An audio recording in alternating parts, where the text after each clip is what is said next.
evening, everyone. How are we all doing tonight? Hello, hello, hello. Good to see you all. Are y'all ready for Sotek After Dark? Because tonight is a god that can only be properly done after dark. You're thirsty? Well, this is the perfect stream to show up thirsty to. Ah, hello, hello, hello. How is everyone doing tonight? Good, I hope. Real quick. Hot Godly, Lone Sparrow, Aurelius 011, Big Aggie 72, Unveiled Man 1, Holy Arts 95, I Love Shark People, Turtleoid, Biofoot 45, Green Fire 88-9, Nuke to Hire, Runkle, Gruzgob, Maxwell 44-44-4, Obicus, Okie, Gregory Chaucer, Baron Hector, Luke Monaghan, Altruistic Black, Croup Body Pillow, Into the 64, Crazy Big Dinnas, Chips Ahoy, Critical Mass 77-7, Barbaric, Pair of Eights, and John Locke Cole. How are you all doing tonight? Good to see you. Hope you're doing well. Codename Devil. Hello, hello.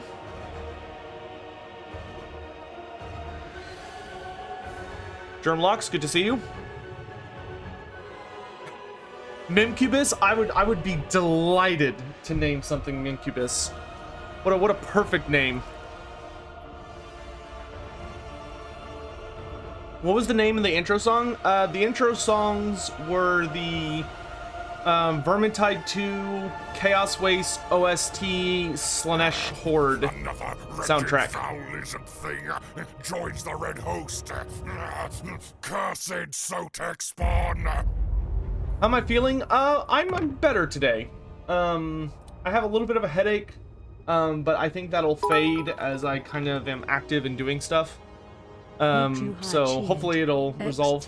Hey, Bash the Stampede! Thanks so much for gifting a sub to Dragonheart. Thank you very much, my dude. Gelatis and Jackrum, good to see you all. Papa Chaos, good to see you as well. Alright, y'all know the drill. We're gonna read over this, and then it's movie time, and then we will be in the stream and can chill out and talk. So, Slaanesh. Slaanesh is dedicated to the pursuit of excess, gratification, hedonism, pain, and immoral pleasure at the expense of any other soul. He is the youngest of the Chaos Gods, for the complex emotions of erotic desire and decadence only exist within the minds of intelligent races. From within the realm of chaos, the Dark Prince revels in each new sensation discovered. He guides the mortal inhabitants, laden with desire to go ever further in their pursuit of stimulation. Those who serve Slaanesh are consumed by their dark passions, driven by the need for their master's approval to commit more sordid atrocities. And so Slaanesh's followers practice war upon the nations of the south, seducing their foes into the service of the Dark God and inflicting symphonies of misery upon those who resist his call. Witness my majesty. And probably one of the most exciting legendary lords to be in the game, a character who has been far too absent for far too many years, N'Kari, the biggest, the baddest, the Arch Tempter. The demon known as N'Kari is a notorious keeper of secrets. As the Arch Tempter, he scours the immortal and mortal realms to experience the ultimate sensation and taste ecstasy in its purest form. Over recent millennia, he has developed a particular hatred for the elven twins of Ulthuan. Whatever his short-term goals, the next part of N'Kari's plan will surely involve their eternal misery. Well, good. I'm glad Nathan had a good long stream today. Yeah, we got Lore Beards tomorrow with Andy Hall, which is gonna be a thing. So that'll be fun. All right. So for N'Kari, who has sat in the shadows for way too long, we got we have, of course, the faction effects, which is that for the seducers of Slaanesh, we get plus 20 diplomacy with all factions, and plus 50% tribute from vassals. So you may notice that vassalage is going to be a major part of Slaanesh campaigns. Furthermore, anytime we fight a new faction in battle for the first time, we get 50% bonus experience for N'Kari himself. We also get 25% reduced cost for seducing units. And we also get -4 leadership to enemies in our region. Do I have an update on the new PC? Not yet. Not yet. I have not heard anything on it yet so far. So, without further ado, we'll do very hard. As you can see, we start in the very tippy top of the map. And we are going to go ahead and hop into it. THT1 Gyno cheered. X10. Will there be a Tale of Two Gamers showcase on the podcast tomorrow? No. I want to make sure I post the hashtag on Twitter. No. Tale of Two Gamers is only going to be for Sunday. With Andy, it's just going to be pure... Like, we're not going to do a who would win or anything. We're just doing pure lore. The Chaos God of Desire, Slaanesh, is the youngest of the Dark Powers, but has the potential to eclipse them all. He is the Dark Prince and Lord of Excess. His servants embody those traits to perfection, and none more so than Nakari, the Arch-Tempter. His search for the Exquisite saw him stranded on the wrong side of the Maelstrom. Not that the Keeper of Secrets would be concerned, for a being such as Nakari will always find distractions. Nevertheless, I can perhaps offer a greater prize to tempt the Arch-Tempter. I make my way through the perfumed fog, ignoring the tormented screams, to his palace. The negotiations will be challenging. Enjoy the movie.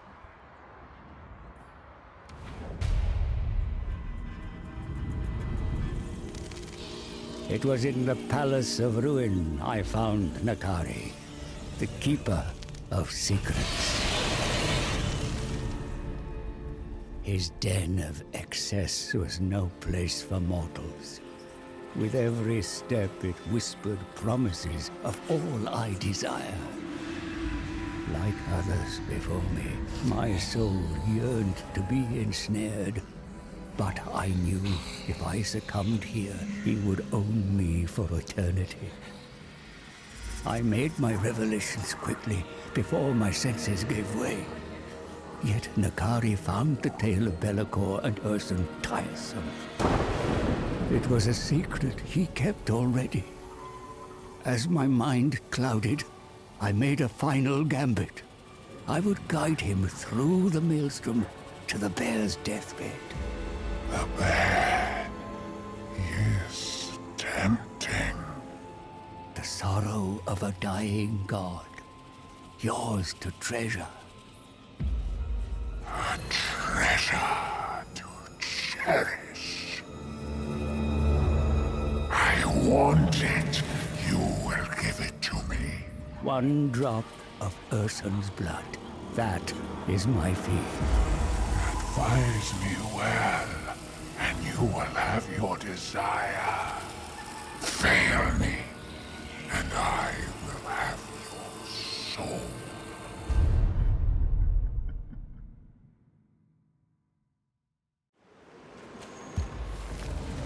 Our task is to reap the sorrow of a dying god. Ursun's anguish, collected and treasured for eternity.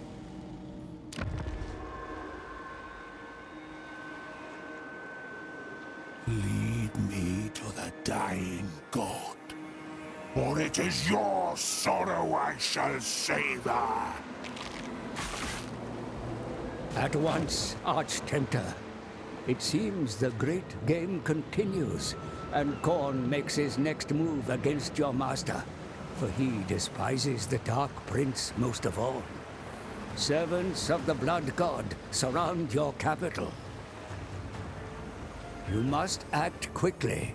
Regain the Shard lands from the Crimson Skulls. Their pain will give you meager sustenance, but it is a necessary step to reach riper fruits. Further south lies sweeter prey. Mortals who worship the ruinous powers. Inflict upon them pleasure or pain, as is your wont.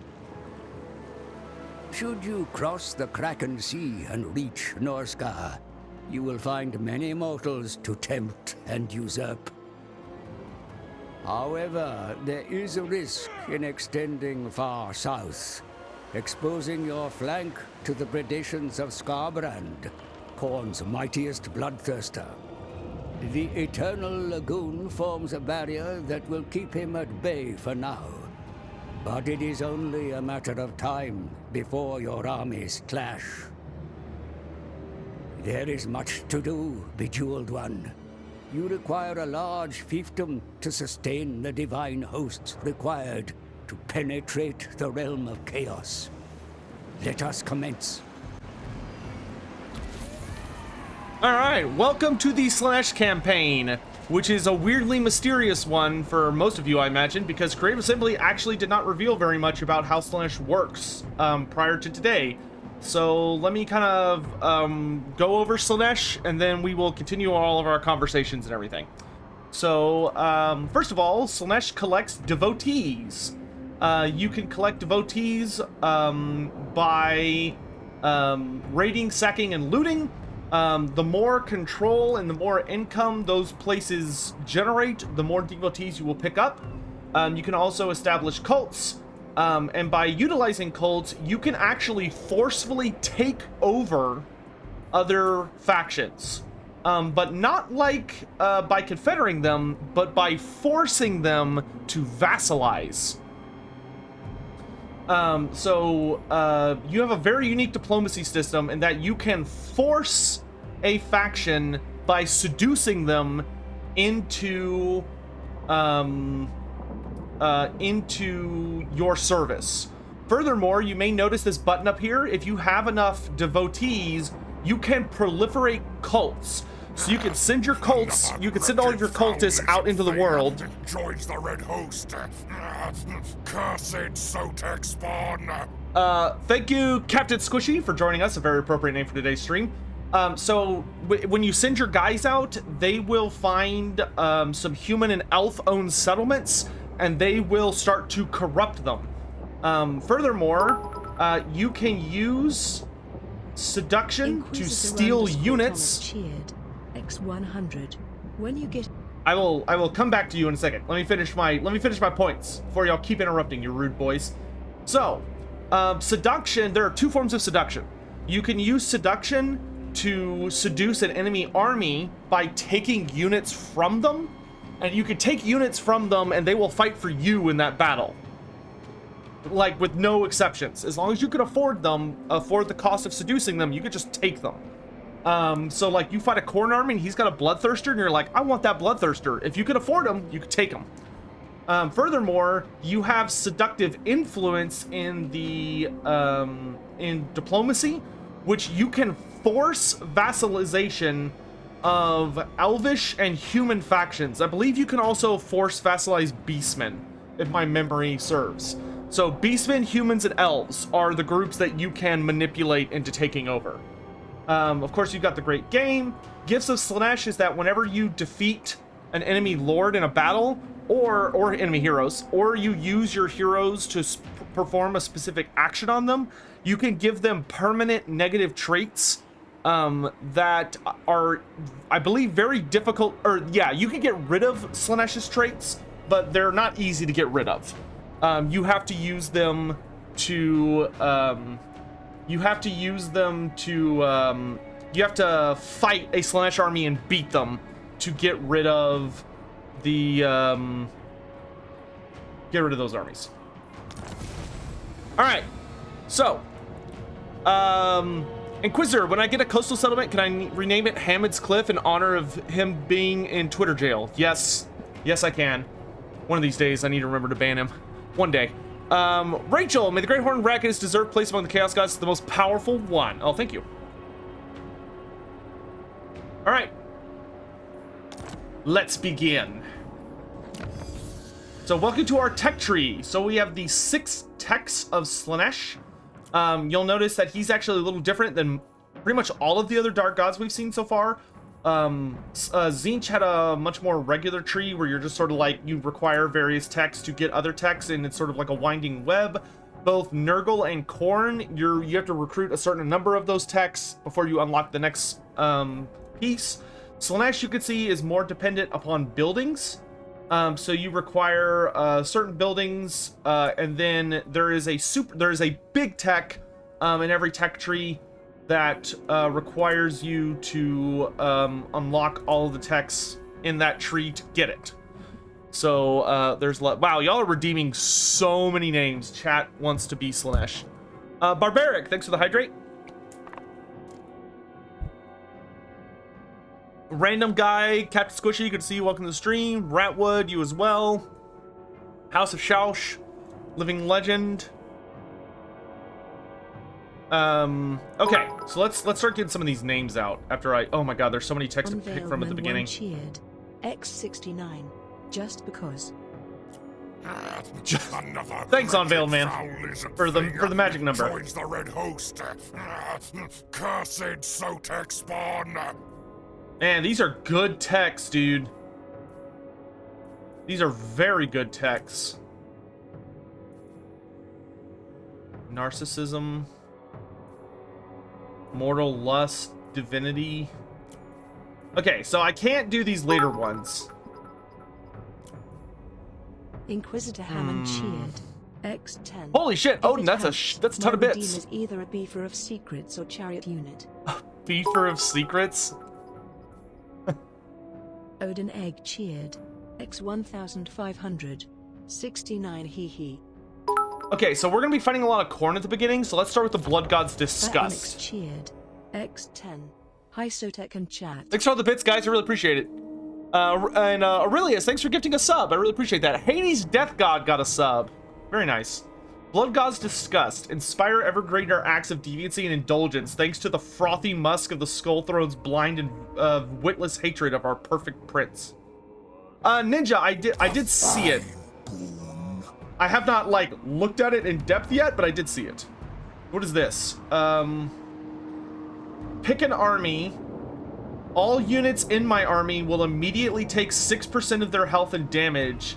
However, they get really good buffs. Pain for pleasure. Chat, let's get a little pain going.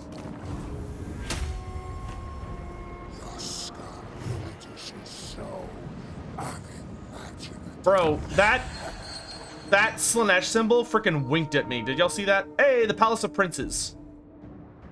So we know vaguely where we are. So we're actually above Nagaroth over here. All right, so let's see what we got here. So we've got our mortal building. Oh, but it also gives us demonettes. That's interesting. It doesn't give you exalted demonettes, it just gives you regular demonettes. Okay, so interesting. So Nurgle is the only god that does not build chaos forts or dimensional rifts. All right, so what can we do here? We've got, okay, here's the Exalted Demonette building, which also gives us cultists and unlocks our tech tree a bit. And Chaos Spawn. We also have the Cavalry building. We've got, this is the pet tree. So the pet tree gives us Alurises, and also will eventually give us Soul Grinders. Greater Servants gives us Fiends and Keepers. And then the Chariot building, the Divine Circus, the Rapturous Circus, and the Exalted Circus. Oh, chat's gonna be horny tonight, I can already tell. Okay, we've got a pretty typical garrison structure. So let's see, we can build cults, which gives us... oh wow, that generates devotees. X10. Devotees. Sotek, what are your thoughts on Moist versus Sloopy? The debate came on Italian Spartacus stream. Moist versus sloppy, you mean? Sloopy. Sloppy is definitely a much more disgusting word to me than moist. Moist can be like... I don't like sloppy. I don't like sloppy, I'm gonna be honest.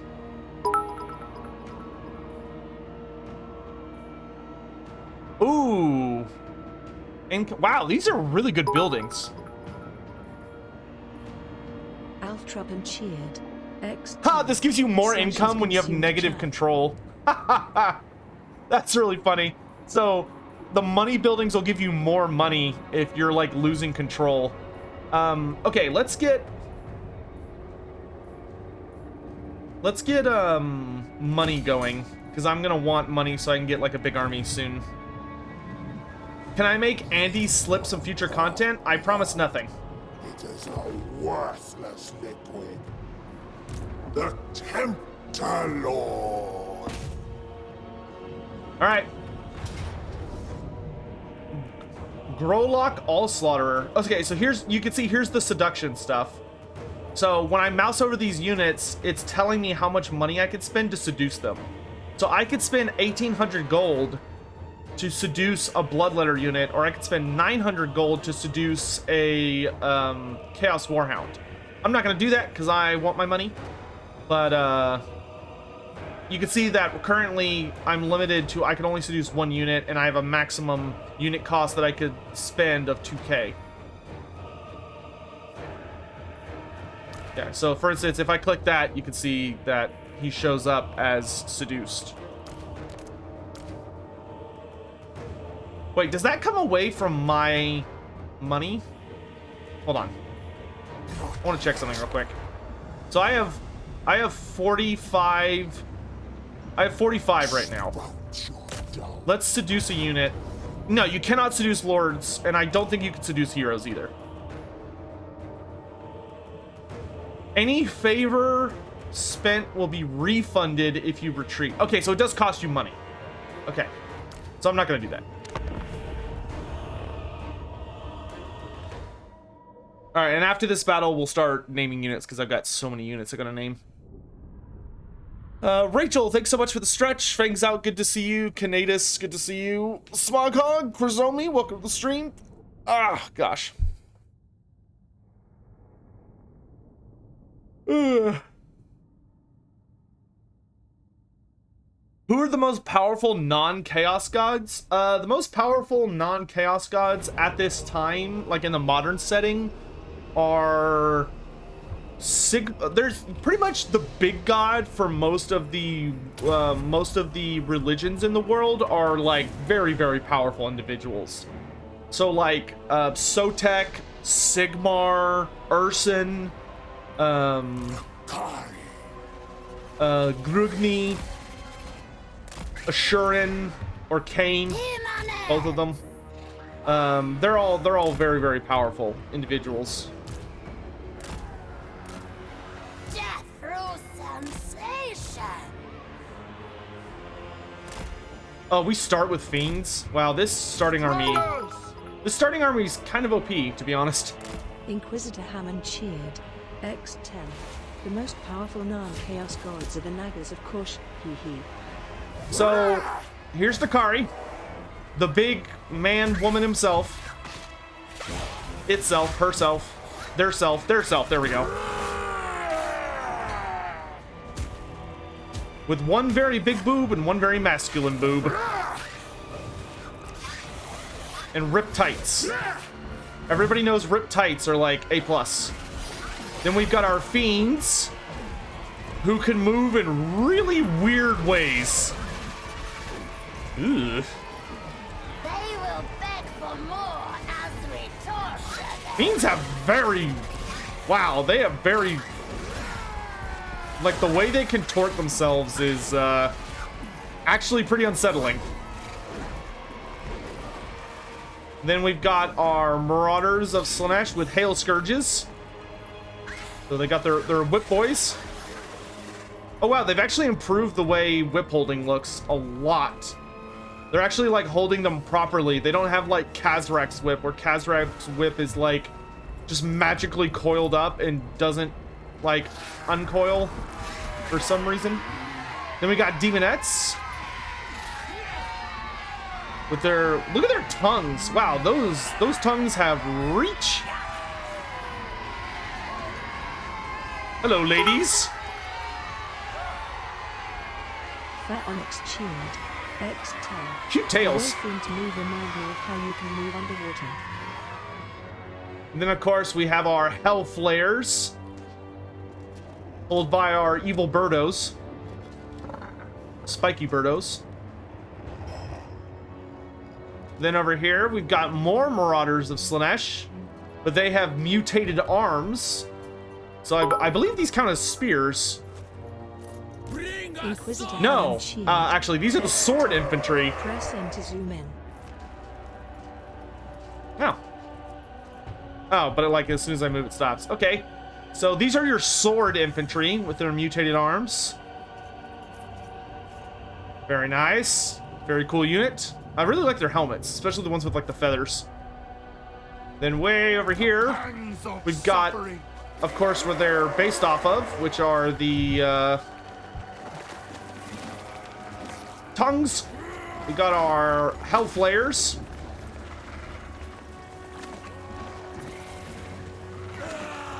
I love the steeds of Slaanesh. They're great.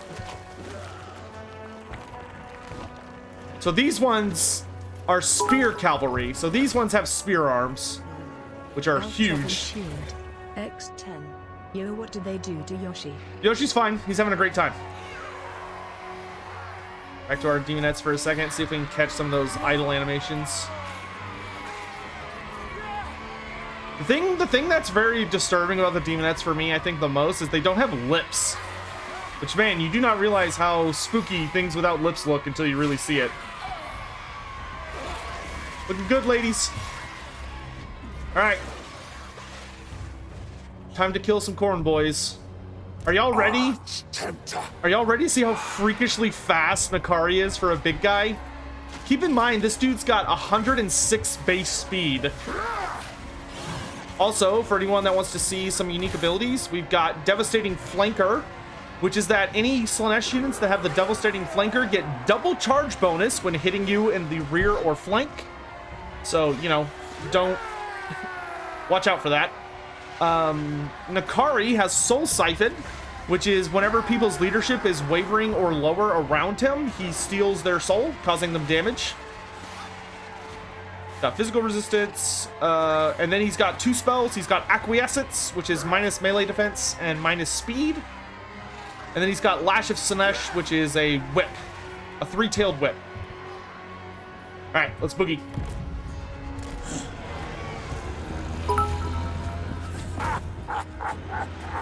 Dragonheart 455 cheered. X100. I know slush is not just sexual, but I am curious how an asexual would be tempted. Or is it just chaos magic alone? Demonette of Slaanesh. Hold on, I'll get to those questions in just a minute. Underscore Thomas cheered. X100. Now we also need a settlement renamed Yoshi's Pleasure Dungeon. Pain is a gift. Bring us souls. Bring us a joyous degradation. The divorced one. Beautiful pain. Nay, kill. Quench the thirst. Haste.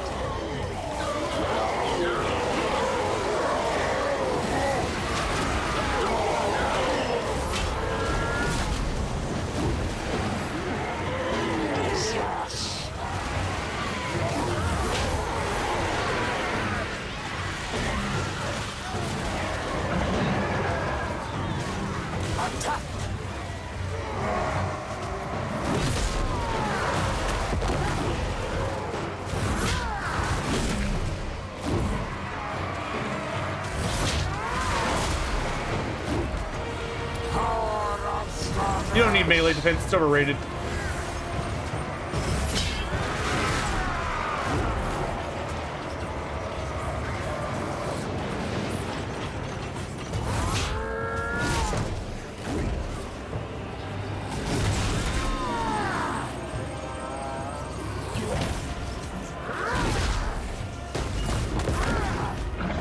Dude is not having a good day. Do they have special Lord versus Lord animations? There are special animations for pretty much all of the large things. So I know that all of the greater demons have unique animations when fighting each other. So you can, there are special animations for all the greater demons fighting each other. There's also special animations, I think, for the Terracotta Sentinels versus the greater demons. Teaspoon of salt cheered.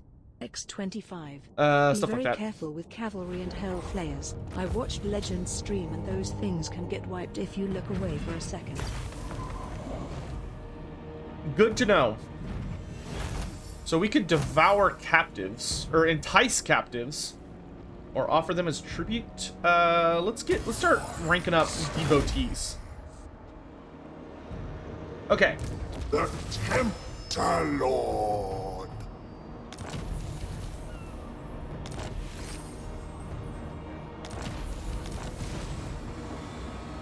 And that gave us an Allurus of Shadow, which is great. Taste that pleasure.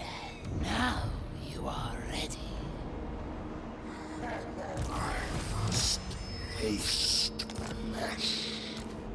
Let's take a look at our skill tree. Elven Grudge. Foolish hypocrites. The arrogant pride of these elves brings them far closer to Slaanesh than their egos would have them believe. 10% additional missile resistance and plus 14 melee attack against all elves. Yeah, okay, I believe that. Willing prey. Some beings in their darkest heart have a deep-seated desire for an agonizing death. I bet there's a couple people in chat that would apply to. Gives us the Willing Prey ability, which lowers melee attack and melee defense significantly on a target. Also makes it easier to seduce units. Monstrous Figure. For such a lithe, sinuous form as Nakari, simply brimming with unchecked power, where seduction fails, gleeful murder poses no challenge. Another 12% speed and 12% weapon strength. Unsubtle Seduction. Even those influenced by violent chaotic rage may succumb to the allure of wild, impure, licentious abandon. More diplomacy with all chaos races, and lowers corn corruption. Spoforific Musk. And the enemy are overtaken by a somniferous perfume that induces sleep in spite of the din raging about them. Gives us Sporific Musk's attacks. Whisper of Glory. Just one final push, break ranks and charge. Go on, glory is in sight now. Gives us a permanent area of effect passive that lowers melee defense by 5 and causes rampage on units that have high leadership. Harvester of Souls is a regeneration ability, which every enemy unit that dies within 30 meters of Nakari heals him and heals his vigor, and that stacks. And then for Nakari, the other intrepid disciples of Slaanesh, his temptations truly know no bounds. Summoned a disciple army size is increased by 20%. Oh gosh, so many good abilities. Okay, let's... Oh, he does have unique general abilities. Glamour of Slaanesh lowers melee attack on nearby enemies, and it's a permanent passive. Jesus Christ. And Allure of Slaanesh is just a better version of that. Okay, so let's capture more casualties, recruitment cost. Okay, let's... yeah, that's fine. A gift from my master.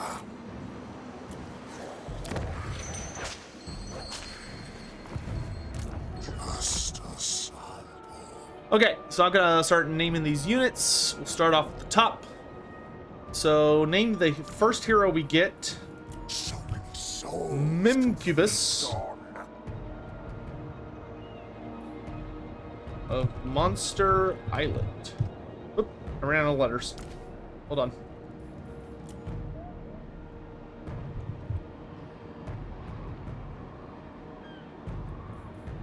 There we go. That one's done. Slaanesh Chariot unit. Lamb mower. Let's see, that one's gotta wait. Name some fiends. The Icky Licky Bug Boys. Demonette unit are named that.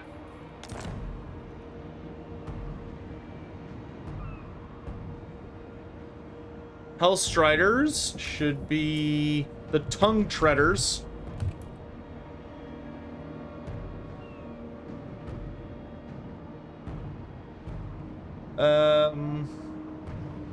Okay, we still got some Marauder units.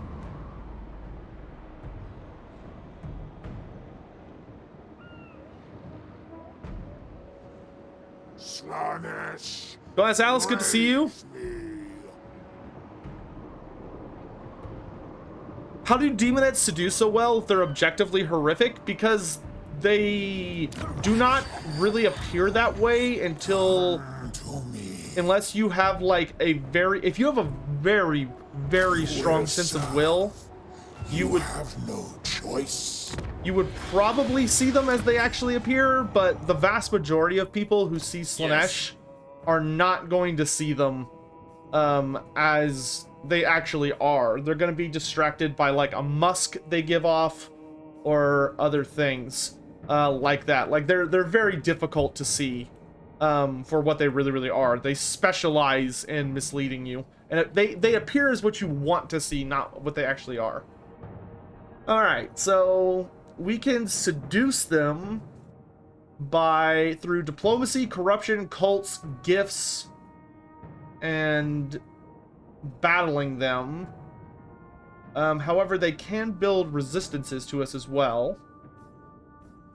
So let's start with you. I am told you want to talk.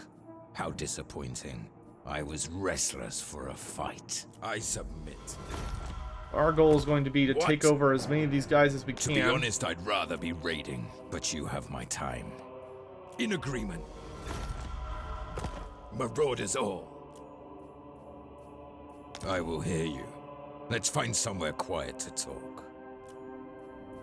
And then here's the dominate. So if we dominate a unit, they must be fully seduced, and they cannot be a vassal or military ally. And it costs 300 devotees. Yes. Speak. Yo. How divine. Alright. Greater secrets are mine. Do the Norse or Warriors of Chaos have their own distinct languages? Generally speaking, Norse is a language in Warhammer Fantasy. So like the Norse have a unique language. A lot of tribes, depending on where they live, will have unique languages. Like the Kurgan, generally speaking, have a unique tongue. But pretty much all of the Chaos races speak something called Dark Tongue, which is the language of, Chaos itself. But that was taught to them by like demons and other creatures. However, generally speaking, they have like very distinct dialects of it, so it can be hard for them to communicate sometimes. But most of the dark races just speak Dark Tongue, but Norse is a language. This is mine, and mine alone. TNT Men, good to see you. You get used to it. Good to see you. How you doing? Code of Zero, I have not forgotten. Name a unit, Mr. Whippy. The Tempter Lord.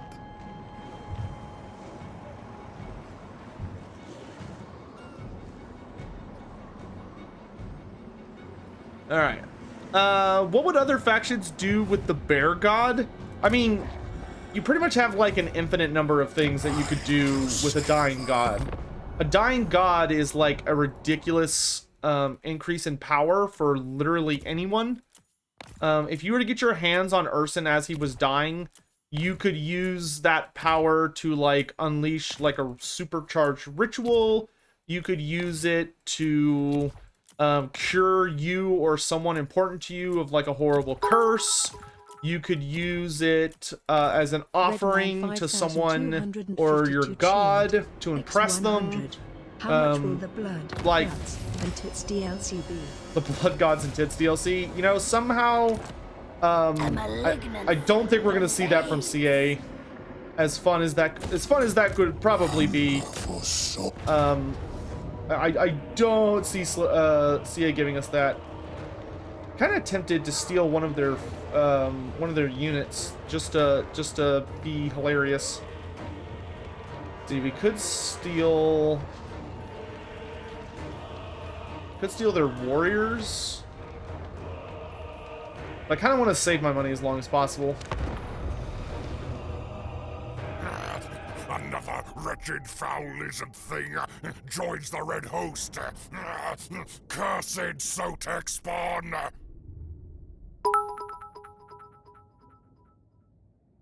Code _of_. Hey, the wolf! Thanks so much for the Prime sub. Really appreciate it. 6 months. As I missed it, what is Mild and Kari after with Ursine?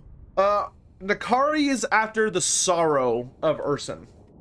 So, Nakari's goal is to harvest, like, the deep and, like, bottomless sorrow of a dying god that has failed his people. and to keep it as a treasure that he can enjoy at any point because he's a dick.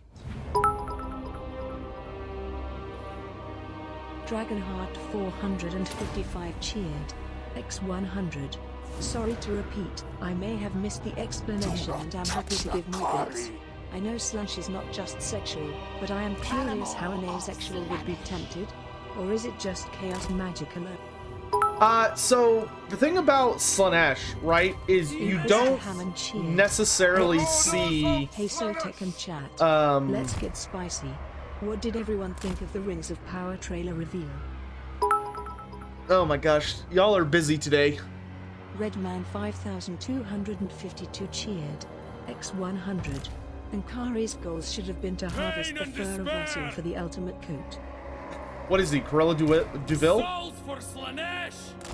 So generally speaking, if you're asexual, that does not make you immune to Slaanesh's predations. Because what you would see would not necessarily... Because here's the thing. The thing about Slaanesh's corruption is it is going to affect you in inhuman and impossible ways. So someone that's asexual may have a very unique experience where they may simply see things that are very tempting to them in different ways. So as they're like trying to fight demonettes, the demonettes might appear to them as people they know and people they love, trying to like trick them into making you think that you're stabbing or killing the people in your life that you value. Or it could be that you're asexual, but because of the way Slaanesh like starts distorting and changing you, you are no longer that. Or it starts messing with you on a fundamental level. And if it's something you've never experienced before, I imagine it would be even more overwhelming than it would for someone that maybe is a little more used to trying to resist those kinds of temptations.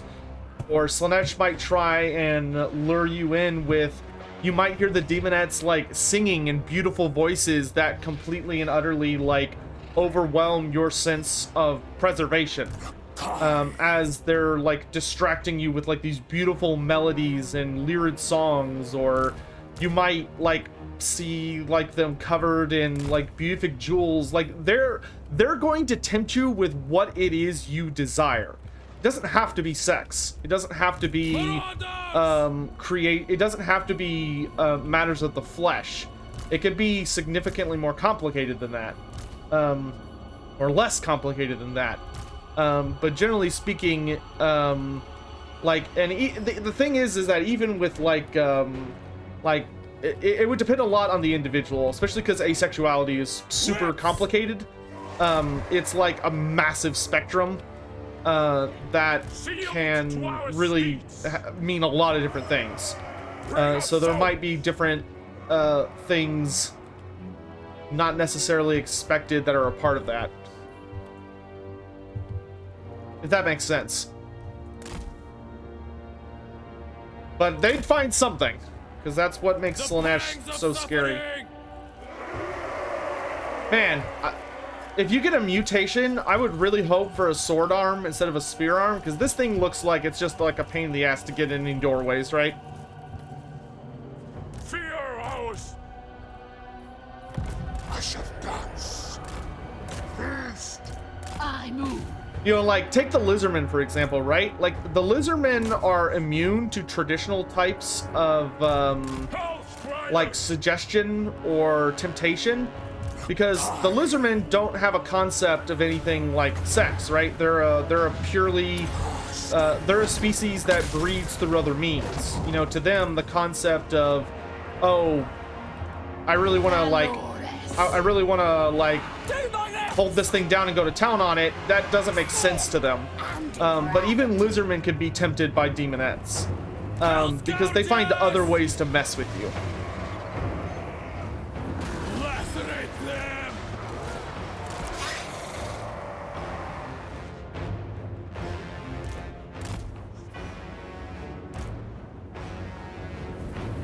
I just need to kind of keep an eye on all these different battlefields.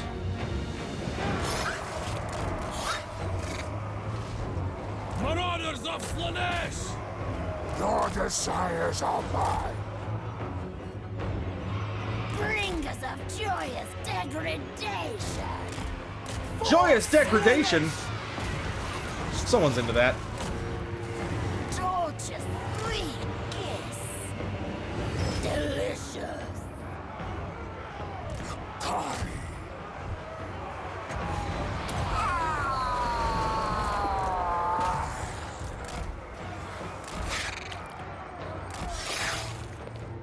Do y'all think the voice actors that had to do this have been having fun? God damn it, I need to turn off.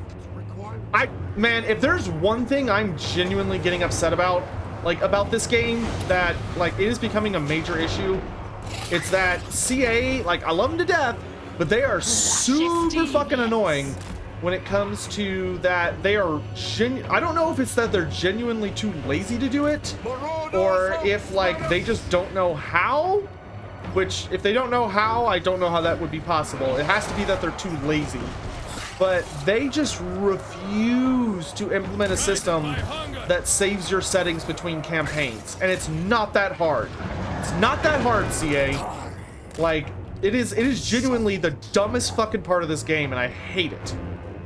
It's so irritating that every single time I start a campaign, I have to deal with that all of my units are in guard stance, and then I have to deal with that all of my campaign movement's been reset, and like, it's genuinely upsetting that they're too damn stupid to fix it. Like, goddamn, dudes, it's not that hard. Get it done. It's oh god, it's so annoying. Oh wow, you're all taking forever to take that.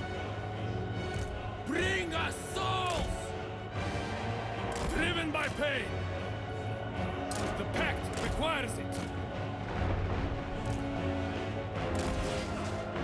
Sensuous diversions. Their flesh is my canvas. Power of Slaanesh! Charge! Unleash my power! Endless craving. Flens flesh.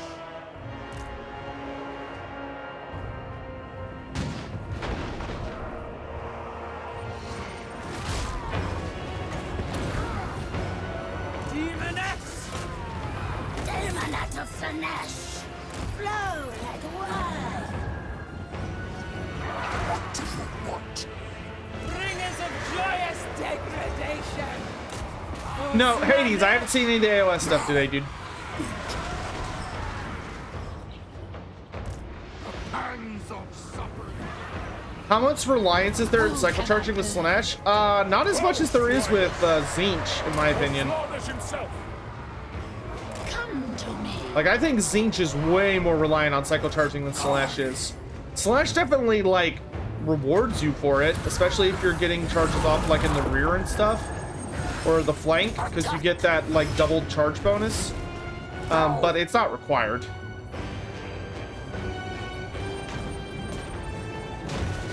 Yes!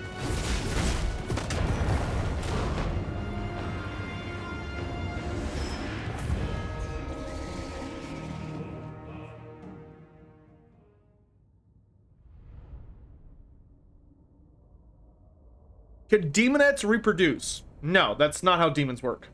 Demons are not actual physical creatures. They can't have kids. They're not real. That's what you need to understand about demons. They are fragments of magic. They can't do any of that stuff.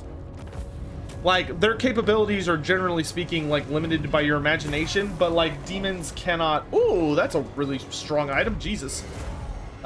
You can't, they're not gonna be popping out kids. Steal everything. The portal glyph lets us summon furies.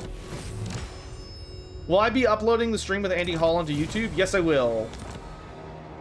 The Tempter Lord. I will be uploading it immediately onto YouTube because I'm not actually gonna be. Man, this is gonna be so annoying because of the fucking Twitter ban. But I am unless I might be able to do something about it, but I'm probably not gonna be streaming it on this channel. because I have to stream it How on. delightful. I have to stream it on Total War's channel. So I can't. I don't know if I'm really going to be able to be live here at the same time. I might be able to figure something with that out, but I don't think that's possible. So I'm gonna be streaming over on CA's channel, more than likely, and we'll have to The tempter we'll have to load it Lord. up onto YouTube after that.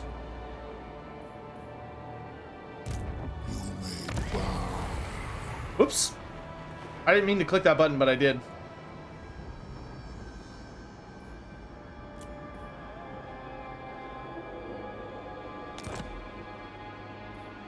Okay, so I summoned an army. But sensation. Most privileged. Disciple of army. Slaanesh. Hit constant attrition. All Don't replenish. dying Cost 20 rapture. devotees per turn. However, they will make taking over these last few settlements super easy. Just a sample. No, I think I could actually make use out of them. But I think I'm gonna load. No, actually, that's fine. Let me imbibe your essence. Slaanesh wins. Isn't Bellicor Archaon's biological father? Sort of, I but exist not to really. serve. Bellicor did not have sex with Archaon's mom to produce Archaon. Bellicor possessed a human and used that human as like kind of like a surrogate father. So like he's functionally Archaon's father, and like he was able to basically corrupt. Like, Archaon kind of bears the marking of that, but Bellicor is also not a typical demon. Bellicor is a human who was turned into a demon prince. He's not a regular demon. There's no such thing as demons having babies. They're not real. Sensation. Demons are not real creatures. They are manifestations of... They're like these little essences of gods or large enough fragments of magic that they're able to, when they come into the physical form, take on physical bodies. But they're not mortal. They don't actually have a real body. Like, what you see of them is an interpretation of them.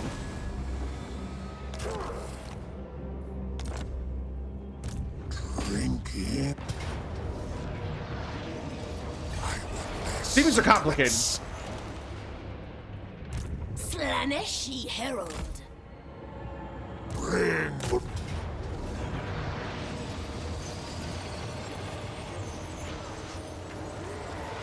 I could steal up to 2 units, but only if they're really cheap.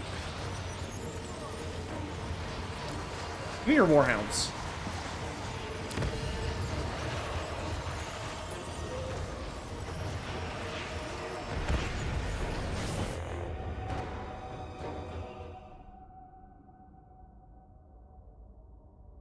Can we get a lore fact about the relationship or lack thereof between Pestilence and Nurgle? Clan Pestilence and Nurgle have a very complicated relationship, because they're essentially sometime allies, sometime foes. It just depends on what's going on, and what their aims are, generally speaking. So, for instance, when you are dealing with Clan Pestilence, the reason they create plagues are 2 totally different systems. Clan Pestilence create plagues in the name of ruination. So they're creating plagues purely for the design of basically unleashing like mass destruction and death Your desires to are cause everything to completely break down and die. They don't really care about how it they don't really care if it like, it has no cyclical nature, and there's nothing about it for a greater like evolution. Everything is there simply to rip apart what is already been established, therefore allowing the Skaven to inherit basically the ruins that are left by their disease or plague passing through.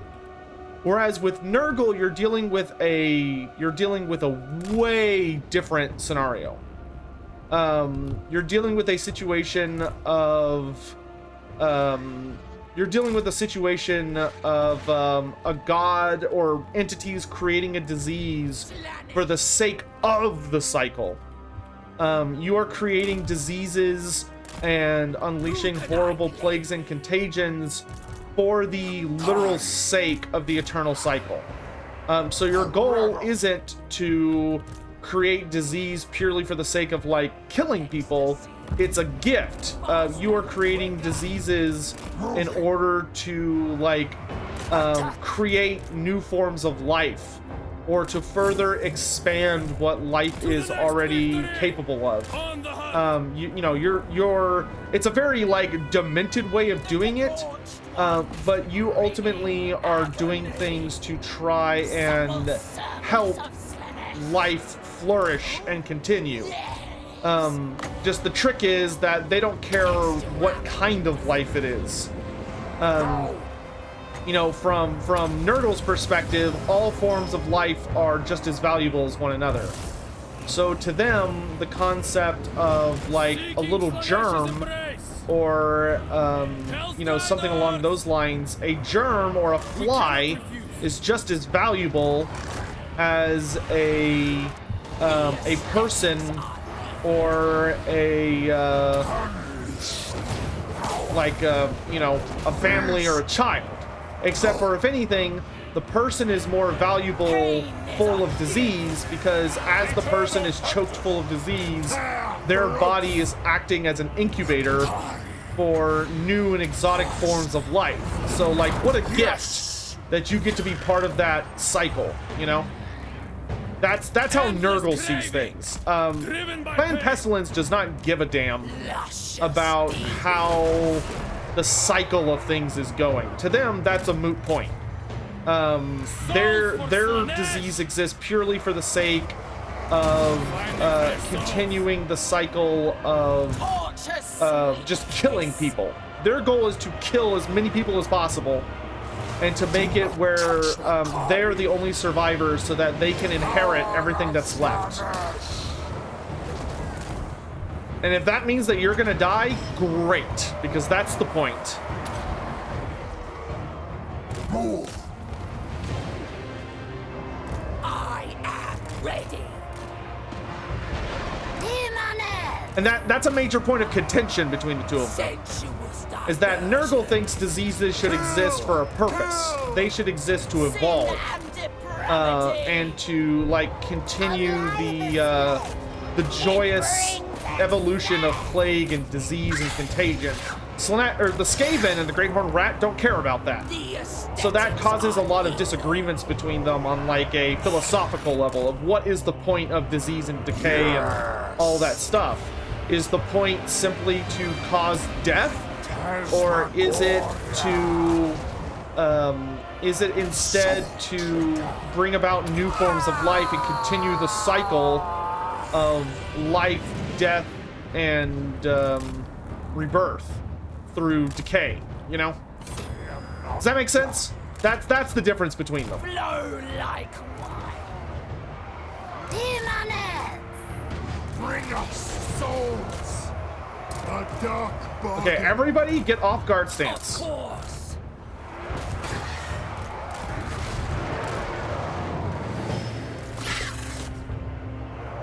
Bringers of joyous degradation. Flow like wine. Death through sensation. Demoness.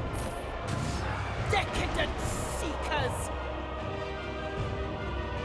Seekers of Slaanesh. Cavalry things, come to me.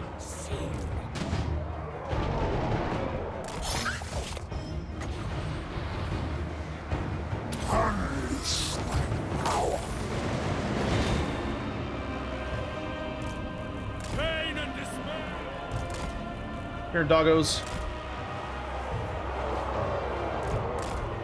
Retreat! Here, fiends. Decadent seekers. We flee! Slaanesh is allures. Sensuous diversion. Riders!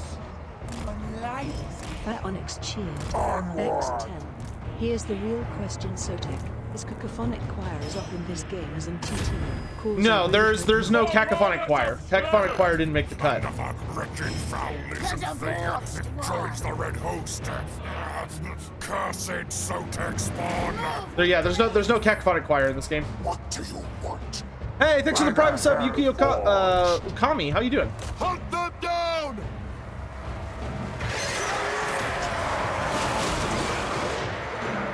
Seekers!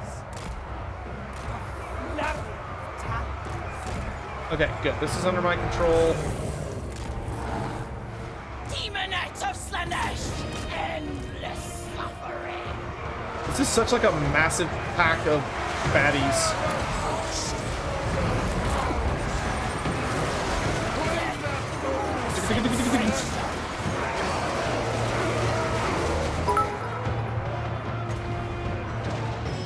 Fat Onyx cheered. X10. And saw a generation of tabletop Warhammer Fantasy players blew out a sigh for relief. Caused dear heavens was that spell BS. Yeah, Cacophonic choir was kind of busted. Inquisitor Hammond cheered. X10. Wanna head something funny, Sotek?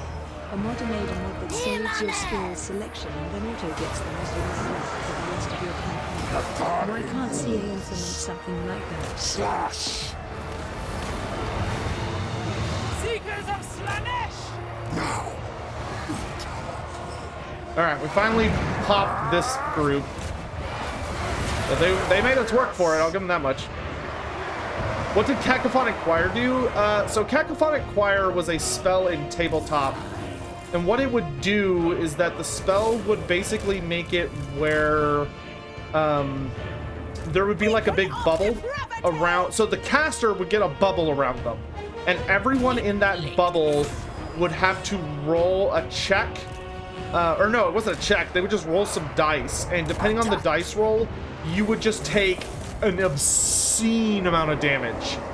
And it wasn't as good against like large units, but it was very, very, very good against monsters.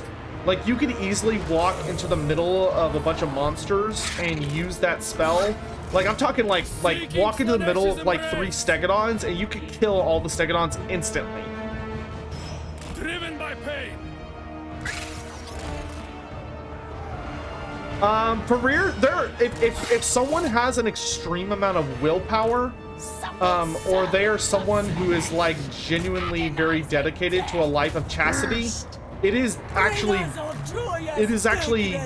possible and notated that those individuals can absolutely see through Slaanesh's nonsense, and they would see the demonists for what they really are.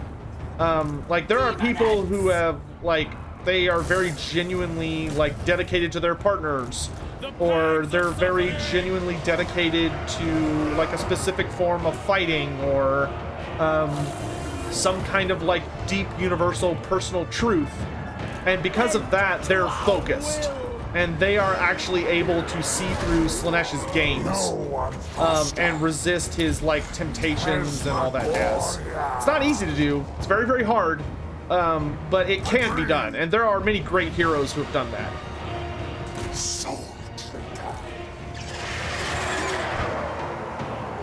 And there are some groups that are much better at dealing with it with others.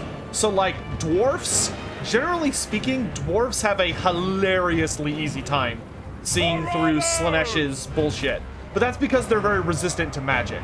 Like dwarfs are very naturally resistant to magic, and also they tend to be less easily tempted by mundane things. So they tend to see through a lot of that fairly easily. Cursed Sotek spawn!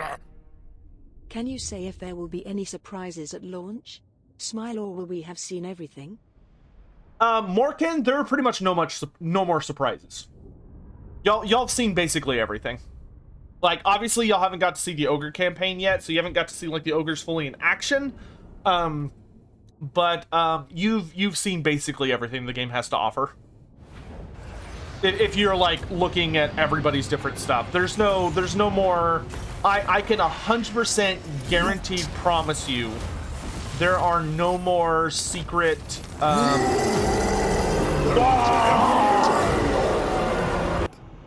There are secret WASs. No, there are no more secret like characters or units or anything like that. How delightful. You can't wait to play Greasus? Nah, son. I can't wait to show you. I can't wait to play Greasus on stream.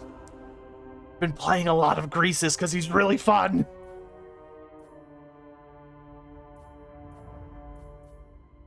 His throw money at people to debuff them is so funny. Like, I love that ability more than I could possibly express. It's just a joy. Most privileged of Slaanesh. Or like you just see an enemy unit and you're like, ah, this unit may be problematic. Money! And they just like they get way worse. It's really funny. Do I think there will be any early FLCs? No. I think CA is 100% genuinely dedicated to just trying to get this game out the door. Depravity reigns. And once they get that done, I think they're gonna take a breather for about like maybe 2 weeks to a month, and then they're gonna get back to work. Do I think Chariots of Slaanesh are underwhelming? No, they chew through stuff. Like, if you're not paying attention to them for a little bit. Wait, pleasurable acts? Yeah, what are these? Pleasure party. Never have I been to such revels. The food delighted, the games we played, and there were so many wanton diversions. Plus 50 growth, plus 5 control. Cost 200 devotees. Cost 2,000 gold and 100 devotees. You cannot weaken me. Pleasure hunt. The first hunt I attended was innocent enough. The quarry was boar. I can't remember how it escalated to people, but I'm addicted to the chase all the same.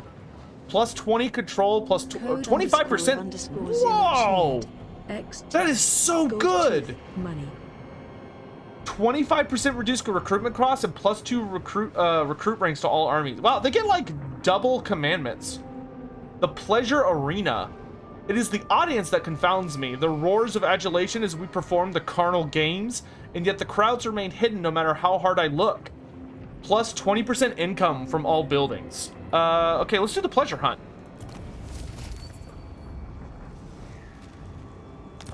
I will say, if there's something I hope they add later that they didn't do as good of a job as they have in past games, is that the artwork that shows up for events is like, there's very little artwork compared to prior games. Like, generally in the old games, you would have a unique piece of art for every type of event, whereas in this game, there's only like 2 or 3. Hunger for souls. Wow, so even with all that, I still didn't stabilize. It's funny. I must taste flesh. You will serve. You have no choice. Okay, so I answered that. Another wretched foul is Hey, Necromancer. Necromancer, I like that. That's good. That's okay. That's a good one. That's a good one. Necromancer. What a roundabout way to say Lich Priest. Daddy needs Furies. Oh, okay, so the Pleasure Army didn't cost me any upkeep.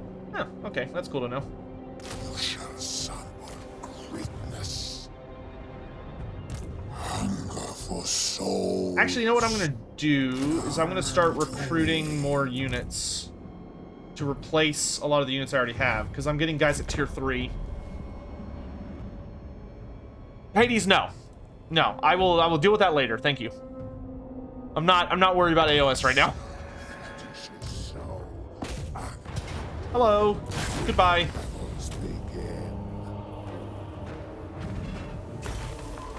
dance to my will. The Tempter Lord. You answer to me. You may bow. Seduce units budget. We'll take Drawn to Decadence. From my master. I like rushing. As much as I have like tried to get used to other methods, I just like rushing Blue Tree too much with Lords. Because I like having 20 stacks, which I don't think is necessarily the most optimum way to play the game. Okay, let's combine these two units. Let's combine these two units. And we'll leave the rest. Okay, so Code Zero, thanks for the bits. Zombrocom, welcome. Code Zero, you cannot weaken me. Money. The Necromancer, welcome, of course. Morkin053, thanks so much for the Prime sub. And yeah, there's no more secrets. There's no more secrets in the game. There's a lot of really cool and interesting stuff that we're going to be going over in let's get Euphoric Dominance. I do like dominating things. High notes of sandalwood and distilled soul essence ensure maximum compliance, while subtle hints of ruinous flora transmute agonized exhaustion into unbridled ecstasy. A fine boon. What fun we shall have. I imagine that's what they do at Amazon warehouses. Time to decouple. You will serve. You have no choice. Will they be dispersed? They're like, don't be tired. Have these exotic plants that, of course, won't have any negative side effects. Keep working. Keep working! Time Alright. to decouple. Anything else that I missed? Inquisitor Hammond, a modern meta mod that saves your skill selection, then auto gets them as you level up the rest of your campaign. I don't think I would like that. I don't think I would like that. That sounds like... Listen, I like CA, but that sounds like something that would go wrong. X10. Money for you and you and you and you will be dinner. Money for you, you, and you. Your dinner. And the Wolf, thank you very much for the 6 months of Prime sub. Okay, so we've picked up some new units. So are there any other names I need to redeem? Well, a lot of these units I don't think had names waiting for them. Okay, so, I've got a good army and a stabilized economy. We're going to start making our Winds of Magic go up. Because with more Winds of Magic, I can get to the top tier, which the top tier will give us campaign movement and speed.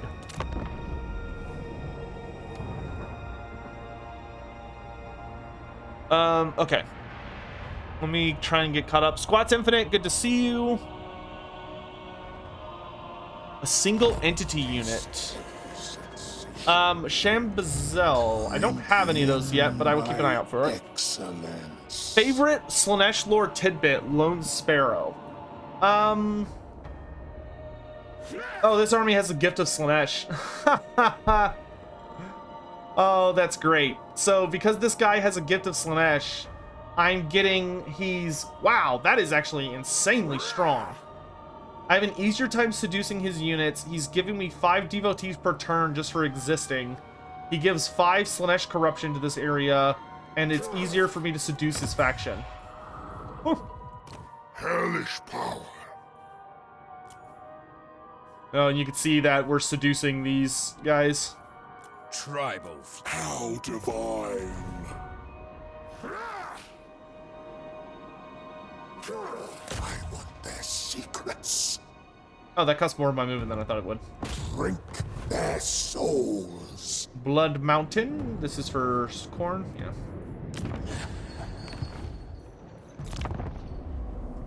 Oh my gosh. My favorite, honestly, probably my favorite Slaanesh tidbit.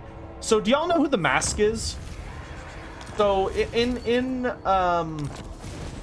in the lore, you know how Scarbrand is like this terrifying, exiled entity of, you know, he's this terrifying. Oh, yes, you can. Okay, so you could use seductive influence on Beastmen. Okay.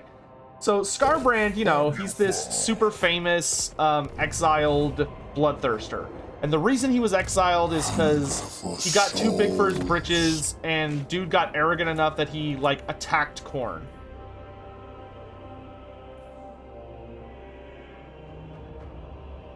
Oh, you could build a cult to get diplomacy bonuses? Oh, that's so good. Get a free cultist hero? Yo! I think Slaanesh has some of the best cult buildings. Holy shit. Summon an army. Wow, I really like that. What's your garrison, bro? Kind of decent, actually. I'm gonna heal up, and then I'm gonna deal with these nerds. So anyway, so like, you know, Skarbrand makes sense, right? Skarbrand makes sense because he got too big for his britches. He attacked his father. You know, he really pissed off Slaanesh, Khorne. Now, you may think to yourself, man, I wonder if Skarbrand has any parallels. And he does, actually. There is another big exiled demon who is the Mask. So the Mask is a herald of Slaanesh. Consider your needs. And this herald of Slaanesh, she also was exiled, but she was exiled for she was exiled by Slaanesh, just like Skarbrand was exiled over Khorne. And you may think to yourself, well, what did she do? Like, did she try to murder him? Like, what did she do that was so bad that Slaanesh, of all gods, exiled his favorite dancer? She was literally she was like his beloved, his most prized possession, but he kicked her out. And of course, so you may be sitting there going, why would he do this? I'll tell you why he did this. So what happened was that there was an incident where Slaanesh got into a big fight with Khorne. And Slaanesh wanted to prove that he was a big boy too, and he could hang with the cool kids. So he marched out and actually joined the fight against Khorne's armies. Which normally the gods don't do. Normally the gods do not get directly involved in the fights, except for Khorne. Khorne likes to go out and get, like, physically involved in the great game, which is usually why he's winning it. The other gods don't like to risk themselves like that. But Slaanesh decided he was going to be a big boy, and he was going to go out there and do the same thing. So Slaanesh goes out, and it doesn't go great. Slaanesh gets his ass kicked. And because Slaanesh gets his ass kicked, he goes home and he's really upset. Now, being super upset, he basically goes home and throws himself in bed and is crying in bed in his glorious palace. Giga Golgantes, welcome to the stream. Vaccinated Pathogen, you as well. And the Mask sees this. The Mask sees that Slaanesh is super upset. Slomonsky, thanks for the hydrate stretch. And so she goes to comfort him, and she wants to try and make him feel better. So the Mask shows up, and she starts dancing for Slaanesh. And the thing is that Slaanesh loves the Mask's dancing. She's literally his favored creature. So she's dancing and dancing and dancing, and she puts on the greatest dance of her life. Like, she's dancing harder than she has ever danced before in her entire existence. She's going all in. Slaanesh turns and watches this dance. And because she's dancing so hard and is putting in so much effort, Slaanesh watches her dance and he comes to a thought. And Slaanesh's thought is not that, oh, my servant really cares about me and is doing this dance because she's like really worried about me and trying to make me feel better. He sees her dance and his thought goes, she's making fun of me. She's trying to dance to show she's mocking me. She's making fun of me. So Slaanesh gets furious and he turns to her and he curses her so that she will never be able to stop performing. No matter how much agony she may be in, no matter how she's feeling or anything, she must always be performing. She is stuck in an eternal dance. And he casts her out from his realm. So where Skarbrand tried to essentially commit like God, I don't know how you would say like patricide, but in regards to a god instead of your dad. But Skarbrand did patricide. Slaanesh got his feelings hurt, and someone trying to cheer him up, him being the petulant asshole he is, he just goes, no. Deicide? Okay, deicide. There you go.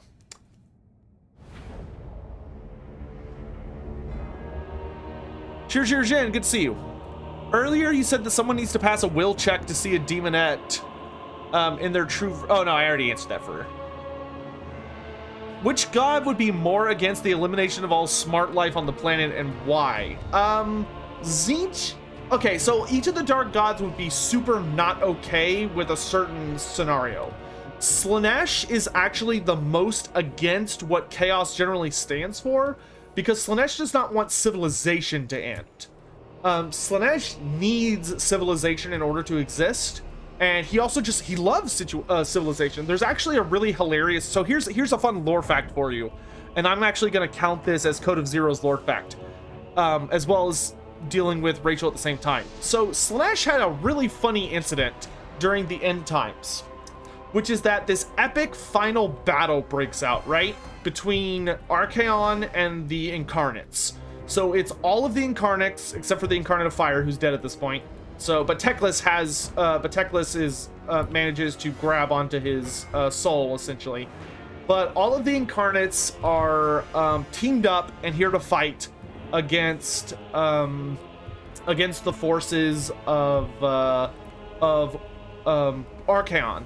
And all of the dark gods send a champion who is ready to help Archaon achieve his goal of successfully destroying the Warhammer world and bringing an end to the great game and making chaos victorious. So they all send a champion. But here's the thing. Tzeentch, Nurgle, and Khorne are so invested in ending the great game that they actually send their best and brightest. They send their absolute monstrous, like their most terrifying demons to assist in this objective. Slaanesh doesn't. Slaanesh actually very intentionally sends his absolute shittiest keeper of secrets. Like, he sends the dumbest, most ill-suited lord he could possibly think of. Because the thing about Slaanesh is Slaanesh didn't want to send nothing, because that would be too obvious and would potentially get his brothers to team up on him. So he purposefully sends a complete moron in the hopes that he will fail, because Slaanesh was actually rooting for Archaon to lose. Because although Slaanesh likes Archaon, because Slaanesh is very amused by Archaon's antics, and Slaanesh also is much better than most of the Dark Gods at poking holes in what Archaon's trying to do, and kind of call him out for being a hypocrite, which Archaon really does not appreciate when that happens. But like, Slaanesh likes Archaon, but Slaanesh didn't want Archaon to win, because that would be the end of Slaanesh's fun. So Slaanesh intentionally tries to sabotage Archaon's efforts, which I just find hilarious. And I feel so bad for that keeper. Like, you hope that keeper of secrets didn't realize that they're like, it was like, do you ever think about that keeper may have been like, oh my god, like Slaanesh finally realizes I could do a good job. He's finally like giving me a big important mission. Like, this is my chance to prove what I'm capable of. And it's Slaanesh being like, who is just the worst possible person we can send for this job? Like, we need to send someone who 100 billion% is going to like hurt Archaon, not help him. Like, that's the whole situation that goes down between those two. And it's a very good, I think it's actually a very interesting showcase of what motivates Slaanesh. Yes. Furies, I want you to go support them. Horse boys, run away.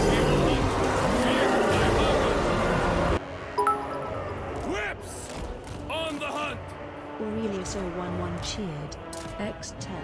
I bet he told him the truth at the absolute last second just to make it the most humiliating thing possible. Probably. You're sending me? Really? Me? Yeah, because you're the least qualified person, and I need you to fuck this up. Forerunners of Slaanesh! Bring us souls! Fat Onyx cheered. X10. Flesh! Slunch and Arcane's conversation in Wrath of the Ever Chosen is still some of the funniest Wretched foundation thing joins the red host. Cursed Sotek spawn. Hey, Caduckle, thanks so much for gifting a sub. I really appreciate that. Thank you so much. Furies. Oh, wait, where did I send you, nerds? Okay, I want y'all to go dive down on those blood letters and tear them up. Pleasure is all mine. Hell scourge! More Furies! Wow, I have so many Furies because this item is... I really like this item. That's like probably one of the best early game items you can get. Is just the ability to spawn a shitload of Furies.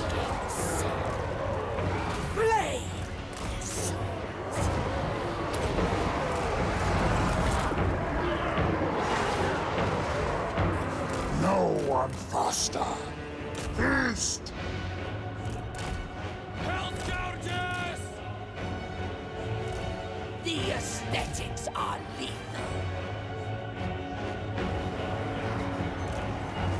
Sieges are so much more interesting now. Like, good grief.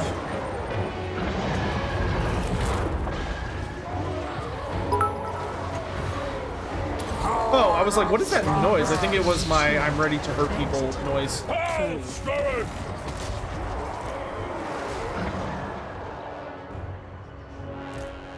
Good work. Allures. Group 1, claim this objective. Fury Squad. Not to be confused with the Furry Squad. Come over here. Two very different squads.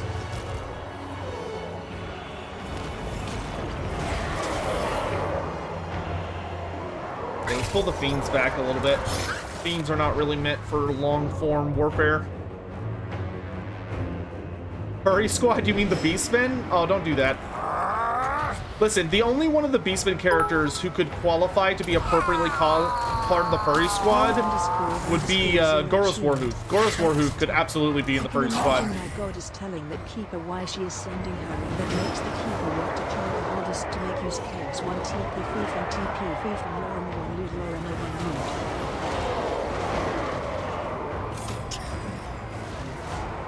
loot. Yeah. Touch the Kari. Unleash my power. Dive! Dive! Dive!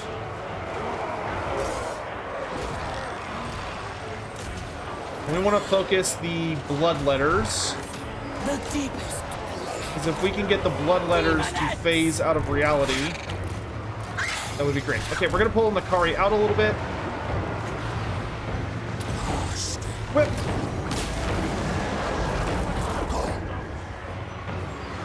Yes! Now, into Soul Drinker. Alright, how we doing out here? Okay, we got this objective, so now we're going to head for the To center. the next victory! Actually, not the center. Spearman! Head for here, so we can meet up with this group.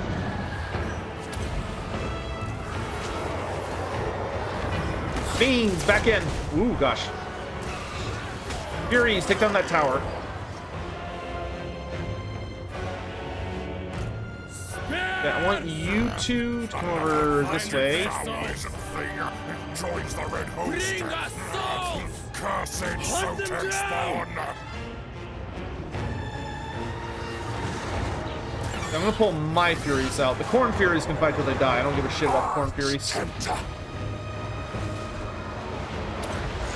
Tasmagoria. Kari. Supple servants of Slaanesh. Chariots, charge! A little faster. And depravity. There we go.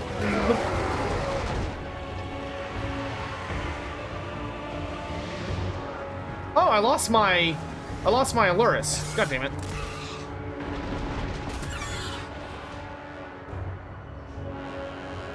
Whips! Marauders of Slaanesh! Driven by pain! Okay, us. Head for the center. Yes! Yes!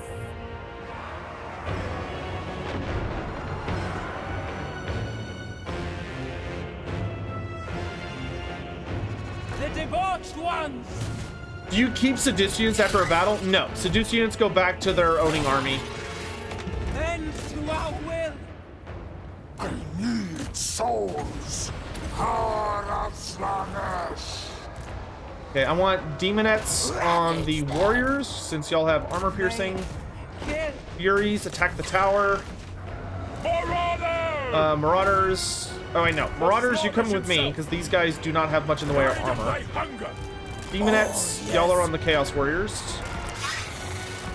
Fiends and chariots, we're gonna focus on cycle charging. Akari, kill him.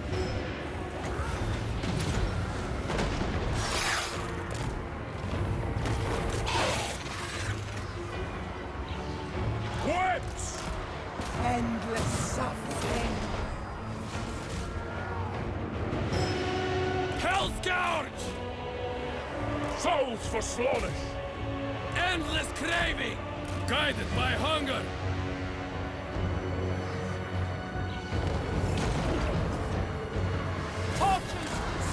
The thing they've done really well with chariots in this game that I noticed and I really like is that the chariots kind of like naturally cycle charge. You don't really have to micro them as hard as you used to. It used to be that the chariots would require like a lot more attention. Like if you weren't constantly babysitting them, they would not like cycle charge. You know, they would just sit there and like fight and get overwhelmed. But in this, they actually tend to be a lot better about, they'll like run around in circles. Constantly like causing damage and stuff. How does Slaanesh force vassals? You have to build up enough seduction power on a faction through various acts by like corrupting their characters, beating them in fights, building settlements near them, building cults under their settlements. Stuff and just all sorts of stuff, or just doing diplomacy with them. And once you've corrupted them enough, you could spend a large amount of devotees who will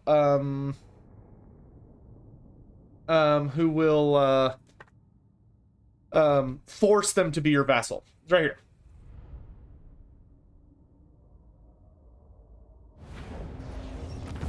Ah, we lost Mem. Damn it. That's a lot of money.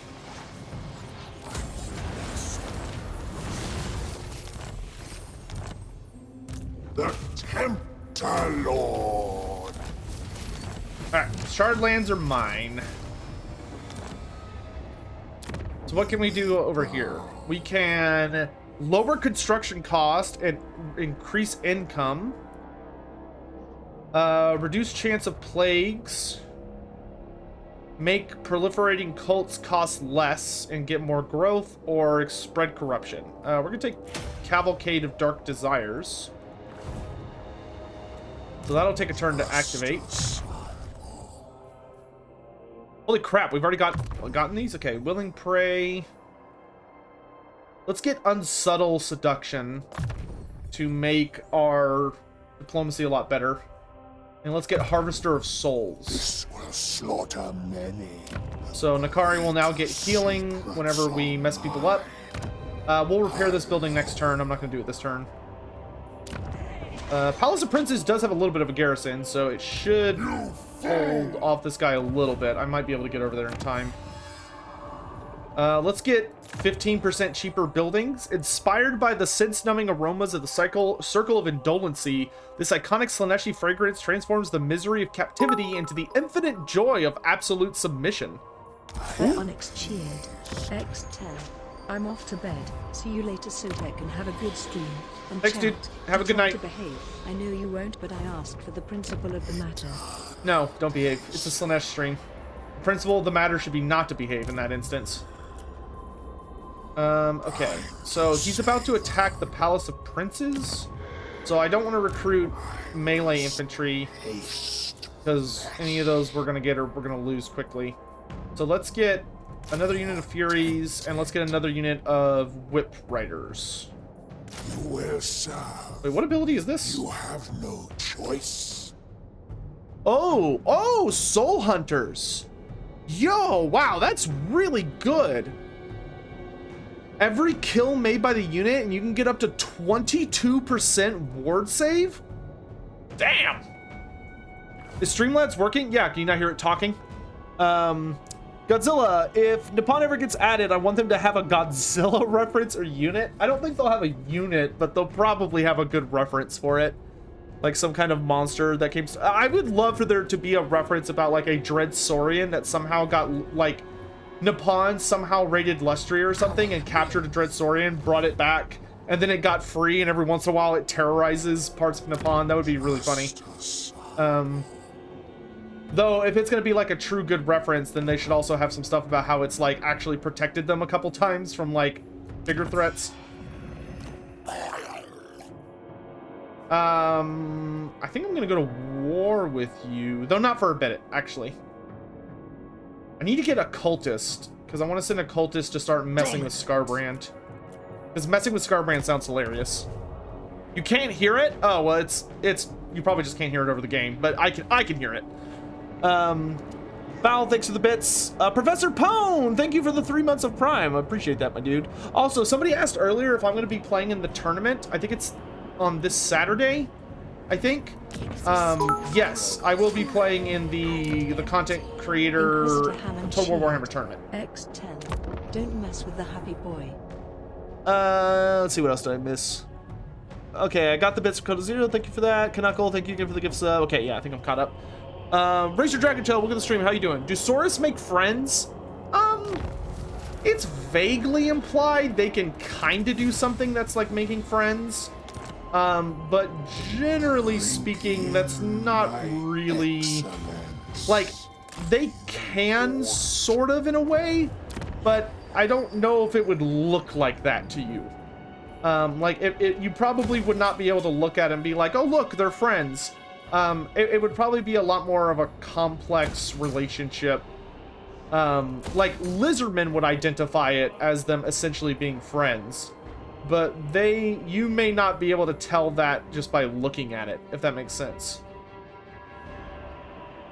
Could make this into a... Yeah, let's make this thing right here into a moneymaker. The fetid catacombs.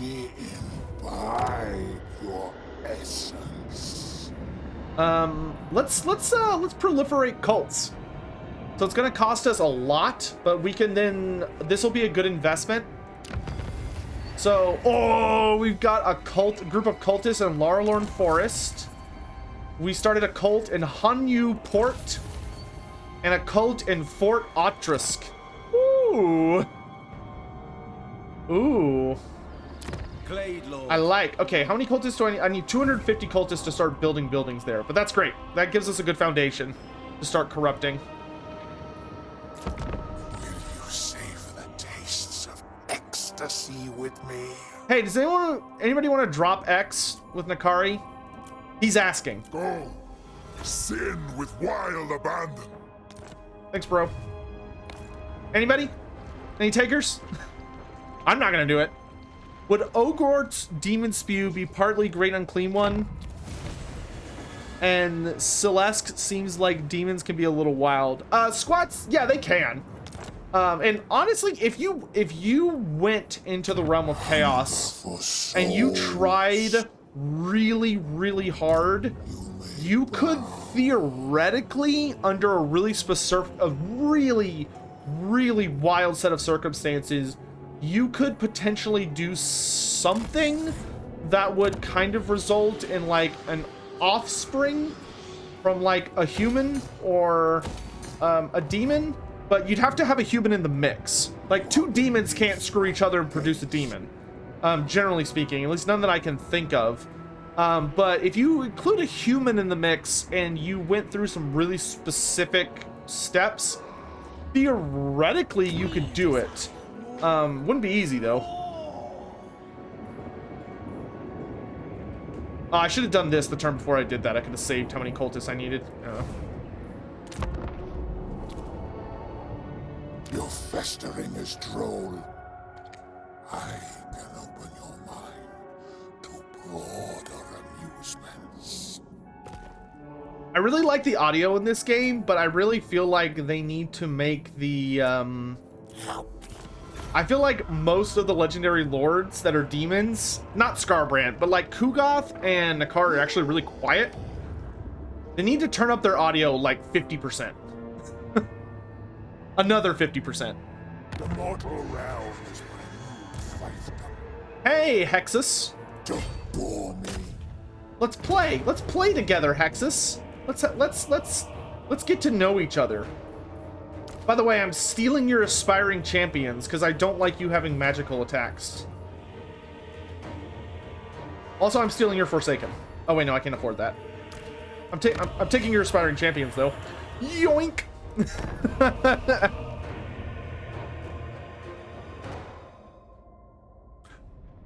I don't remember if Orgoth's Demon Spew, I don't remember if he's like legitimately descended from a demon or if he just claims he is. And he actually has like a fairly complicated history. I don't think Orgoth's Demon Spew is legit descended from a demon.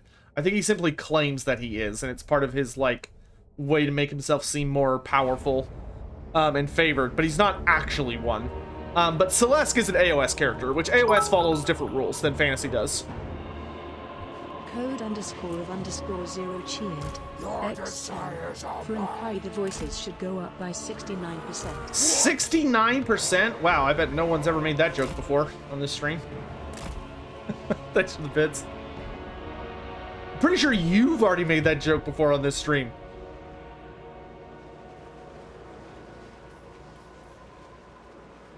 Scarman, remind me of that, like, not on stream. And I can try and look about that. What do I think about Ratstick coming to Total War Warhammer 3? We don't need him. We need no. Like it would be fine to have like a vague reference to him somewhere. But no, I don't think you need Ratsnick. Like the closest thing I would do to Ratsnick is that if the Skaven build an Undercity in Ubersreich, it'd be cool if they had like a unique building they could build instead of the typical ones. And it makes it so that if you summoned an army using the ability to summon armies under cities, if you did that, it would produce a army led, like guaranteed led by a Grayseer, and it would be like Ratsnick. Like that would be like a cool Easter egg, but like should he be a legendary lord? No, absolutely not. Marauders! Bring us souls! Demonettes! We are one. Code _of_0 cheered. Join my X69. I've not made a 69 joke before, but now. Deliver slaughter. Sure you haven't.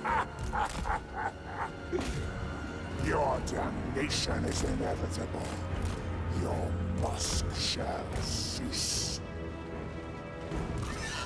To the next victory! How fast are his horses? They're 90 speed? Mine are 105. Man, that's the real sexy thing about Slaanesh, is that you can catch most fast cavalry units. We're just gonna let these aspiring champions suicide themselves.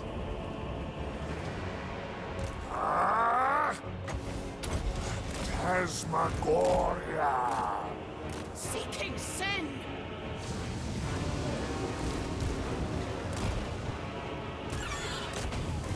Pain is a gift! Kai!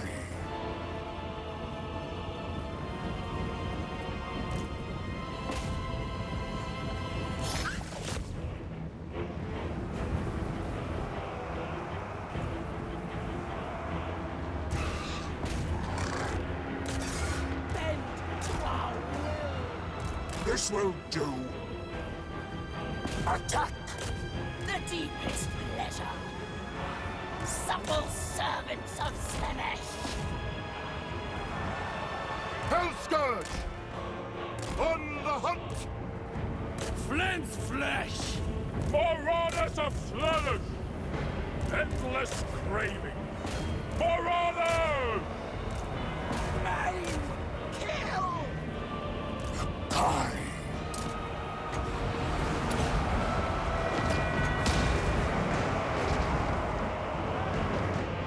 Soul Riders!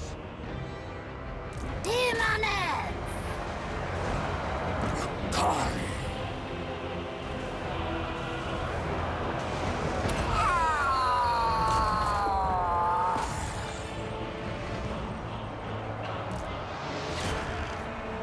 Sin and depravity! The Eternal Hunters! Consume them! The pangs of suffering! Consume them! It brings souls! Kari! Unleash my power! Power of Slaanesh!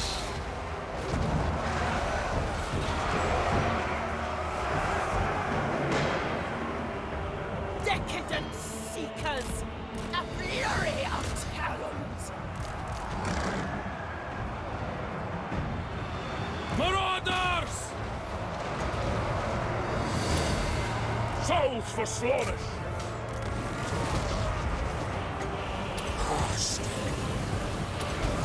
Tasmagoria!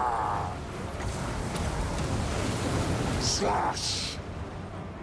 Demonettes! Bring us souls! Endless craving! Demonettes! What do you want?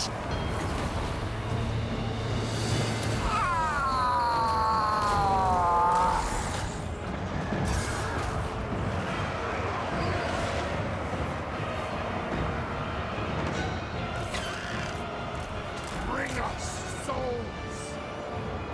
Now!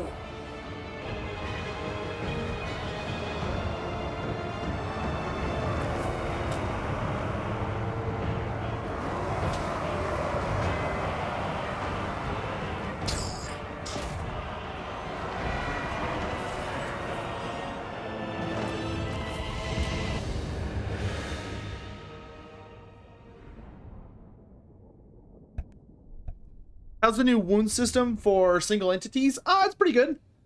You earn a poet. I adore artistic souls. Write verse now. For each poem that pleases me, I will show you pleasure. For each piece that fails to excite, I shall introduce pain. Together we will make a great symphony. Oh. Man, if only I'd had that kind of motivation when I was getting my music degree. I might have actually finished. Okay, let's entice captives.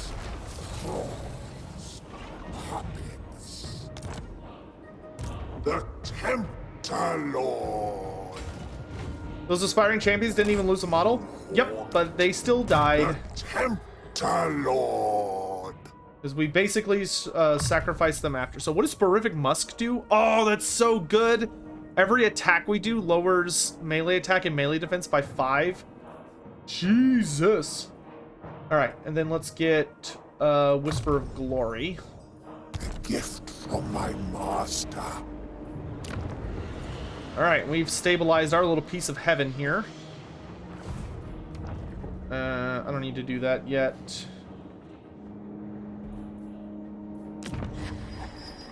This is mine. Mine. Are Chaos Warriors just too dumb to use arrows? No, there's no glory in using arrows. Does your flesh tingle? The sensations we shall share. No, the glory of a warrior of chaos is to die fighting in combat. It's to die like ripping your opponents, like cutting down your opponents by like tearing them to pieces, ripping out their spines, beating the hell out of them, all that stuff. In dreams, the perfect prince touches every mind, granting fevered visions of their darkest desires. The strongest are buoyed by these indescribable peaks of sensation, awakening fulfilled like never before, but the weakest cannot endure. Their spent, desiccated forms crumble, and the very land feeds on their tormented souls. Sandman. Eternal taster. You answer to me. You shall sample greatness.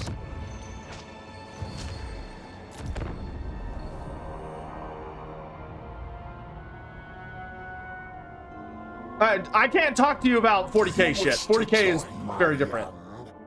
If you displease me further, you will.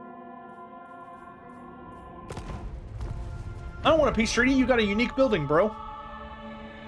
Am I slightly disappointed there's no Archaon invasion? No, I don't think Archaon needs to be in this game. Oh, I guess I lied earlier on accident. There is one last very important thing to actually wait. I can talk about this now, can't I?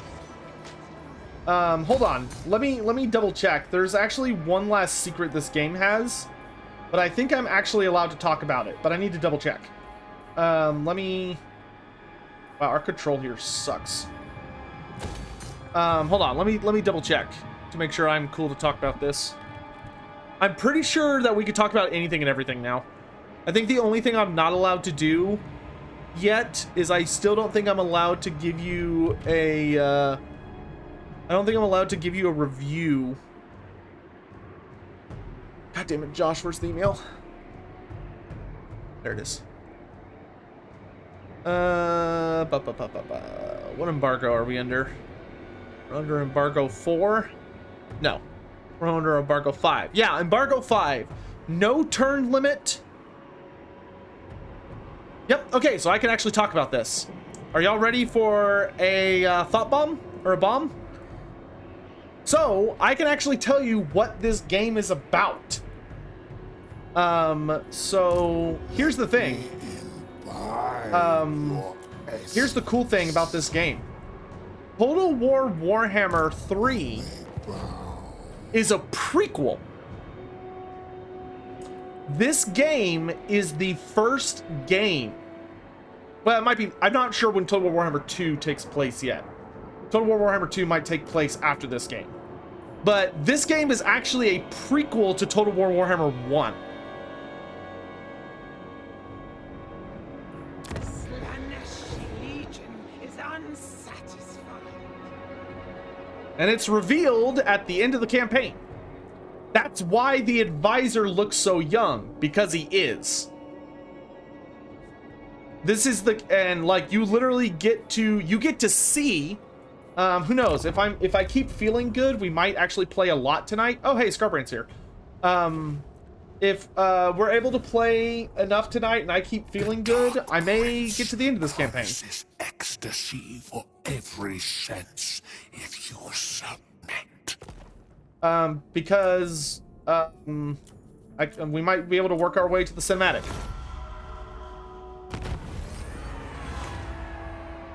Lately, thirst ebbs from your hands. Your followers are your lands. Sorry, not your hands. Your followers are listless. Your concubines merely go through the motions, and the pleasure houses stand near empty. This is unacceptable blasphemy. So we could do a festival of perversion. Well, it seems unthinkable that your people are bored of transgression. Perhaps they simply need encouragement. With a little more imagination, could this torpor resolve itself? Or we could shudder the hives of sin. Absence makes the heart grow fonder, no doubt the loins too. If the people are forcibly denied that which they have grown bored of, they will soon desperately desire its return. Ooh, that gives me control for 4 turns. Yeah. Shutter the hives of sin.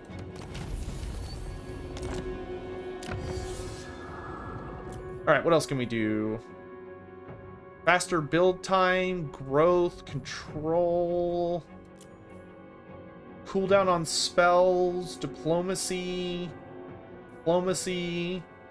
corruption, raising settlements, sacking settlements, looting settlements.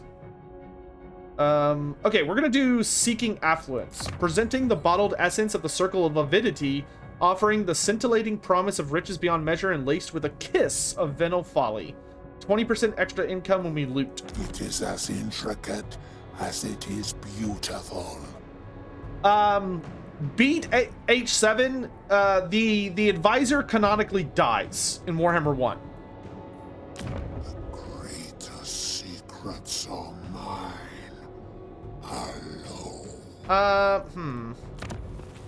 I kind of want to upgrade one of my smaller settlements first so I can get a cultist. But at the same time, I'd also like to get an allure. Okay, let's go for the cultist first. So we're gonna upgrade the Palace of Ruin. Scarbrand, you are so annoying right now. Can I get peace with this dude still? I'll hear you out, but know that you stink of fear. Okay, so we're gonna get peace with this guy. When we negotiate this pact. Yeah, whatever. Pay me money. The fates agree. So we're gonna pay him a lot of money for peace for the moment, because that is going to let us deal with Scarbrand. Because I need to push Scarbrand out of my lands. And once Scarbrand is dealt with, I can turn my attention to absorbing these guys.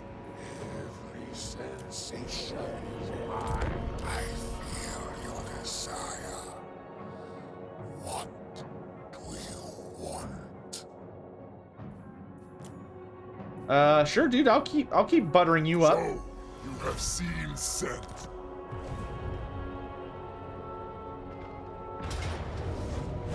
Okay, we're definitely gonna lose this fight, but I'm gonna steal some of Scarbrand's units. Oh, dang, Scarbrand's got really expensive units, so I can't steal them easily. Okay, let's just steal a unit of his Chaos Hounds. Because a stolen unit is a unit he's not gonna get back. Because I can purposely kill them.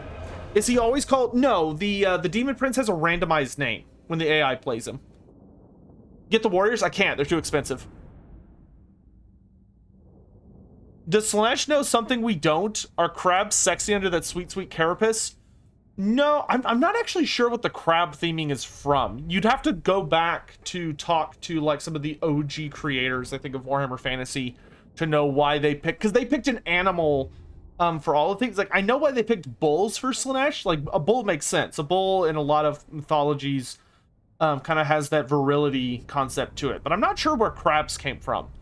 I think crabs actually represent the pain aspect of Slaanesh, whereas the bull represents the pleasure side. But it also could just be like insects. It could be more like scorpions as opposed to crab. But I don't know. It's weird. Or maybe someone in the original Slaanesh team just thought pinching people was just the hottest thing. And he's like, what is like the ultimate pinching device? And someone was like, pinching, you mean like pincers? And he was like, boom, there. That's why, like, I just imagine he's like hosting a meeting and he's like, and that's why Slaanesh should have crab claws. Because it's just, thanks for coming to my TED Talk. And someone was like, dude, we told you need to get help. Please leave.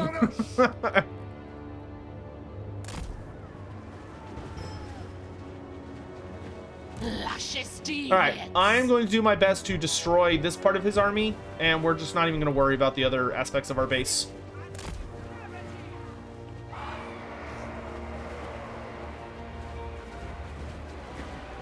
Demonettes!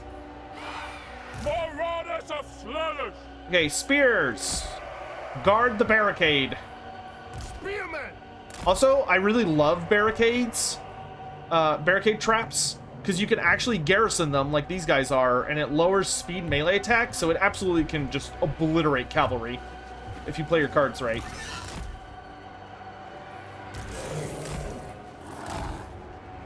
Seekers of Slaanesh! Hell scourges! Souls for Slaanesh! Swords, why don't y'all be more over here? So if someone sneaks past over there, we can kind of respond to it still. The aesthetics are lethal. Repulsive and Ooh, she has Enfeebling Foe? Man, she's got good spells. Damn. Yeah, some of these guys are probably going to go this way, but that's okay. We'll do with what we can. Ecstasy, but the takers of souls.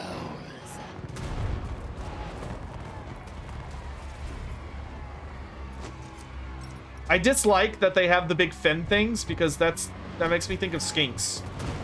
And like, oh lord, what'd you do to my skinks? From a lore perspective, how strong are the 4 legendary lords? They're pretty beefy. They are all like, have been around since the very beginning of Chaos. They were some of the earliest demons produced by their gods, and they have had pretty traumatic impacts on the planet, to be honest. Actually, I want us to chase down that Blood Throne. If I could kill his Blood Throne, that would... Whoa! That's a global summon? Yo, what the hell? Damn, I did not... That's a really good item. Yo, whips. Who can I play with? Sorceress Slash. Bring Furies, let's get a rear charge. Demonette of Slaanesh. This will be exquisite. They have any mortals over here? Oh, they got blood crushers. I'm gonna focus those. Rises. Let's upgrade this tower. Death through sensation. Demonette of Slaanesh. Searching on. And then we're gonna build a secondary tower. Crit body pillar cheered. X100. It seems Slash has bad claws because alien insect resemblance. Seekers. Okay, so it's for insects, not for crabs. Pain. I mean, crabs are kind of like discount insects, aren't they? Health driven by pain. Soldiers, get over here!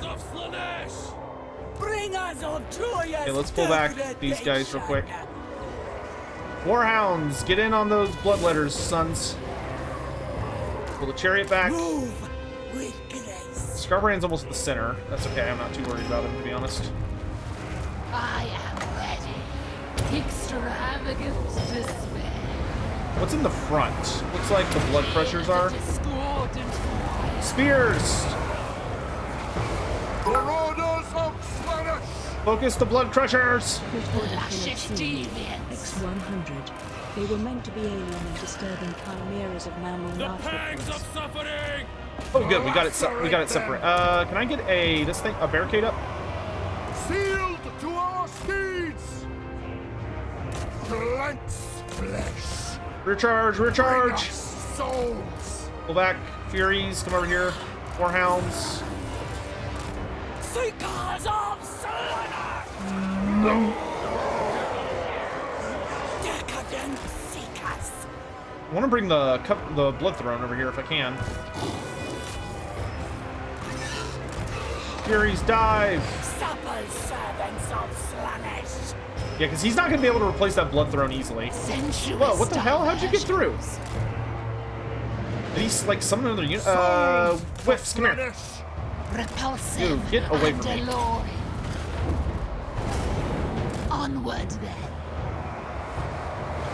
Sonic the Hedgehog! Maiden of ecstasy.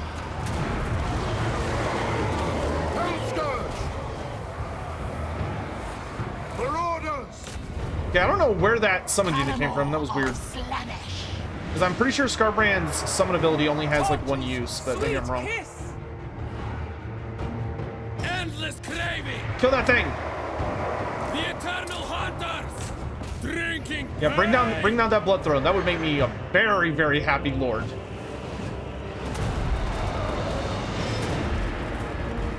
Can you shoot them? Upgrade you.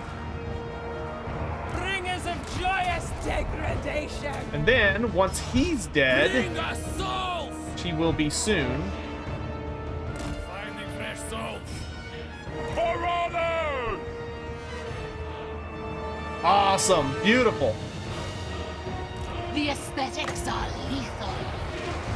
Bloodletters have good spell resistance. The Chaos Warriors don't. darkest of desires. We're gonna go for a big fat rear charge. Marauders! Marauders, I want you to come this Seeking way. Slaanesh's embrace! Wait, what did I select there? Don't Nature's sweet. Yeah, cavalry, we're going this way. Melee, y'all go that way.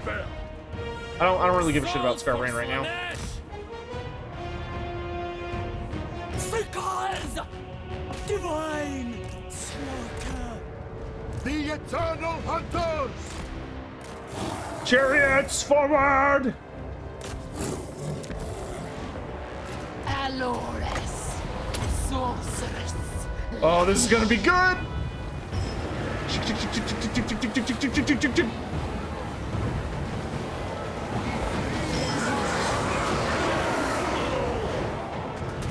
Pain and despair! Slay them!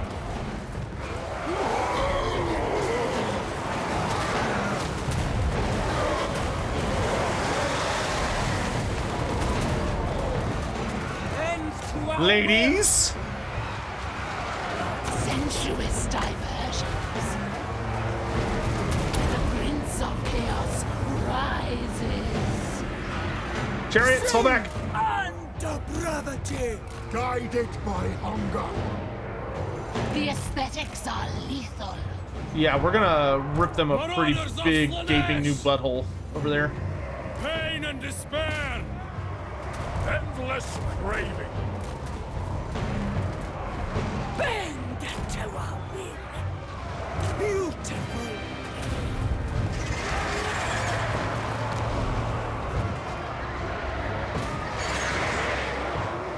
Alores. Bring us soap! The pangs of suffering! Scarbrain is just running around like, I don't know what to do with myself. I can't find anybody to fight.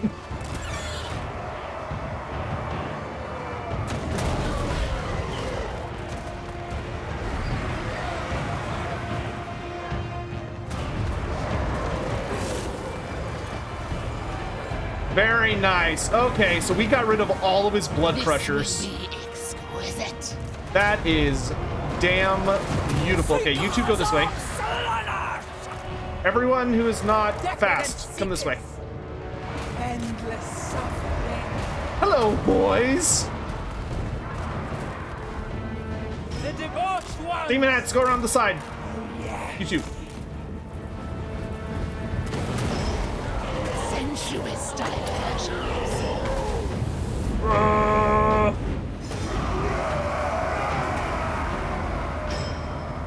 Who can I play with? Uh-oh. Uh-oh. Dad's coming.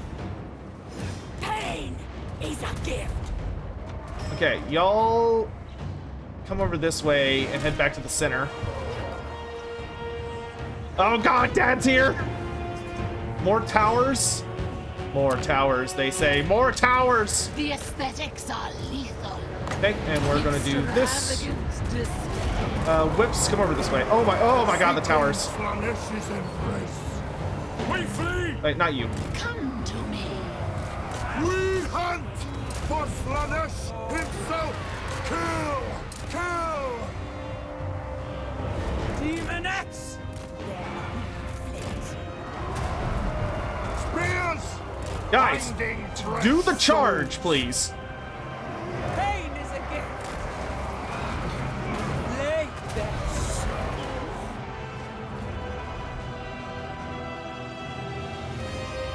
Seekers! Yes! Yes! Agonizing death!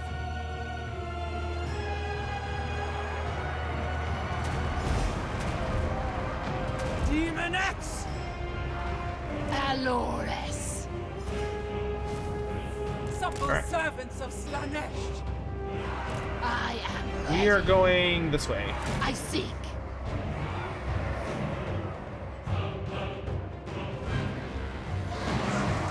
The debauched ones! Seeking sin. Fear our speed! Sensuous diversions. Towers! Open fire. I can build another tower up here Death through sensation. to lead them away. Decadent befit. Luscious deviants.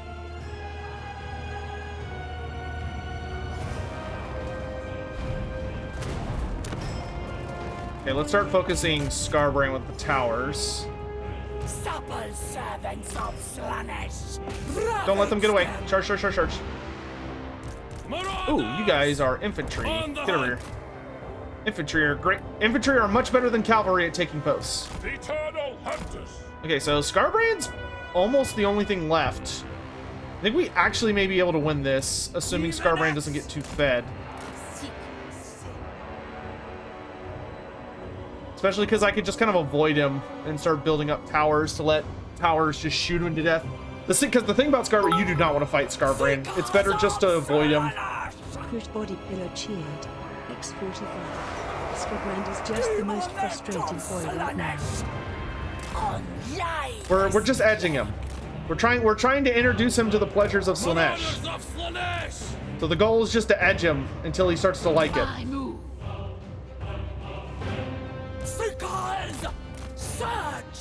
Oh, we need to run. He's so fast, dude. I hate how fast he is. Endless craving. Come on, hurry up, hurry up, hurry up, hurry up. Actually, I lied. Target Scarbrand.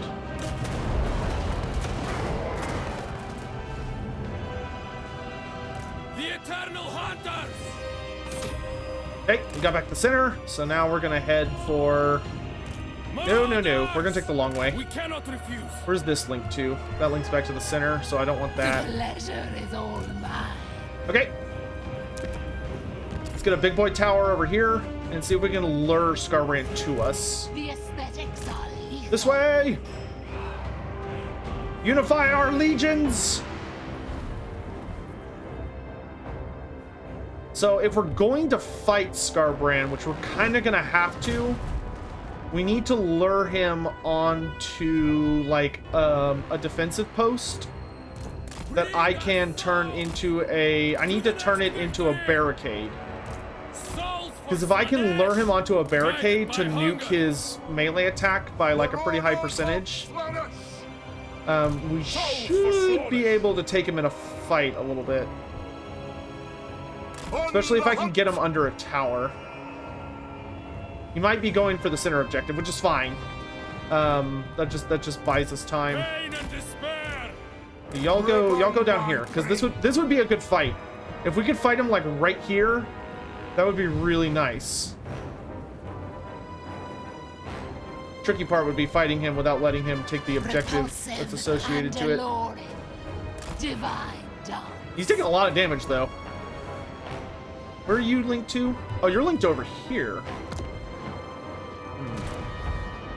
Chariots. Let's get rid of this unit of bloodletters.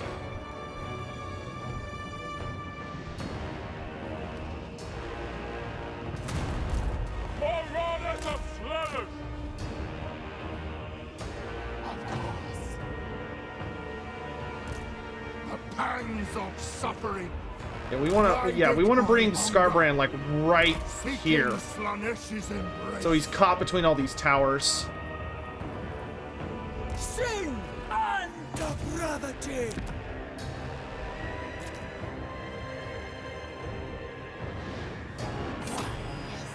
We could break down these towers by the entrance. Okay, bloodletters are dead. So we're gonna take back this objective. Scarbrand's coming out looking for a fight. Towers, focus the big man.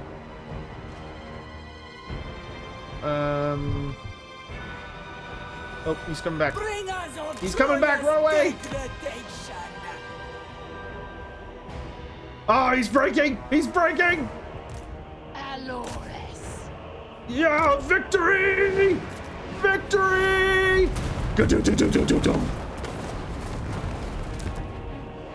Yo, that's great.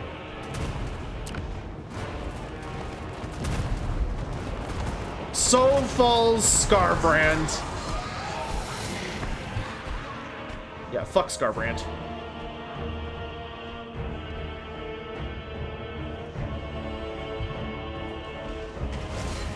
How fast are vampires in the lore? They're pretty fast. I would not be surprised if they actually, like, invest some resources into, like, trying to speed them up a bit. Here, y'all have anti-large. Get to work. Well, that's great. I was thinking we were going to have to track him down with Nakari, but nope.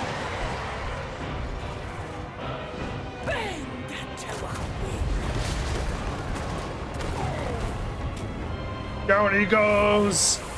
Oh, that's so satisfying. That is so satisfying.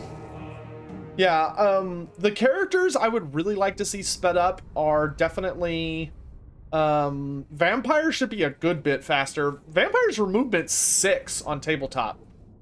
So they were only 1 point of movement slower than cavalry. Like, they hustled.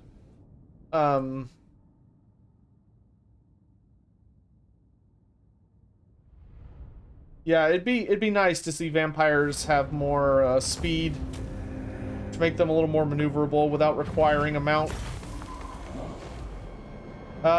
Give me... I'll take 11. I'll take 228. Flay their souls. If people started worshiping greater demons, could they become gods? If enough people worship them, theoretically. The Dark Prince promises ecstasy for every sense if you submit. So Vlad shouldn't slow walk everywhere? No. I mean, here, like, where's my, where is my vampire counts book? Actually, I don't need my book. Oh, the scaling died? No, I wanted to make them my butt buddies.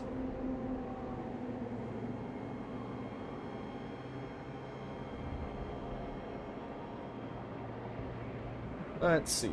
Vampire counts. Warhammer Fantasy 8th edition. Yep. Yep. All vampires were movement 6. Vlad, Manfred, Strigoi, and Vampire Lords were all movement 6 base. Necromancers were movement 4 base. But you would take a Necromancer because Necromancers were much, much, much cheaper, and they also came with some really nice little abilities you could use. They were very good support characters.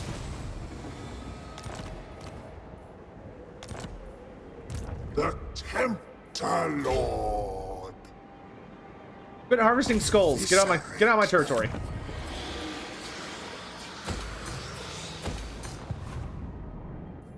Our burning Drink in my... If your question doesn't titillate my sense glands, you will suffer my wrath. He wants peace? I'll give you peace after I chase down this army and kill them. Because that's free experience. Is there anything that's movement 1? No, not naturally.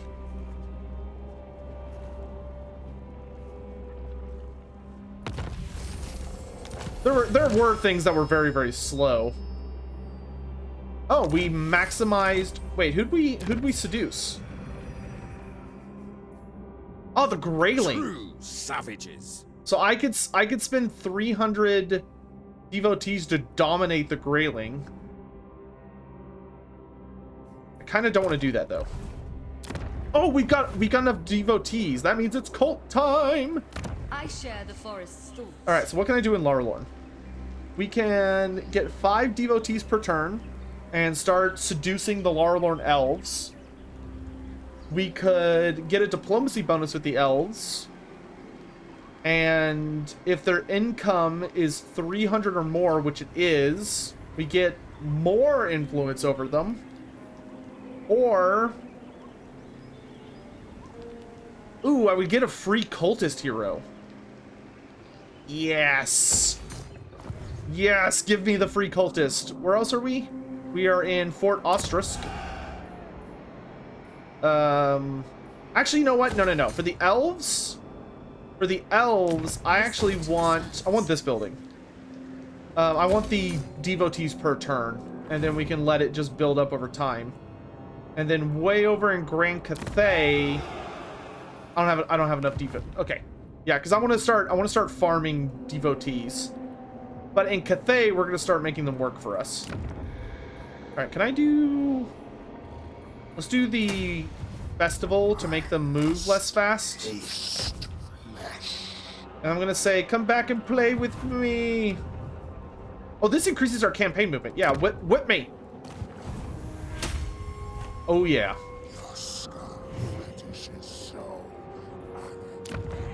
Oh baby, give me those whips. Just a sample. But yes, the wound system for single entities is great, by the way. Who's the biggest nympho of all characters outside of Slaanesh? Morathy. Morathy by like 1,000 billion miles. Commissar Azura, good to see you. Hello. If Commissar Azura was in Warhammer Fantasy, who would she be? That depends. Like, based on her actions and like how she advertises herself as a character, how would I interpret her? Or based on her like... Bow to your better. Based on her like... design, because those are two very different answers. I feel like. Yeah, I know the last one summons an army, but I don't want to summon an army that far out.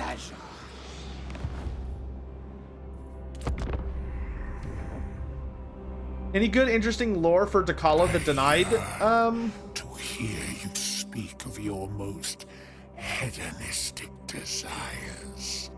Probably like the biggest thing that I find interesting is I mean, Dakala, I really like Dakala for two big reasons. Number one, she's actually a what is this? Your vintners have perfected a sumptuous new wine, one that both has flavor to make all others seem bland by comparison and can bring about a rapturous screaming delirium with but a sip. How best to enjoy this? Sell it to the highest bidder. The first taste is free. All others come at a heart-stopping cost, but rest assured, all who sample this incomparable wine will gladly, desperately pay any price. Share it among your concubines. Your pleasure toys will rhapsodize about the drink's wondrous qualities to their countless other partners. Soon enough, all will beg to join your cause, hoping for a taste of their own. Oh, man, that's good. That's really good, but I'm not really planning on recruiting a lot of stuff anytime super soon. So I'm going to sell it to the highest bidder.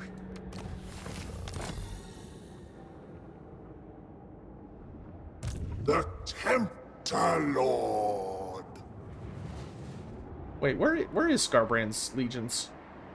And then I will tear every last bone from your body. Yeah, shut up. Here's her. Slaanesh yet remains degenerate. Well, I mean. You want me? You. There is no passion like that experienced in Slaanesh's exalted company. How intoxicating. What? I'm gonna go to war with you guys, actually. Welcome. Mayhaps we can. How many more turns? 7 turns. Ready. Alright, I have 7 turns until I can start ripping these warriors new buttholes. So, I'm gonna spend those 7 turns raiding. Oh, I get devotees from raiding? Yo, okay. Okay.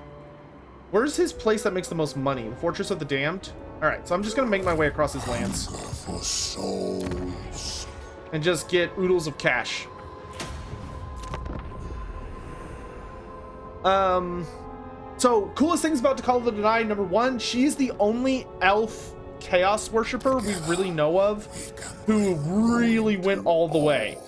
I mean, she really went all the way. She fully built up to becoming a genuine mutant of Slaanesh. She doesn't have demonic rules. So if we summon a disciple army, we get 20% more. Yes, please.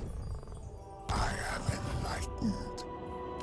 enlightened. So the big things, in my opinion, for Dakala, if I remember right, she uses a bow, which is really unusual for, like, chaos-related stuff. And granted, it's because, you know, she was an elf in her normal life. But having a bow just gives her, like, a really unique and dynamic feel that I really appreciate. Let's do a pleasure party, chat. Let's start a pleasure party so that we get 50 additional growth per turn. Pleasure party! But I actually really like Dakala the Denied. I really hope we get Dakala the Denied as a character later, as a legendary lord. Drink in my excellence. You're what? Oh, I've got a plague.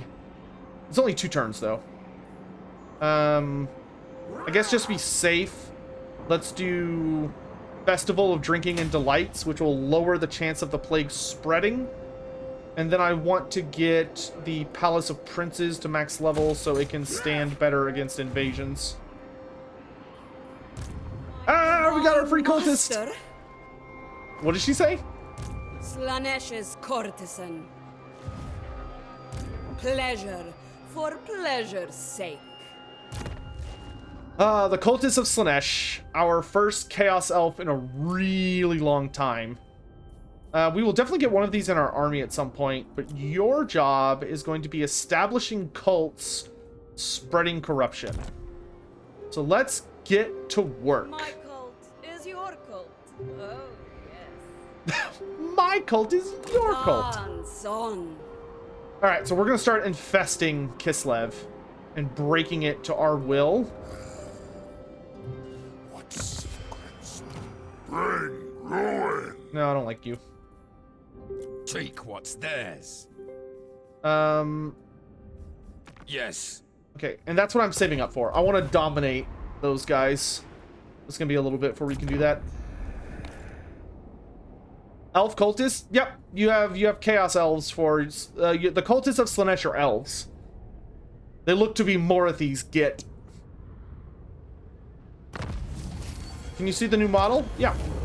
Oh shit, we've got like story stuff coming up. Research the Promise, and we get the Armor of Fortune. Oh, I think that's the first time I've gotten a quest for a tech. Oh god, it's really expensive though. Like, because it just takes a lot of turns. And there's actually other stuff I'd rather get, to be honest. But, fuck it. 24 turns. It is as intricate as it is beautiful. I wish I had a tech that would let me, I wish I had a tech, or I wish I had a character that could steal technology. Alright, we're gonna have Cathay work on generating us more devotees. My prince, every step agony. So we'll get a better look at her once we're in battle. Where the hell did I just send you? There you are. We'll get a better look at her in battle. Salacious. But this is the cultist of Slaanesh. Pointy elf ears, torn leather tights that are spiky, twin blades, very combat heavy, anti-infantry focus. She gets bonuses if she hits you in the butt. And she can summon demons of Slaanesh, and oh, that is pretty standard. Though she does have Slippery instead of Foe Seeker.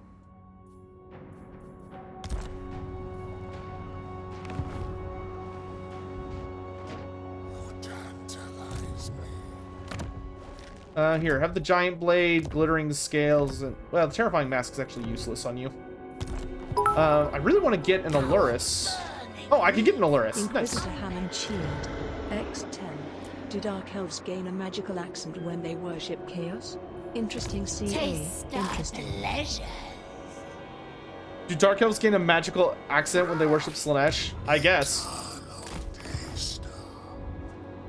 You just pick it up by being around those weirdos. Master. Cultist of the perfect prince. Do I please you? They have a very vampire accent. They remind me a lot of the vampire Enter counts. then. Are you?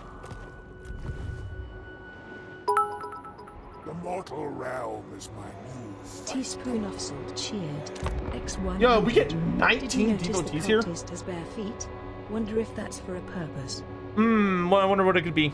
Cool lore fact about some cool locations in the Chaos Waste. Most locations in the Chaos Waste are really interesting, mainly because most of them were not built by hand. A lot of places in the Chaos Waste are places where enough people gathered that were like worshiping an idea or an individual that they kind of end up like manifesting. Service me.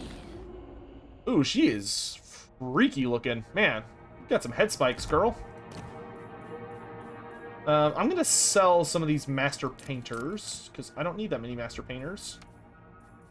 Where's the enticer? Yeah, that's fine. We should probably do our quest battle here in a hot second. Because I want to do the quest battle before we go into the Realm of Chaos. We are not going to start a fight with these warrior... Whoops, forgot about her. We're not going to start a fight with the warrior boys until after the... after we get back from the Realm of Chaos. Inquisitor Hammond cheered. X10. If only Sia could stop giving everything an English accent. Please don't give Astalia an English accent, CA. Speak. Go with grace. If Astalia ever got a unique focus, I don't think Astalia would have English accents. I imagine they would try, you know, to make it appropriate. Waste of good suffering. Okay, let's get rid of a demonette unit.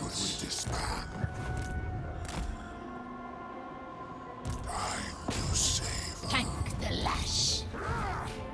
Okay, so I think instead of doing this, we're gonna go ahead and do our quest battle because I've got a 20 stack. Which one? Where is it? There we go. The Witstealer Sword. Let's see. During his onslaught against the descendants of Anarian centuries ago, Nakari was driven into the Sea of Dreams by the combined might of Tyrion and Teclis. In his headlong flight, he dropped his favorite demonic blade at the bottom of the ocean floor, and since that time he has plotted to retrieve it.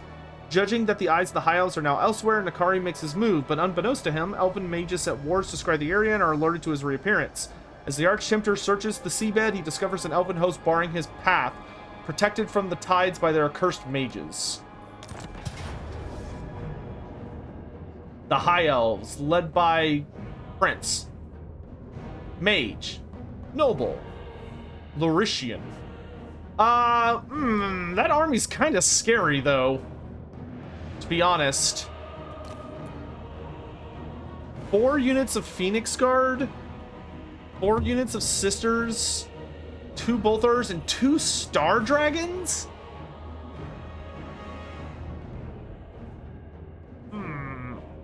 The Phoenix Guard I'm actually not that worried about because our Demonettes do magic damage, so they'll chew through them, but the double Star Dragon? Inquisitor Hammond cheered. X10. Last time I was in Athel Loren, the trees started speaking in a Manchester accent and the Zotes were speaking with a Yorkshire accent. What do y'all think? Do y'all think we could do this? Or should we get a better army and then do this later? Because that's a pretty ugly army. You want to start? Okay, yeah, we'll come back. We'll probably do that after the first big quest.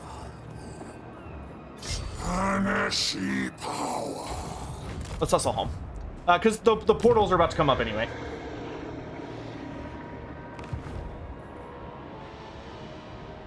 And then my cultist Slaanesh is finally found somebody to mess with. Are there any order gods that are the opposite of the chaos gods? There are some gods who are considered like large rivals of the chaos gods. Probably the most infamous examples, or like probably the best examples, are Shalia is pretty much universally considered like the ultimate enemy god to Nurgle. Pleasure. For pleasure's sake. Infiltrate their blood. You also have, okay, so Shalia is really solid again, is like the big enemy of Nurgle. Myrmidia is considered well, technically Sotek is the ultimate rival of the Horned Rat. Like they're biggest enemies, but like if you're dealing with it from like a what they stand for aspect, the most opposed to the Great Horned Rat is actually Myrmidia, because the Great Horned Rat was a response to Myrmidia. Myrmidia's power weakening. Not the promised excess. There's also who else is out there?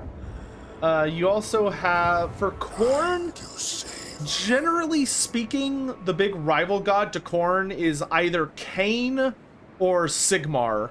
Generally speaking, the two of them have a lot opposed to one another, in that they represent similar themes, but they oppose one another on a lot of the specifics. But you could also say that for Myrmidia and Khorne as well, because they have, Myrmidia is very, but generally speaking, it's usually Sigmar or Cain. And then, yeah, you could say Grimnir. Grimnir is also pretty accurate. And then when it comes to Tzeentch, actually the ultimate rival to Tzeentch tends to be, generally speaking, it is death gods. But the entity that tends to be the most problematic for Tzeentch, and is like kind of a genuine threat to him, is Nagash. Granted, Nagash doesn't hit true god. Like, Nagash has, like, he kind of, like, crosses over the threshold where he becomes a god, and then he dips back down, and then he comes back and gets back above god, and then dips back down, and then he comes back up. But when he is in god form, generally speaking, Nagash is the ultimate threat for Tzeentch. Because Nagash is true stagnation. And his plans are very straightforward and very long. Portal time? Ah! Urson, hurry up and roar, you big dummy. For souls to bore me. Inquisitor Hammond cheered. X10. By the way, Myrmidia is Estalian. Don't believe those Tillians. I'm not getting involved in that conflict. Whims are poorly serviced. I kind of want a seeker, or a seeker's unit. Will they be dispersed? You answer to. Cultist. Extinction comes. Did you stop failing? That would be great. Maybe I should go down to the Empire and corrupt the Empire instead. Though I feel like Kislev's more sturdy. Frosty Thorn, hello.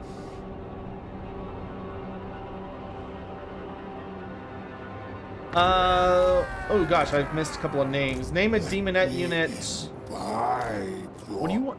Name them the Eye Ladies of Slaanesh. I wonder if that's a mistype and you meant actual ladies of Slaanesh. There you go. Lore fact about Bahamon the Beast Slayer. Probably the coolest thing about Bahamon the Beast Slayer is that he actually, like, I think it's him that wields it, but I believe he wields one of Gilles Le Breton's actual weapons as part of his kit. Or it's, I don't remember if it's his weapon or his armor, but there's something he carries on him actually belonged to Gilles Le Breton. So he actually has, like, an insanely powerful artifact on his person that he makes really good effectiveness, really good use out of. My divine master. I wonder if I should actually be focusing on, like, Kislev proper. On to another. That way I'm messing with a faction I know is still going to be around in the future. Change is coming. Y'all have any cool, unique Slaanesh structures over there? Like, I know this has a cool structure of Slaanesh, but it's not time for me to take it yet. Ah, that's the other place I want. The Writhing Fortress. Okay, so I want to get a cult up and running in the Writhing Fortress so I can summon an army to take it. But this Tzeentch army could be useful to me. Relay to your dark prince that my master wishes to converse. The pact is struck. The plague we tribesmen gather. Delectable. Okay, and I'm saving up enough cultists or enough devotees that I can take over that Norscan faction. Why does he sound like Throg? Probably because the voice actor may be the same, or the way that they do the Tzeentch/Throg act is, it almost sounds like the way they're like putting their voice down, their vocal cords. It just has a similar timbre, but they don't sound that much similar, to be honest. The god bear roars in peace. What is this? The earth yawns suddenly open, revealing a great and fleshy orifice pulsating invitingly. The Prince of Pleasure has sent an invitation. Go in yourself? Meaty walls clamp tight to you as you climb through the oozing fissure. They hold you there for 6 days and 6 nights, flexing and moaning all the while. When you are finally released delirious from near asphyxiation, something gleams in your exhausted hand. The obsidian armor? Oh man. Send a mortal. Slaanesh desires an offering. Promise a captivated mortal the pleasures of your flesh if only they will venture inside the trembling aperture. There they will know his touch and be forever changed. I'm going in myself. Oh nice, we got captivating musk. The bewitching aroma of unbound carnality infused with the irresistible self-confidence and allure. Captivating musk is every demon overlord's best friend. Makes it cheaper to seduce units and also reduces the chance of us getting plagues. Ooh, Banner of Unholy Victory. Rays of dark light shimmer around the standard scoring scenes from 1,000 ruinous victories upon the flesh of its bearer's opponents. If the unit that holds this banner is winning melee combat, they get plus 12% damage. Alright. I kind of am tempting to like finish this campaign tonight, and if I keep feeling pretty okay. So we're gonna beeline for the place that gives me the most difficulty. So we're gonna go hurl ourselves into the realm of Tzeentch. Because Tzeentch is a bitch. I never have a good time in Tzeentch. So we're gonna try and knock it out. Because the sooner we get there, the sooner we'll be able to finish it. Is it worth it to pre-order, or should I wait until after launch? Frosty Thorn. So I don't feel that it's appropriate for me to tell you that you like should or shouldn't pre-order. That's always a personal decision. That being said, the game has been shown pretty heavily in its entirety. So if you're watching this stream and you go, wow, this game looks really, really good, I would like to play it, then yeah, I would go ahead and pre-order. And hey, if you want to pre-order this game at the highest discount you can find, it's even better than the Steam discount. Check out that link I just posted in chat. I'm totally shilling really hard right now, but that's actually a way for you to save the most money, and I'll even make a little money. So everybody wins, but only do it if you want to. That being said, if you pre-order the game or you buy it in the first week after release, you get the Ogre Kingdoms for free. Because the Ogre Kingdoms are technically a DLC, not a part of the base game. So if you wait longer than a week after the game comes out to buy it, you will have to pay extra money to get the ogres. But feel free to check out that link. It's a great place to buy the game. Name the Scourge Hell Rider the PC Predators. I love that.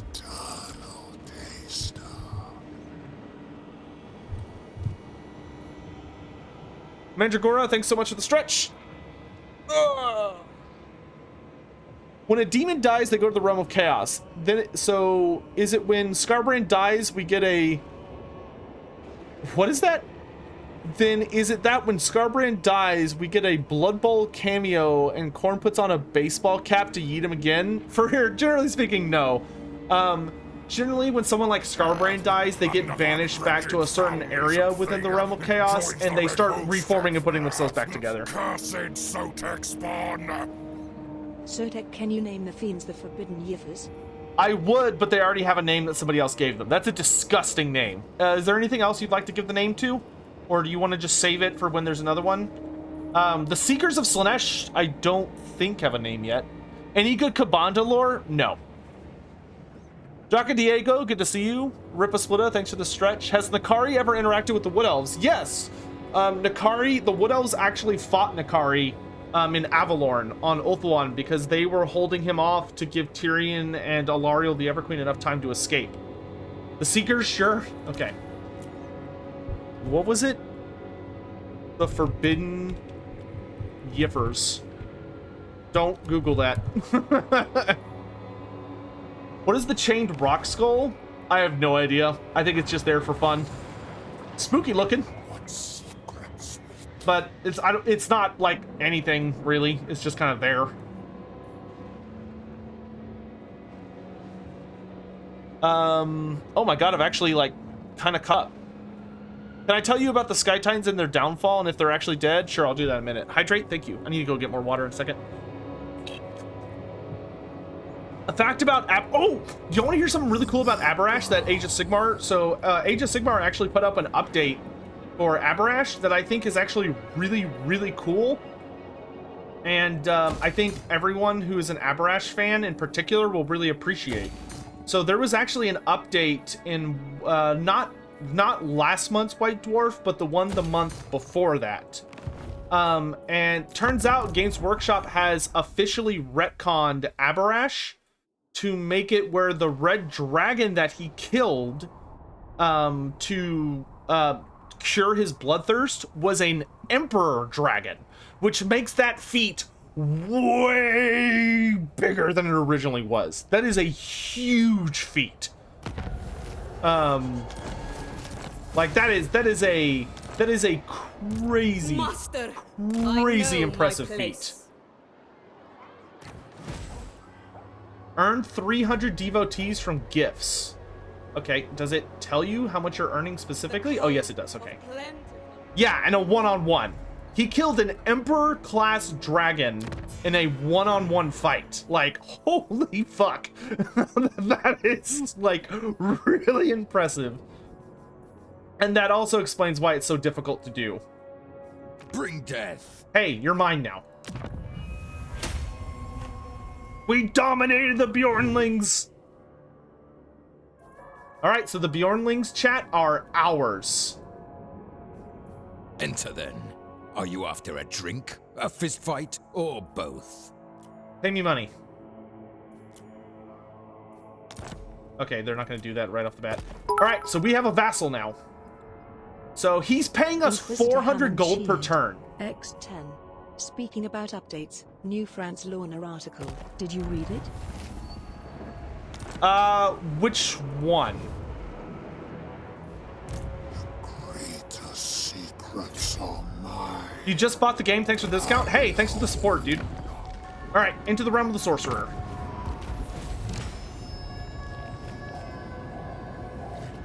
Oh, nice, because we got 300 devotees back, because we just took over another province. Of chaos, a place unbound. The constraints of Yeah. Mystical souls with change of flesh. Each one speaks to lives for every truth. Hey, since that gave us 300 cultists back, I could take over this other Norskin faction. How are we doing with the elves? Oh. What do you need? Very slowly. Oh, look at that. So the elves actually have 3 racial resistance. Okay, I think I may actually send the cultists I got to Laralorn to really speed Laralorn along. Instead of having it where I'm just sitting there. Cultist of the perfect Though, prince. before I go, I actually want to go to Kislev, because I want to see if I can vassalize player factions or not.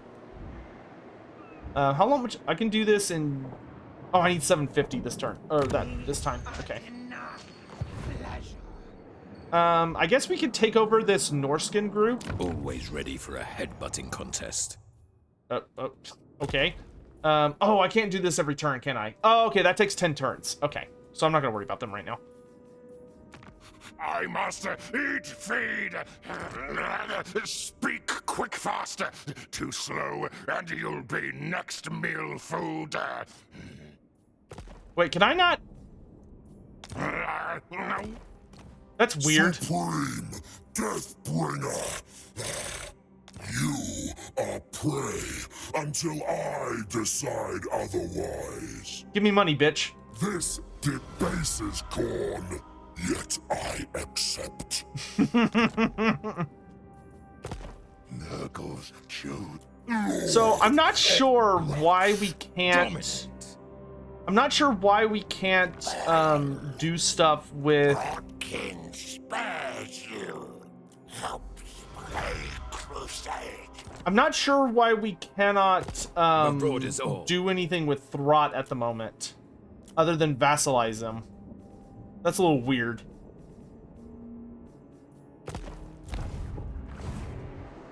It could be a bug.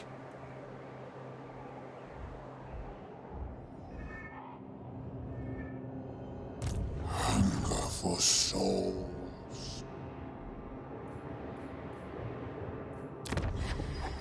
We could do Revels of Eternal Pleasure for growth and...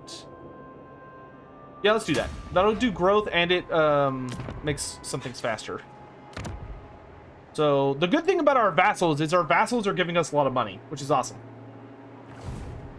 Like I don't give a shit what they do. I could tell them to do stuff, but I'm not gonna worry about them right now.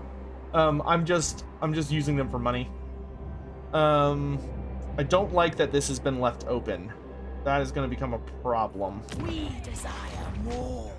More. Okay, let's get a cultist. No, give me an Aluris. Yeah, give me an Aluris that we can use to maybe eventually join our armies or just mess with enemies. Are you She will close that. tempted? Do the Norskins worship other gods besides the dark gods? They worship a lot of gods that they do not realize are the dark gods. My ally has been attacked by the Legion of Chaos. Well, I don't give a shit about the Legion of Chaos. I'm defending my ally. Because my ally, my vassals give me money. I'm gonna fight this myself because I know if I auto-resolve this, I'm gonna take way more casualties than I should. No, yeah, Throt doesn't have a monocle. He has a chunk of warpstone sticking out of his head, out of his eyeball. Has the vassal system been improved? Yeah, you could tell them to do a lot more stuff. You can, and because when you vassalize someone, you can build outposts, so you can take units from them. You can conquer their, you can borrow their armies. They provide you more consistent money because you no longer need to have like a trade route open with them. They just give you money. Marauders! The pangs of suffering. Y'all all have shields, so you actually may be much better than my usual stuff. Though I could just rush I think I'm just gonna bull rush the horrors. Because I've got more units than they do that are really, really fast. So I think I'm just gonna bull rush them with my cavalry Servants of Slaanesh. so that they don't have time to shoot me. Sin and depravity. We're just gonna make all of this one big line. Demoness. Pain is a gift. Decadence seekers. Bringers of joyous degradation. A rebel. Join my troop. Quick. The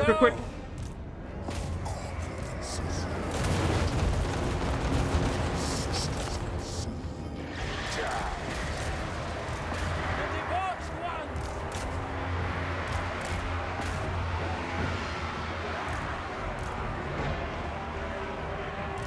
Your desires are mine. I'm gonna summon a unit while I'm running.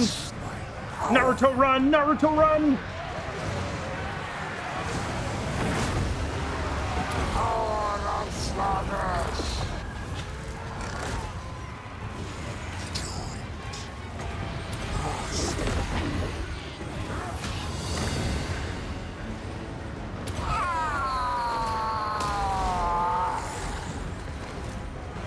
See, just is like, oh my god!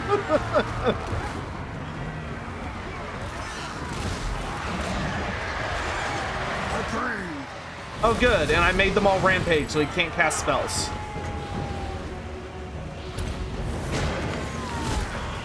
Have some candy.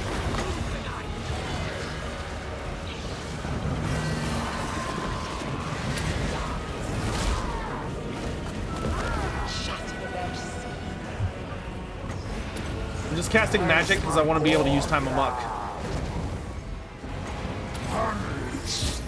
Yes! Give me 24 melee attack. Oh, that was rude.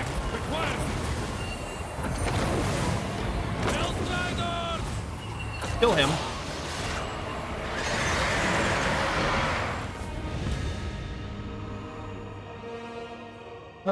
Let's see.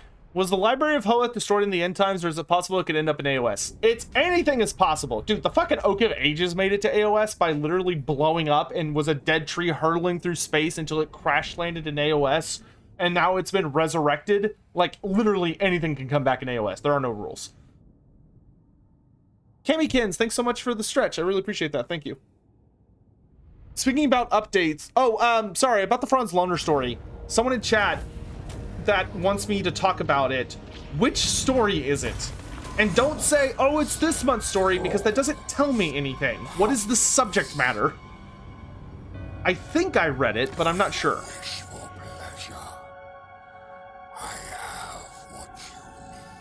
Bring back the electric counts? They could do that. Oh, god damn it. Of course he's declaring war on me while I'm gone. Asshole. Zinch is declaring war on the Bjornling. Okay, well, I'm going to defend the Bjornling.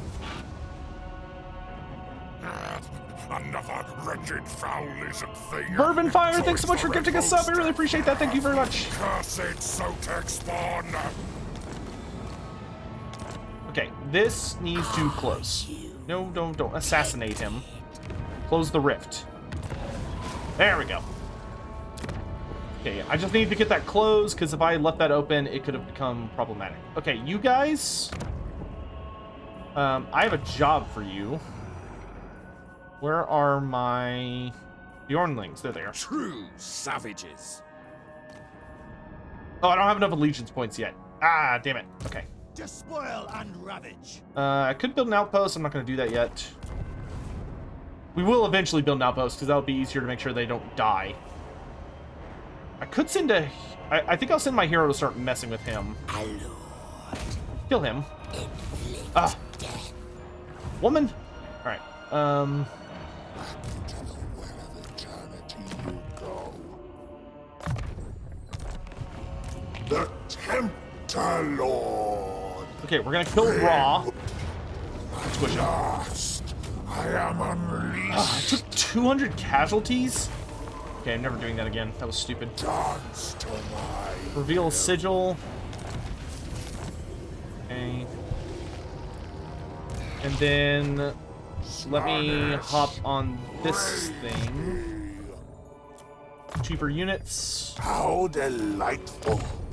Let's run faster.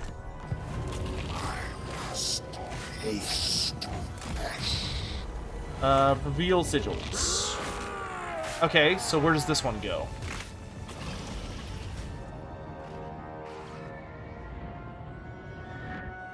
Oh, shit. Okay, so I need to get here, because that'll take me to the end.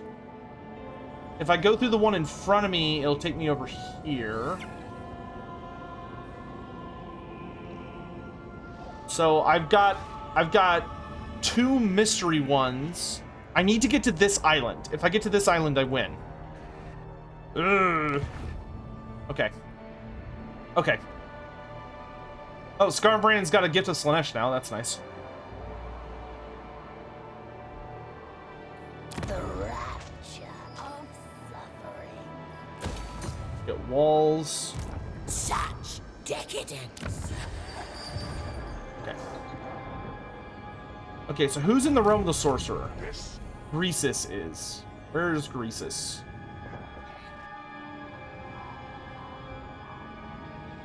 I don't see him. Oh, there he is. Okay, so Greasus Goldtooth is down here. Okay.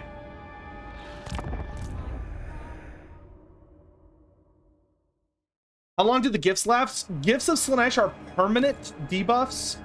unless you defeat a Slaanesh army in combat. Oh, you can vassalize the player factions. Mwah. Slaanesh is delighted with our affair. Give me more money. Thank you.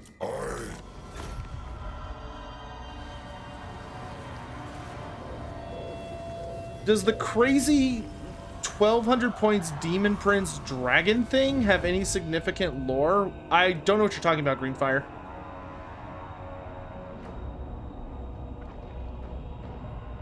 How does Tzeentch's realm work? So the way Tzeentch's realm works and why it's so annoying, to be genuine, is because it's the only realm where I feel like the AI can cheat against you, and that's why I don't like it. Which is, so Tzeentch's realm is a bunch of these different little islands, and the way it works is if you go through every portal has a sigil, and the sigils are invisible. So if I hop through this portal, because it has the purple S above it, it'll take me to another purple S island, which would be this one. Where's Greasus? Greasus. Okay, he's over here. And that would be it for my turn. But the thing is that to discover what the sigils are, you either have to defeat these little Tzeentch armies and choose the reveal sigil option as your what to do with the enemy army. So you're actually taking a lot of attrition. Because you cannot, because like, that's the only way to see a vigil. So whenever you beat a Tzeentch army, you reveal one portal sigil. Whenever you go to a new island in the realm of Tzeentch, there's a glowy white portal, and if you go on the glowy white portal, they could do one of two things. They can either give you, access to they will give you access to a unique Tzeentch buff. You can fully heal your army, or they will show you an entire pathway. So instead of just being like, hey, here's what this portal does, it'll say, hey, here's what this portal does, and here's where, like, here's the sigil for this portal, and here's where it goes. So the trick is that you're running around trying to find your way through this maze. And the maze is basically you have to figure out what all of the different portals are, what their symbols are, and then go through the correct symboled portals to get to the end. How do you skip ahead on this video? Well, this is a live stream, so you can skip ahead if you're Kairos Fate Weaver and you can see the future. But if you can't see the future, you are kind of SOL, my friend.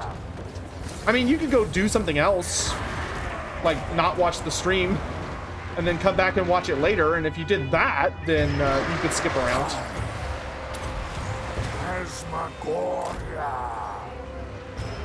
We shall act this. The aesthetics are weak. Power of Slaanesh. Unleash power. Kari.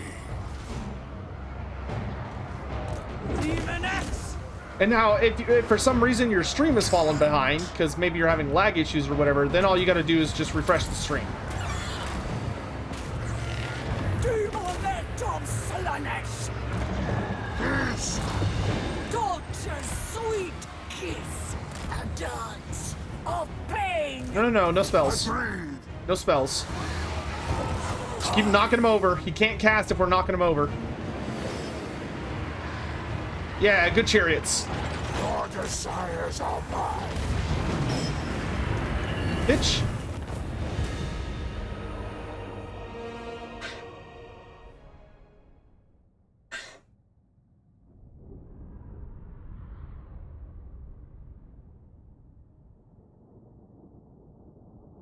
See, that was from Green Fire. Oh, you mean the big Cornate dragon? No, he doesn't have any significant lore. I don't know what his deal is. He's literally just like this super gigantic model that Forge World released for like the fun of it, and they never did anything for it.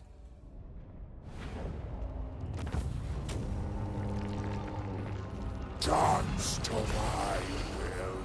So, see, we just got a new sigil. Unfortunately, I don't know where that goes. The Tempter Lord. I know where the S goes. The S will take us to this island, which is not a bad island because it's got like that right there. I don't know. I know where this symbol, I know that this symbol is this portal, but I don't know where it's going to take me. And I'm trying to get to this island, but there's only one portal that leads to this island, and I don't know which one it is. So we're going to gamble, and we're going to go into this portal. Yo! What? Okay. Wait, that's this symbol, right? Slaanesh, The blue... praise me. Oh no, it's an... That's the wrong symbol. Damn it. Ah, I misread that. I thought this symbol was the same as this, but this one's a dark blue, not a light blue, and it's an H. This one's like a backwards S. Damn. Okay, so we don't know where we are right now. Are you tempted? Inflict death. Critical success? Dude, nice. Alright, I'm going to start working my cultist on corrupting Katarin's faction. My divine master. Go with grace. So it's a little tricky because to do it, I have to be corrupting her armies, and I don't see her armies anywhere.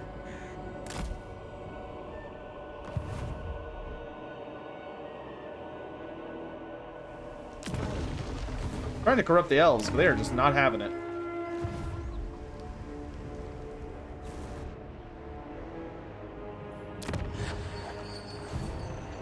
Okay, all of these except for the fetid catacombs will have walls, so they'll be fairly well defended.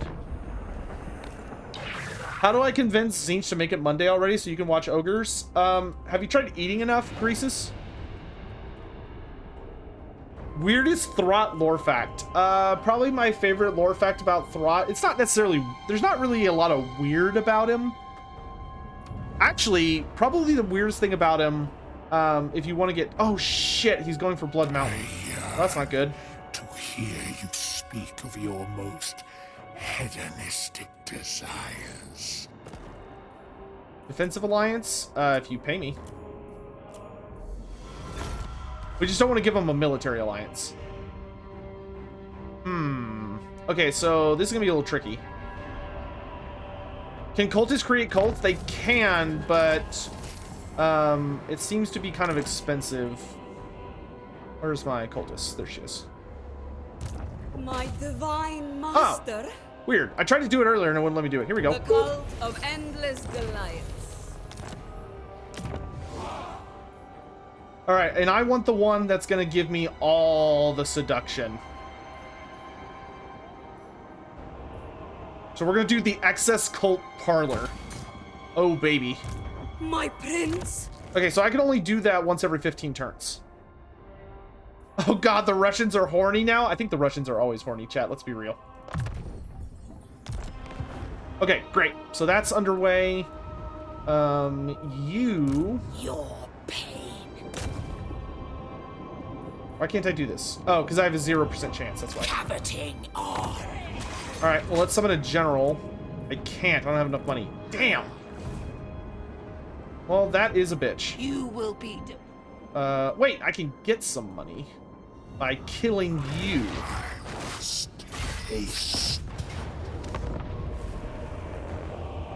But anyway, so the weirdest thing about Throt... So Skaven have something called the Black Hunger.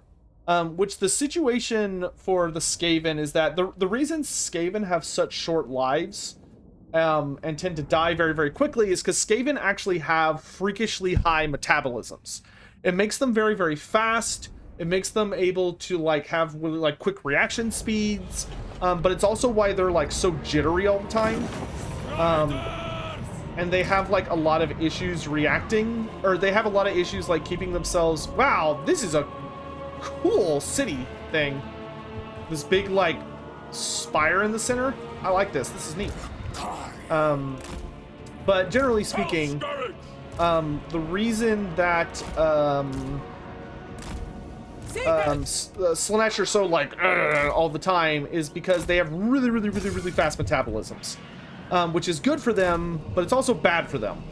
Because the problem is with those really freakishly high metabolisms It means that they can get to something known as the Black Hunger. And the Black Hunger is basically that they don't have enough fuel to keep their bodies going very well.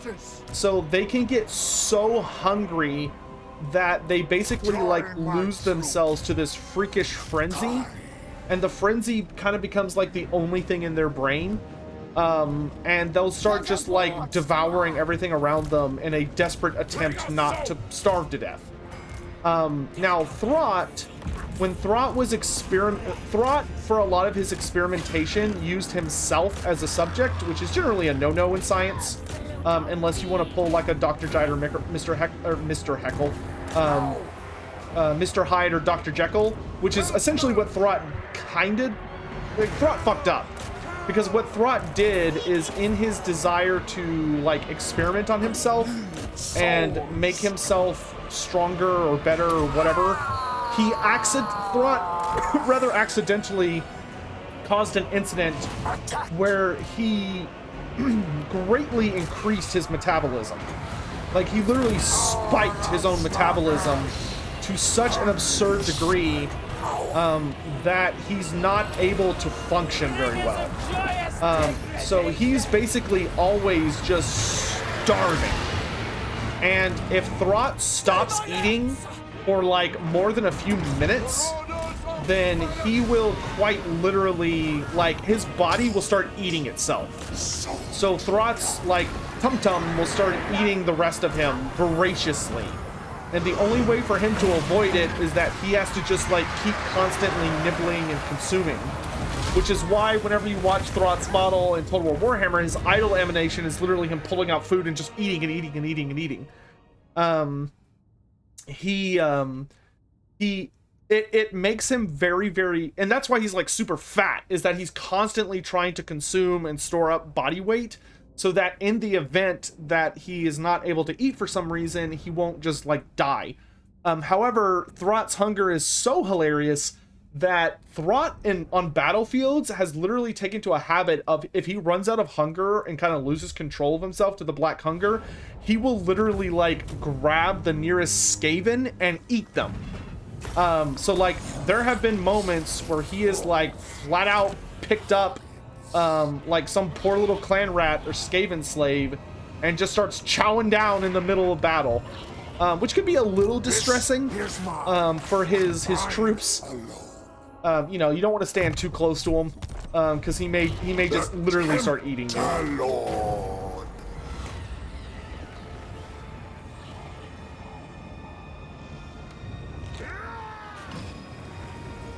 Not what I wanted.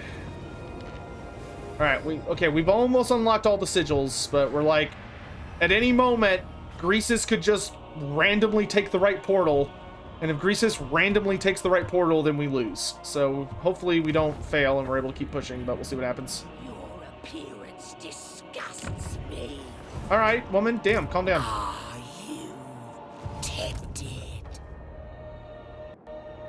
New places. Why can I not see your movement?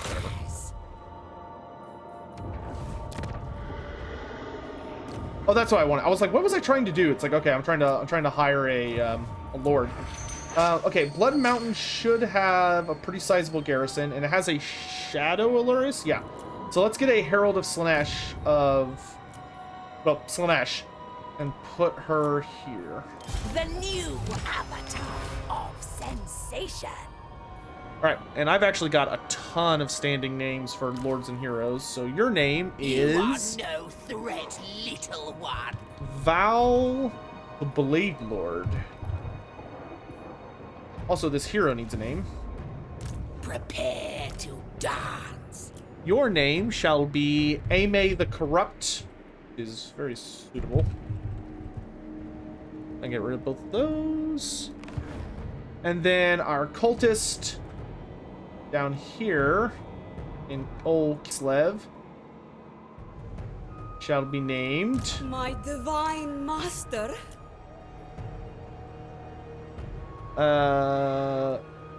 Lore Master of Sotek. Master. Submission. Delightful. Alright, so that should be good for this turn. Here in Blood Mountain, let's go ahead and activate the festival to slow them down a bit. Oh, I should have called my Nurgle buddies to help. Dang. Oh. Stench.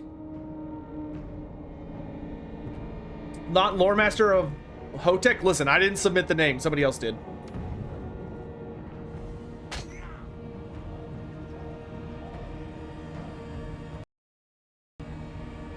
When can you get Felix back in AOS? Dude, I know.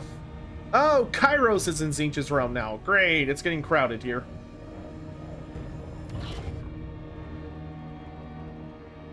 Okay, good. I was like, don't lay siege right away, because I can actually do things to counter him. I wonder if we can call our Nurgle buddies to help. Oh, my game crashed. Well, that's the first time that has happened in a really long time.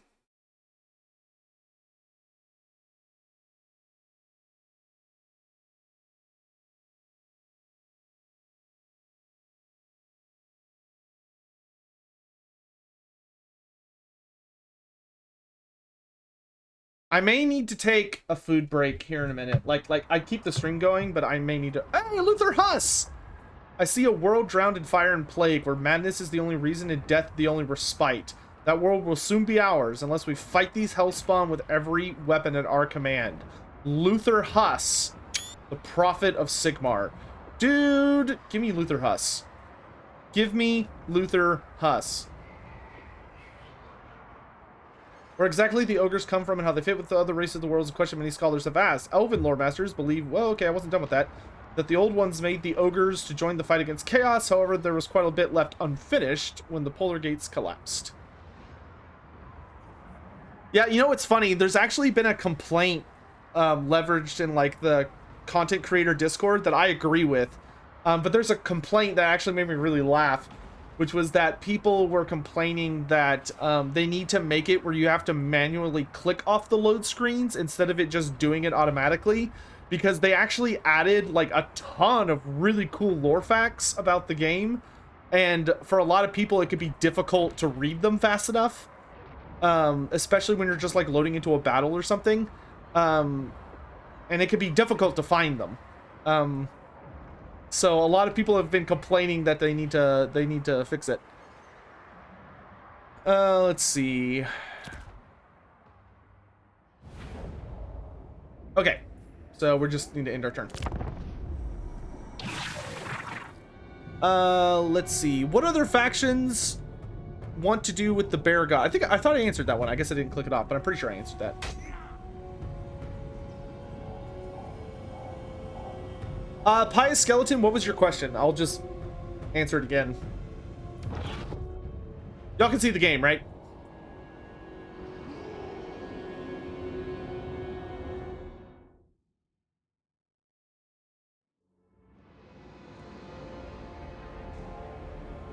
Yeah, okay. Yeah, you always got to be careful when you click off of the game. You tempted. If I am tempted, it's none of your damn business, woman. Tear their souls apart. Did you stop failing? It upsets me. Hey, Nurgle. Bro. How you help grandfather today? I want... I only have 8 allegiance with you. Dang, I need 10 to set a target. I need to see if any of my allies have missions real quick. True savages. So you, I could set a target. But you're kind of busy doing stuff. Here, I'm going to tell you to attack there. Tribesmen, gather.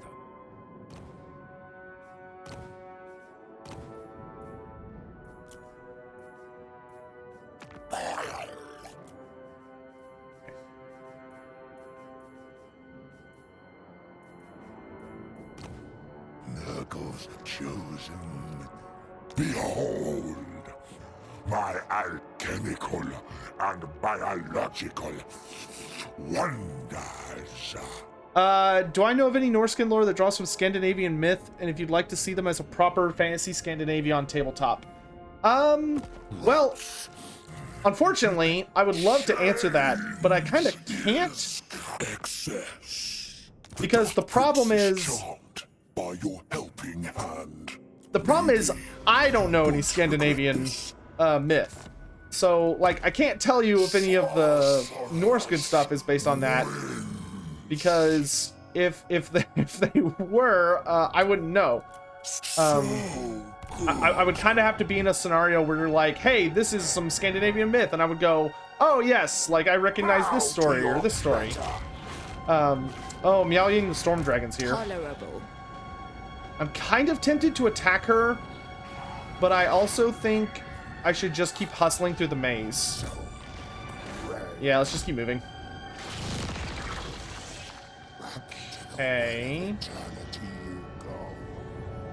If I go through here, it'll send me here. All right.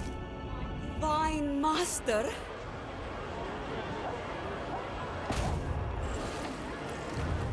Critical failure. Oh, that's a bummer.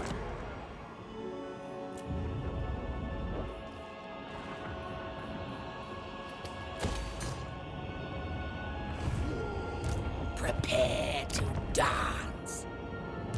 Never! The Herald of Slaanesh. We have a pretty large garrison, to be honest.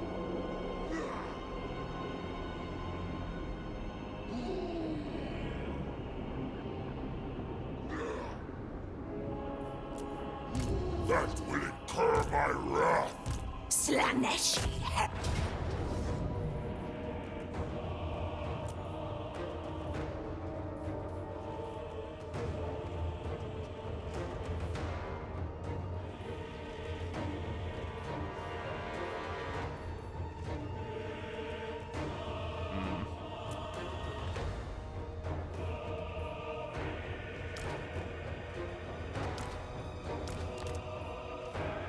I think we'll wait for him to come inside. Excessive risk.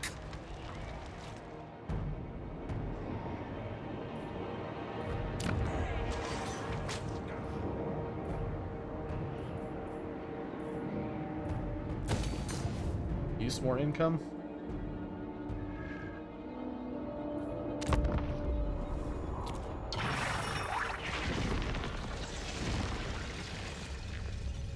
I do not like all these people being in Tzeentch's realm. I can feel it.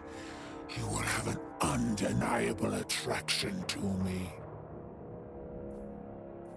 I ain't joining your war, son. I don't need more problems. Oh, being attacked. Hey, that's fine with me. That means I can get another sigil.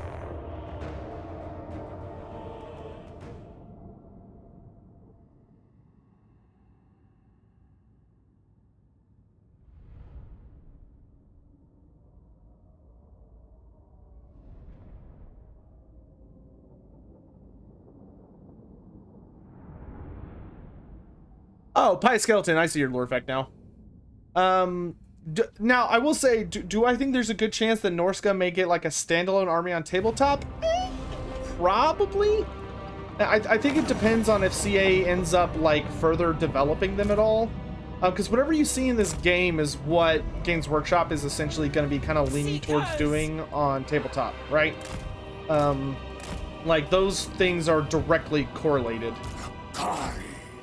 So, you know, we just kind of have to wait and see how CA and Games Workshop continue to develop the Warhammer Fantasy world, because whatever they're doing in this game is what you're going to see show up on the tabletop for Warhammer the Old World. Like, that's painfully obvious at this point. So, as far as like, do I think they're going to get more Scandinavian than they already are? Maybe, but Games Workshop tends to be a little cautious whenever they're creating factions, especially when they're like the baddies.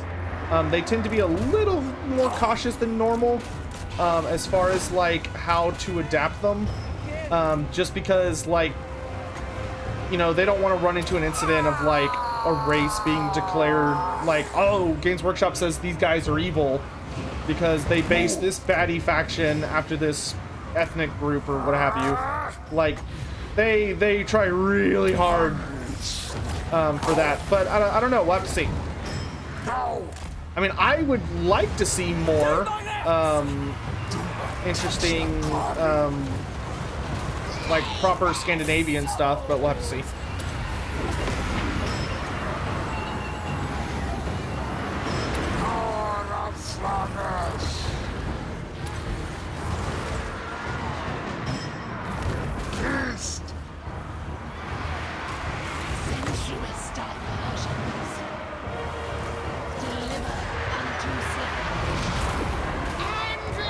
Don't let him cast.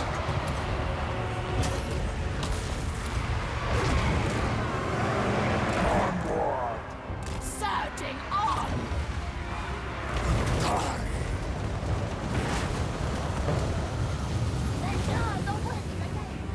Arch Tempter. Soul Drinker.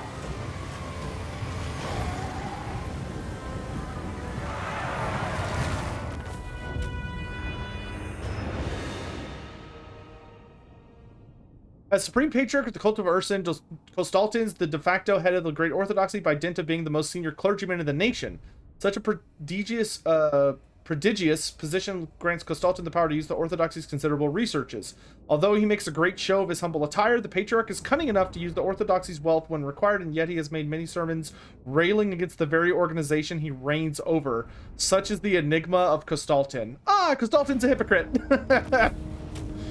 Well, actually, he's probably just very clever, but he also is absolutely a hypocrite. Now, that's a funny thing about Kostaltin, is that he deliberately presents himself as, like, one of the common people, like this super poor guy who doesn't have a lot of money and he's struggling just like everybody else, but he's actually, like, insanely wealthy. So, yeah, it's good to see you. How are Chaos Knights getting their horses? Do they get them themselves, or is it something like a Chaos God stable where you go to get one?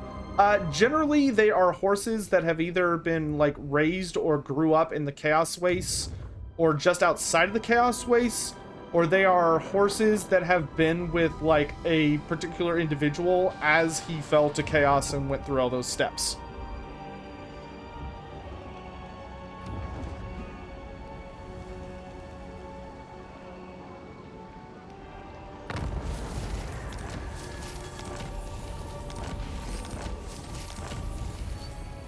Hey, 20% bonus money from sacking settlements.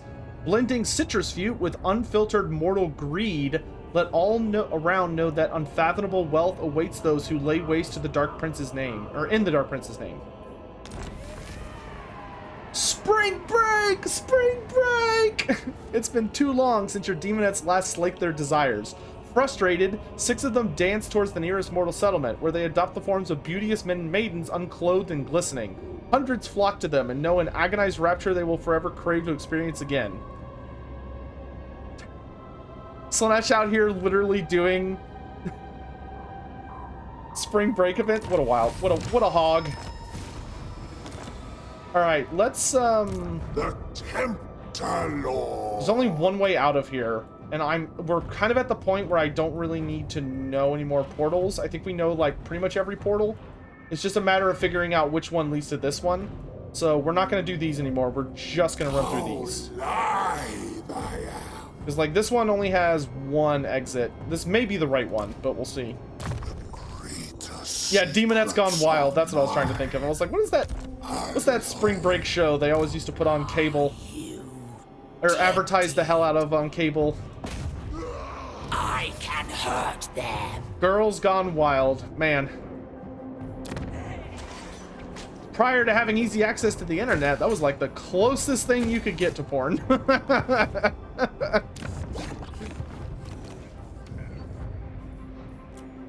Many a young man's life was changed by that. Oh, we can proliferate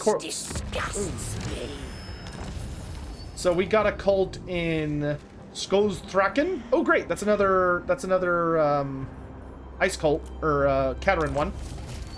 Homei, nice. And Jadewind Mountain. Ooh. We're having quite a bit of success with our cults in Cathay. Hoyar's right.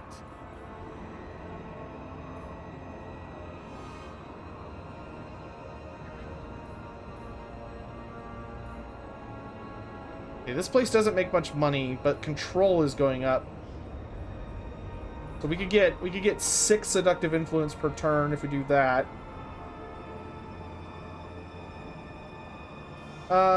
Okay, so let's do a cult of excess. Or an atelier. That'll give us a new cultist down there.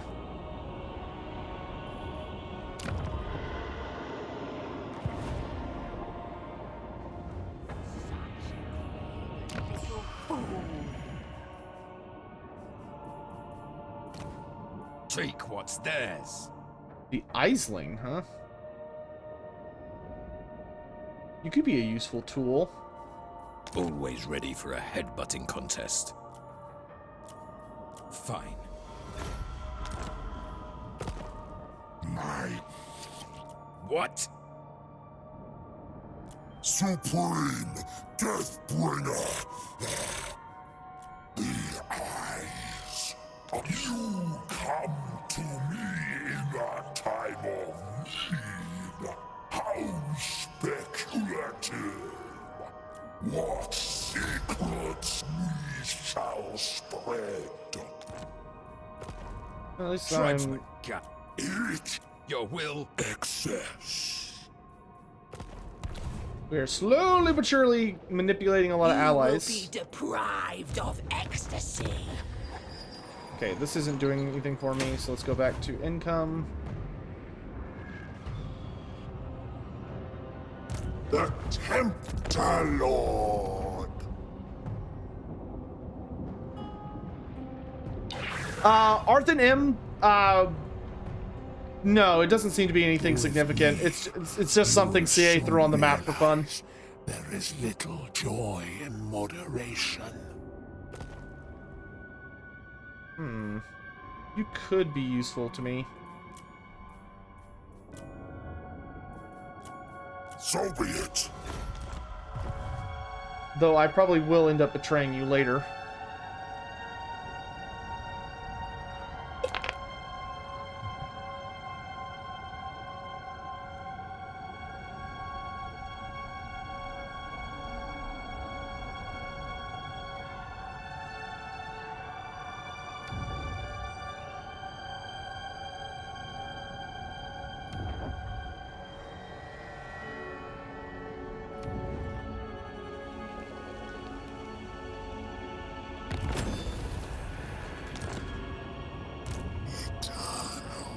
Alright, so I need to go through this portal next. March, my children. No, I didn't want to do that! Son of a bitch. I've actually never done a boon before. Let's see what this does. Greed. Plus 90% income from trade for 9 turns. I cannot reach this time. Alright. Prepare to You know what? die. That's okay, cool. I'll take that. The scream shall fill Bitch, can the you void. not The fail that every turn? of Slaanesh. How much damage have my garrisons taken? Oh my god. Well, this will actually let us build up money, so probably it's actually not the worst thing. Because we can build up enough money to seduce more of his units. To be honest, I'd rather be raiding, but Ooh, you have missions.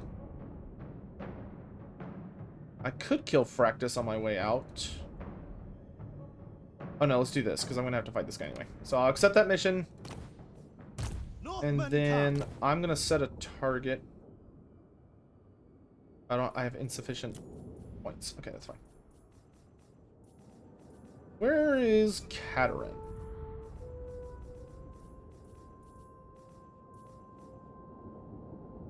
None shall question me. Heed my words. The ice... Okay.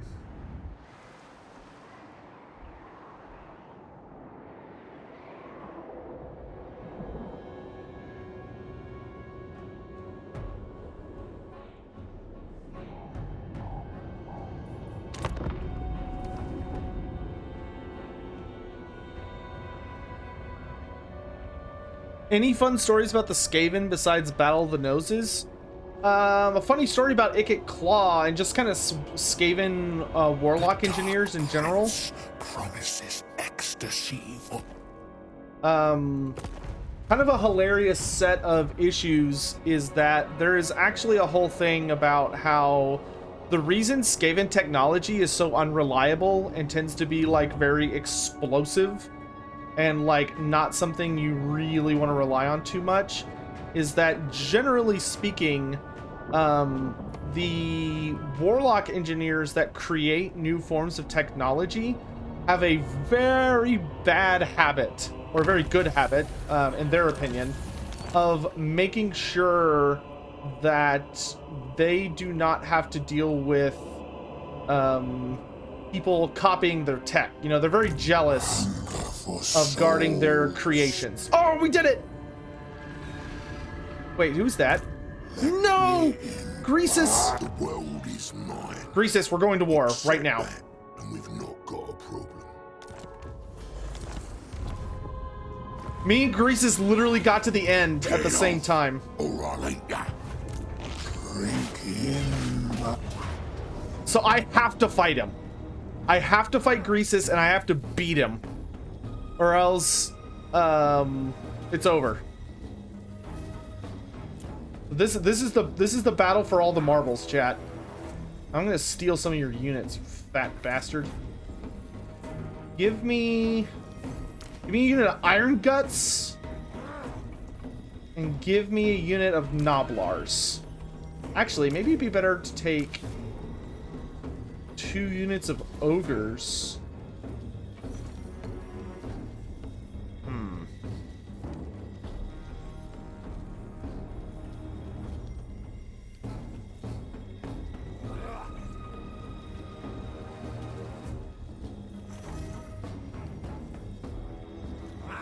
No, I'm gonna take his Iron Guts, I'm gonna take his regular Noblars.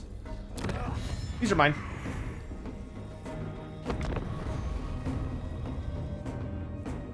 Hey, Casimir, what's up? Or Casimir, sorry. But anyway, yeah, so the thing about Warlock Engineers is they purposefully screw up the reports on how they create their weapons. So for instance, Ikit Claw invented the Doom Wheel. Now you may look at Doom Wheels and go, those are kind of unreliable and they have a funny tendency to like blow themselves up and have other issues. Well, the reason for that is when Ikit Claw successfully created the first Doom Wheel, his Doom Wheel was like perfect. It was like immaculate and did not have any flaws whatsoever. But Ikit didn't want other engineers discovering or like recreating his discovery very well.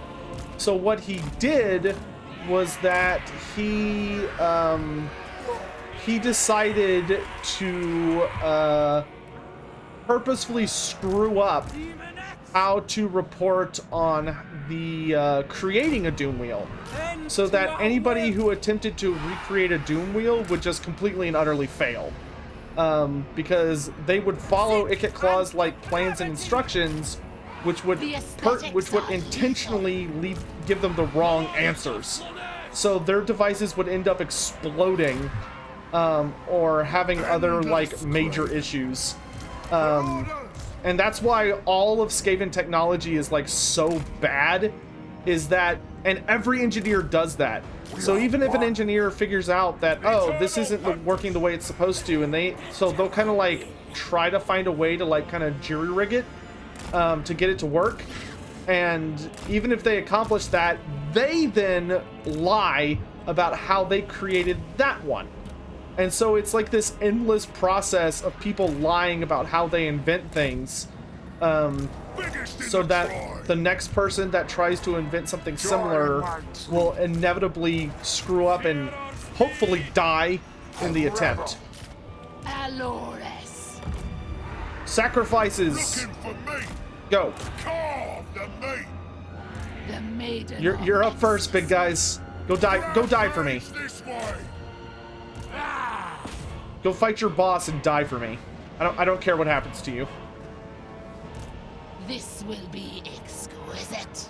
Go piss them all off, get them to gather up, and then I'm gonna swarm in and rip them apart. Luscious deviants. Of course. A true thrill. ogres! Die for me! How did I steal Noblar unit? I paid 300. They were very cheap. It only cost 300 gold. When do we eat? And they're great for just running down stuff I don't want to deal with. Or, you know, just... That's another unit I don't have to fight. Repulsive and alluring. Finding fresh souls. We yearn to. Oh, no. Sorry, not you. You. Atari moves. Yes! Yes! Decadent seekers. Ravage them. I want him. Power of Slaanesh. No one Come here, Greasus. Asmagoria. Into their flank! Agony! Marauders of Slaanesh. Consume them! Guided by hunger! Bring us souls! Sensuous diversions.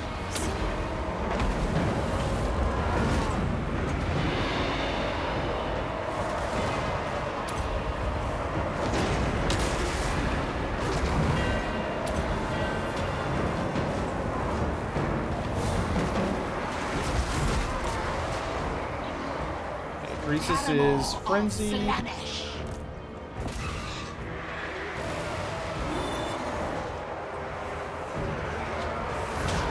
All scurry. Finding fresh soap. Torture's sweet kiss. For the Dark Prince! Alright, Greasus is losing pretty badly, so that's The good. Eternal Hunters!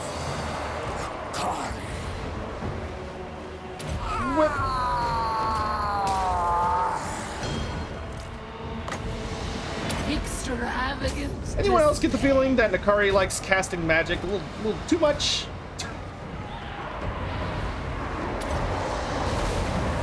Maybe it's just me. Hell scurry. Welling slates. Yes! The maiden of ecstasy. Torture's sweet kiss! Arch tempter. Unleash my power. Do my next! Most certainly. Make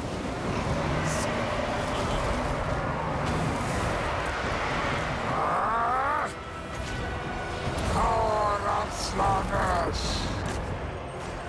Demon X! We're definitely gonna take some casualties, but we're taking a lot of ogres down with us. Bring us souls. Spears. Now.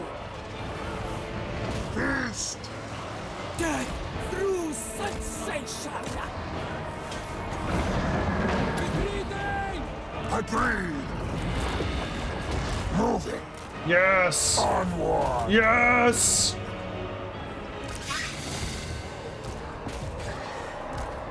Run them down! Run them down! Access! The debauched ones! yes. Wet.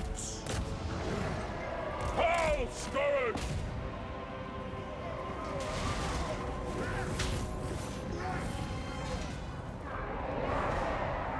Iron guts.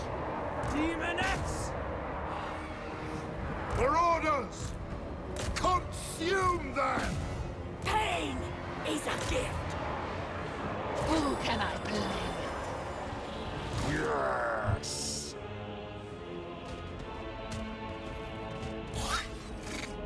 Good job, just picking people apart. Sealed to our steeds.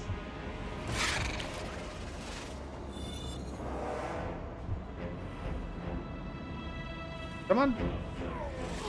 Good job. Now go get that unit. I am ready. Nakari. Faster. This is great for Nakari. Nakari is great for mopping up units because he can just keep popping Harvester of Souls to upgrade himself. Nakari moves. Go. Soul drinker. Marauders! Drinking pain! I'll go that way. Luscious deviants.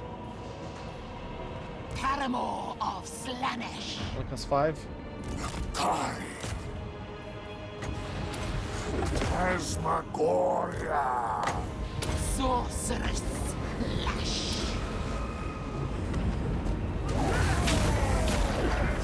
Oh my god, dude! He killed 4 ogres on that charge attack? Charge Jesus. by the hair forged. This will be exquisite. Yes. Jesus. The aesthetics are lethal. What do you want? Alores. Cowards!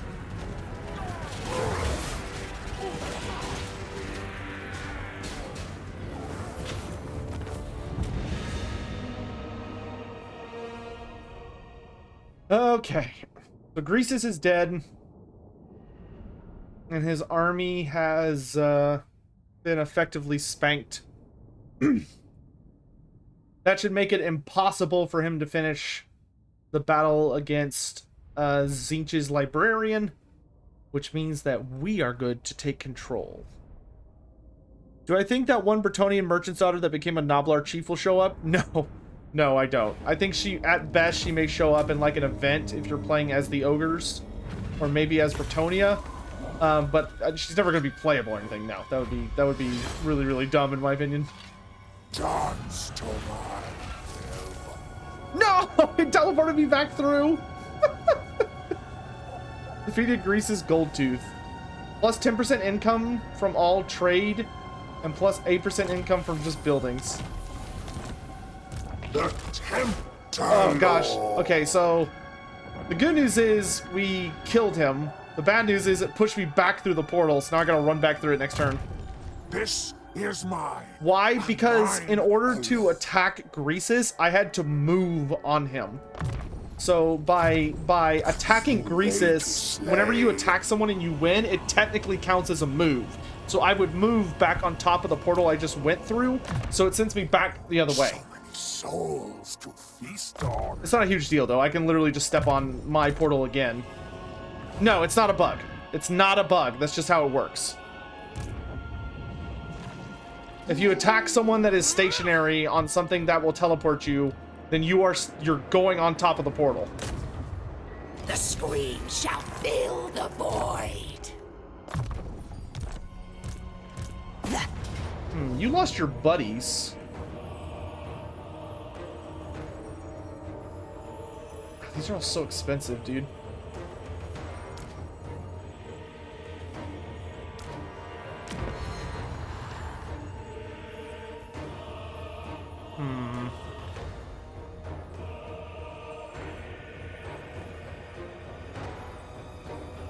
I just don't have a lot of armor piercing. That's kind of the spooky part.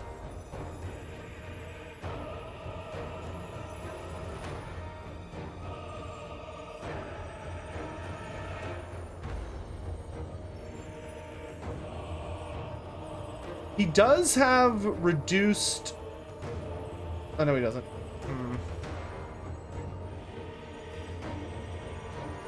What do y'all think? Should we, like, wait one more turn?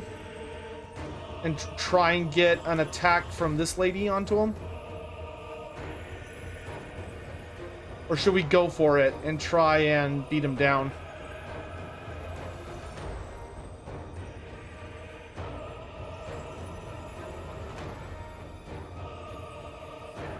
How much respect do demons command over the slaves to darkness? Not a ton. Like, generally speaking, like, warriors will, like, acknowledge demons with respect, but, like, a lot of warriors will kill demons because they see them as a challenge, and warriors are very arrogant. in and of themselves. Like, they see demons as servants or something to be used, not something to respect and listen to, generally speaking. You think we should wait? Okay, let's wait one more turn. Let's wait one more turn. And if we're lucky, Ame will finally land a blow on him. Not that kind of blow, chat. Behave yourselves. And once she does that, we can take advantage.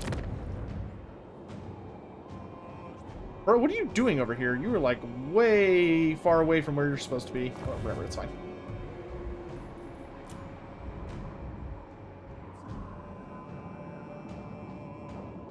Oh, we got a new thing.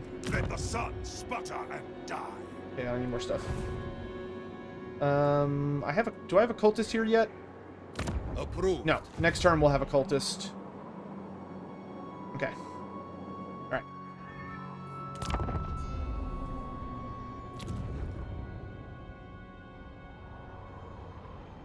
Beings of great power like us can only be fueled by excess. I don't really want to be friends with him, though. Might I tempt Slaanesh into a liaison with the Plague Father? No. We don't want to do that, and the reason we don't want to do that is that if we end up teleporting somewhere and Kugoth is ahead of us, we need to be able to attack him to stop him from claiming a soul. Leave me alone, you little shit. Excited for Lorebeards? Yes. Can I give a cool fun fact about Slaanesh? Cool fun fact about Slaanesh off the top of my head. I would say probably the coolest lore fact I can give about Slaanesh that is fun. Do you know Slaanesh has golden apples? The same golden apples that exist in Roman/Greek myth that led to the entire incident of Troy, where Paris got a golden apple and had to choose which goddess to offer it up to in exchange, or whatever that whole stupid thing was. But you know the golden apples that are part of the myth of Hercules and all that other stuff? Those exist in Warhammer Fantasy, and they are kept in Slaanesh's gardens. Sensuous diversion. So Slaanesh actually has the golden apples. Though there was an incident where one, and only one, has ever been stolen. And an apple of Slaanesh was actually stolen by none other than the Changeling. The Changeling being the most favored servant of,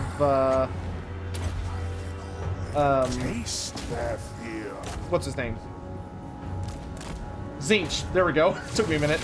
One of Tzeentch's most delightful servants that Tzeentch loves very, very much is the Changeling, because he's a trolly little shit.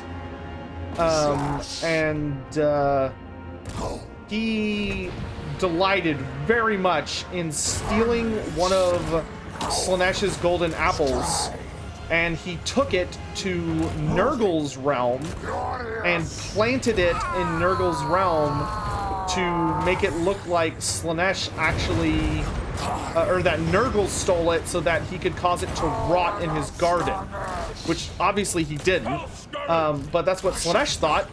So Slaanesh was enraged, and a whole war broke out between Nurgle and Slaanesh. Nurgle most notably being in the position of, I have no idea why we're fighting, other than Slaanesh just like showed up on my front doorstep and slapped me across the face, so now I'm angry. So they started having this big throwdown, and Nurgle had no idea what was going on.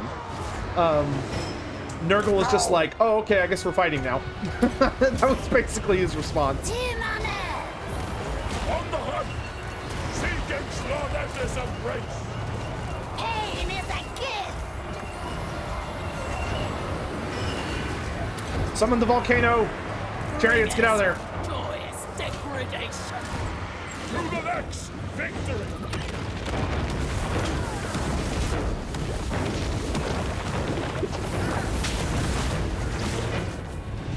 That's what it looks like when I... A lone ogre is capable of besting a dozen men in a fight. A dozen ogres can overwhelm a village of men and eat the better half of its defenders. A whole army of ogres, however, is a sweaty, bellowing mass that builds up such momentum that even a host of demons would struggle to hold it back. Any interesting facts about Sartorial, the Everwatcher? Sartorial shows up in this game. This game is actually kind of Sartorial's... Like I said, this game is actually a prequel to Warhammer 1. And we actually get to see the... we actually get to see him, Sartorial, join up with the Advisor in this game. The Advisor doesn't know who he is. The Advisor just thinks he's this white crow who likes hanging out with him. He's just like, oh, I just have this cool pet now, not realizing that it's a greater demon. Secrets into my chamber and speak. Another wretched foul-lizard thing joins the Red Host. Cursed Sotek spawn. This game's a prequel? It is. Absolutely love the stream, Sotek. Hey, thanks so much, ya boy, and thanks for the 3 months of Prime sub. I really appreciate the continued support. Thank you very much. A booba felt is a booba saved? Yes. Because that's how you check for one of the most sinister forms of cancer. Make sure to feel your boobas, chat. Take care of your boobas. Take care of the boobas in your life. They're important. The Tempter Lord. Alright, we're back here. Next turn, we will fight the Librarian. Bow to your better. We're gonna walk in and say, Zinch, you big nerd. Okay, let's go up this tree so I can get my demonettes. From my master. Oh, we've unlocked our second manifestation. Select a... Okay, so we have to be in, looks like, an enemy territory. Okay, duly noted. Alright, come on, Ame. Don't let me down, Ame. Get him. Get him. Tear their souls apart. Ame did it, chat. She finally laid down the law. Oh my god, Ame. Holy shit, she did a lot of damage. Okay, we're just gonna keep doing that.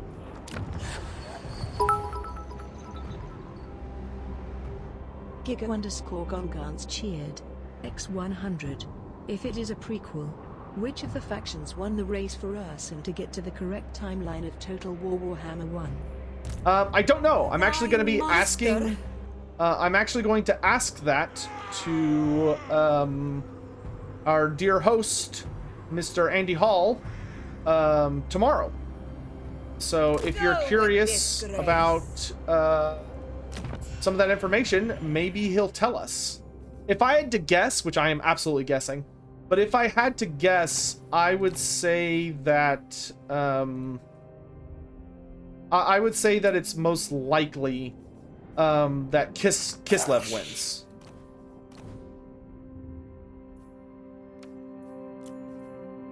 Because if Kislev lost and somebody else dealt with the bear, then that would have pretty serious ramifications.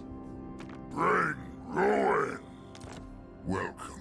Mayhaps we can barter for the souls of those you represent.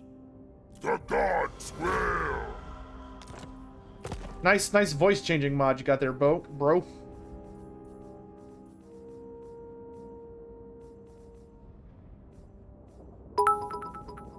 The Empire.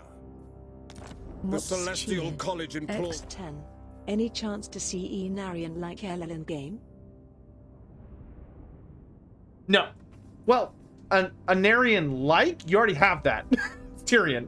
Tyrion is literally just an Aryan. Northmen come. He's an Aryan with extra steps. He's an Aryan light. He literally wears an Aryan's armor. He wields an Aryan's sword. And he is a direct descendant. Like he is an Aryan. Okay, so I want to build an outpost here to make it more stable. Northmen come. Take what's theirs.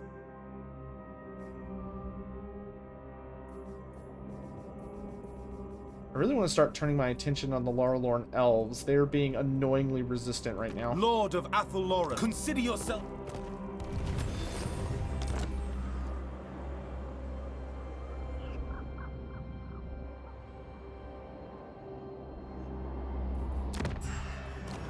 Prince's Herald. Holy shit, okay. With us, There are no boundaries for your indulgences. Our minds are as one. It's not the only thing that's about to be as one. Arnett's sons? Eh. Yes. The Sarl. Enter then. Are you after a drink, a fist fight, or both? Give me all these things in money. In agreement. This timeline has you very confused. Don't think about it. Don't think about it too hard. You're going to hurt yourself. Slaanesh Herald. Like, legit. Bring death. Always ready for a headbutting contest. You have my favor. Depravity reigns. Your will. Divine. Chaos. Honestly, personally, I'm thinking the timeline honestly goes... I think the timeline actually goes Warhammer 2 happens first, with the High Elves being victorious and saving the Vortex. But due to the Vortex's destabilization, it leads to the events of Warhammer 3, where Be'lakor takes advantage of the Vortex destabilizing to pull some shenanigans. And it would also explain the epilogue info in Warhammer 2 relating to Nakari. And that would build up to... That would all build up and line up well to Warhammer 3, where Be'lakor takes advantage of the situation to somehow capture Urson. And because he's captured Urson, he then sets the events of Warhammer 3 into motion, and then Be'lakor is defeated, presumably by Kislev in Warhammer 3, and due to their defeat, they are able to... they have the whole incident of... with Be'lakor's defeat, Urson is saved and released. Kislev stabilizes. The advisor gets sent on his task at the end of the game. And then with the advisor now on that side of things, it builds up to Warhammer 1, where Be'lakor, now that he's been recursed, has to crown Archaon Everchosen. So he crowns Archaon Everchosen, which leads into the events of Warhammer 1. Because the major event of Warhammer 1, ultimately, is Archaon's ascension into Everchosen. That's, like, the most important thing that happens in Warhammer 1. And that's, like, the big event. CS, thanks for the stretch and the hydrate. Who does Slaanesh favor most? Right in, like, the modern timeline, generally Sigvald is his favorite. Sigvald is literally called the adopted son of Slaanesh. Is the inevitable city on this map? No, it's not. You don't get the inevitable city. You get the impossible fortress.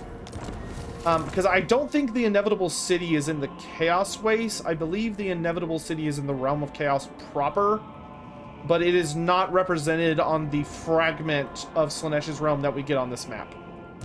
Name it, and it shall be. I can hurt them. Yo, Ame with the double. Separation. You are infertile. Chloe, are you in here? The herald. Okay, we're gonna have to attack him this turn. Excessive risk. X10.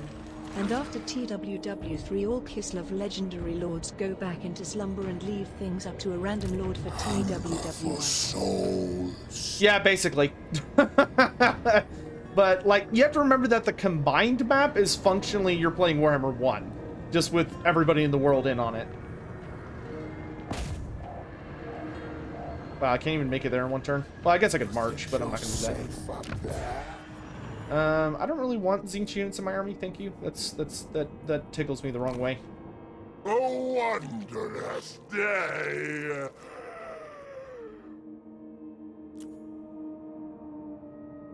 The Magathkin, they could be useful allies. They don't like Kairos. I don't like Kairos. Sure. Cross me, and I'll retch all over you. Okay, that's a genuine threat, We but are agreed. How wonderful. but I'm also playing, you know, Nakari, so don't push your luck. Father's here. What? Sorrel. To be honest, I'd rather be raiding, but you have my time. A certainty. Slaanesh is really interesting. Who would have thought that Slaanesh is like the most diplomacy-heavy faction in the game Your will? for game 3? Artisan of pain. Do you come seeking pleasure or pain? Okay, so I just need to get stronger. Make her join me. Slaanesh herald. Which I'll be able to do once I am back in my own realm. Right now I'm a little beat up trying to just deal with everything. We shall fall upon the disgraced. Okay, with you need to die. Oh, I have delicious a plague? violence. Oh, okay, it's not a big plague. Okay.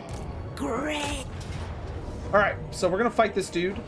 And I'm gonna steal his healthiest unit of Chaos Warriors, and that's pretty much it. Actually, maybe, could I steal a unit of Marauder Champions? No, I can't. Damn! Everything's just a little bit too expensive on this character. Okay, yeah, so let's steal his big unit of Chaos Warriors. And take him to task. Excited for Friday? It's here for Lorebeards. Oh wait, I already answered that. What's a fun fact about the Moot and the Halflings? Halflings have kind of an interesting... so Halflings, the Moot is ruled by a number of clans, family clans. However, there's actually kind of an interesting separation in Halfling culture, where Halflings deal with a number of issues. And one of the primary issues that they deal with within their culture is that there is kind of a lot of tension between Halflings that were born in the Moot, known as Mootlanders, and Halflings that were born outside of the Moot. There's actually a significant amount of tension between these groups. Not very often does it break down into violence, but they talk a lot of shit about each other. It's something that they kind of have to deal with a lot. And the most interesting thing about this is that the actual original source of this tension is not Halfling culture, but the Empire. Because the Empire kind of tried to pull a fast one over on the Halflings to try and prevent the Halflings from getting an elector count. And so basically what they did was that they, one of the emperors told the Halflings, okay, if you want to have an elector count, that's fine, but they have to be here on basically the first year that they were doing that. They said, okay, that's fine, but you need to have your elector count here at a specific time, and they have to have been born in the Moot as of this treaty being written. So that literally meant it had to be someone who was born like in the last year. So the Halflings immediately went about porking one another as fast as they could until one of the families produced an heir, who they then rushed to Altdorf to sit on the council, being the youngest elector count at only 3 months old. Or no, I think she was 1 month old. But Halflings only take 3 months to pop out a baby, which is terrifying. Do the seduced units change color? I am the god. A little bit. So you can see they have pink capes. They don't wildly change color. But they have a couple little pink assets. They've got like some pink... A lot of their cloth turns pink. Which you'll notice these guys are not pink. These guys have black capes. So they do change color a little bit.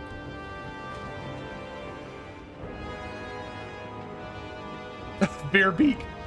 Maybe, man, maybe. Slaanesh herald. Okay, I'm gonna use my superior magic to start messing with him. Jesus, she is hustling. Oof, oof, oof, oof. Who knew Slaanesh was actually the god of cross country? Oh, also, this is kind of a cool thing in the game. So if you have a garrison lord, or a garrison character, by upgrading the settlement, the character will actually upgrade without you having to babysit them. Because, you know, obviously they don't have a skill tree because you don't actually have them. But when you get to high enough like settlements or you upgrade the garrison, they will actually upgrade to have mounts and stuff. The Purple Herald! You are purple, that's true. This is pure armor piercing damage. Okay, so we want to focus the warriors with that. Giga_Golgans cheered. X10. Now I have a head cannon of Ankari seducing the warriors with fancy pink coats. Hey man. If someone came up to you and they were like, hey man, your clothing's kind of basic, like work for me and I'll give you the good stuff. Surely you'd consider their proposition. Because what a proposition that is.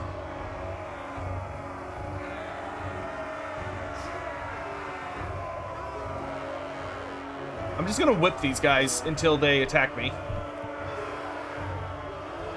Because that's just free damage. The lash was nasty. Yeah, I wonder, does Melkot deal more damage? I think Melkot deals... Hold on, let's do an experiment. If I lash these two nerds like this... They did about 800 damage. Okay, I want you to target... where's a fat unit of warriors? There's a fat unit. How much does this do? So they're at 650.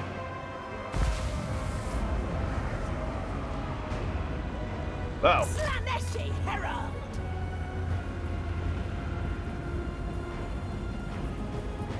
Okay, so Melkot's is definitely better for damage. However, if we can get them all bunched up, the lash will be better. I have 2 minutes. What happens in 2 minutes? Why are you saying I have 2 minutes? I am ready. Slaanesh is Allures. Do I have a favorite Empire State of Mordheim warband? Middenheim. I really like the Wolf Priest. I would go with Middenheim. You misread. Oh, yeah, no. The timer counts up, not down. Wind spells in general suck. Well, unless you get like good targeting on them, in which case they're awesome. The darkest desires. I don't have a great way to deal with the Marauders. Guided by hunger. Well, you have shields, right? Yes, you do. Okay, so that's nice at least. Spare. The aesthetics are lethal. Captivating and horrifying. And we do have this really awesome spell of minus 24 melee defense. That's like really, really good. It does cost 6 wins of magic though. We're probably just gonna focus on Endless craving. wow, okay, y'all are super fast. Y'all can catch these guys, so let's send some units out to catch these units. Just to start getting rid of a lot of these. Marauders of Slaanesh. Marauders of what? Beacon of depravity. Hear the discordant choir. All right, it's go time. Get off guard stance. Jesus Christ, I need to remember to do that. We earned it. Spare! Marauders of Slaanesh! Supple servants of Slaanesh. Hell Scourges! Obliterate them! Marauders! Lacerate them! Okay, and if I can, I want to bring the Chaos Spawn around the flanks, because the Chaos Spawn actually have that crazy awesome ability. The beguiling nightmare. Decadence and subjugation. Pretty good. Extravagant despair. Okay, y'all finished over there? Great. Get your booties over on this unit. The maiden of ecstasy. Around this way. Chariots, pull out. Marauders! Lord, go help over here. Marauders of Slaanesh! Run, my beautiful spawn, run! Okay, let's just get involved in this big dick fight over here. Avatar of torment. A rite of pleasure. Cha! Alright, we're gonna try and bust these flanks down one at a time.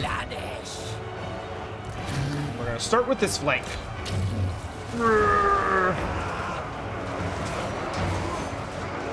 Agony and ecstasy!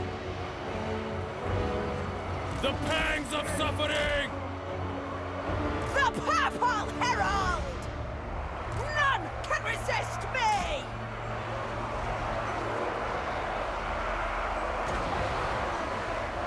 Darkest Chariots, get out. winds blow! What am I furious? To the next victory! Slaanesh Herald! No, I forgot to cycle charge my chariots better. Ah! One last charge. Ah! Oh. We did win this little fight, so that's nice. Okay, yeah, you chase them off. We got this, which is a pretty big damage ability, but I need to target it well. You. Inquisitor Hound Shield. When Elspeth releases is her strongest unit will be a Marauder of Noah. Hand demon of Slaanesh! More whips! More whips! Avatar of torment! I'll master off! Attack! Spears! Pain and despair! We are losing To safety! Sweet a lot of these little posts. bringing suffering! We need to just focus on like shattering little squads of troops. Spearman! Captivating and horrifying! Okay, good job here. Great, great, great, great, great. Ravishing slaughter! Marauders of Slaanesh! Okay, so there's only one more Marauder unit. The Purple Herald! They shattered? Yeah, they're shattered. Okay. Bring us So we'll get rid of the dogs next. Endless Yeah, head this way. Oh, geez, that's a dead end. Ooh. driven by pain, See if we can go this way. guided by hunger. Okay, they're shattered. Great. Let's go over there. You're still chipping away. Let's hit these warriors. Inflict exquisite suffering! Run this way, run this way. Beacon of depravity! Marauders! Alright, she's just gonna chase them until they're off the map. Yeah, because we want to try and last as long as we can. Because I can keep getting fascinations, which I can use to really hurt a lot of these enemy units. Marauders of Slaanesh! Do you have good AP? Yes, you do. The beguiling nightmare! Marauders! You can see my meter is still full, despite like constantly using it. Agony and ecstasy! Run away! None We're out of magic, so all the rest of our magic we need to be careful with. I could use her to try and mess this guy up pretty good. my pleasure! Run away! Get off the map! Get off the map, you little nerds! God, they took like the long. Come on, get over! Get over that line! Get over that line! Ah! I am ready! Marauders! The real problem is that last unit of Marauder. Oh no! I forgot about my spawn! Ah! Run away! On to pleasure! Oh, he's actually got. He's got speed. Okay, so I'm gonna pop this on you, Chaos rising! and I'm gonna go in on him. The aesthetics are lethal! Oh, y'all just run away! Run away! Because he'll be poisoned, The pleasure is all mine! and his stats will be nerfed pretty hard. Marauders Okay, let's of just all Slaanesh! join in on him. If we can kill the general, we might be able to get something done. Sensuous diversions. And my spawner getting mowed down. Oh, jeez. Sweet suffering awaits!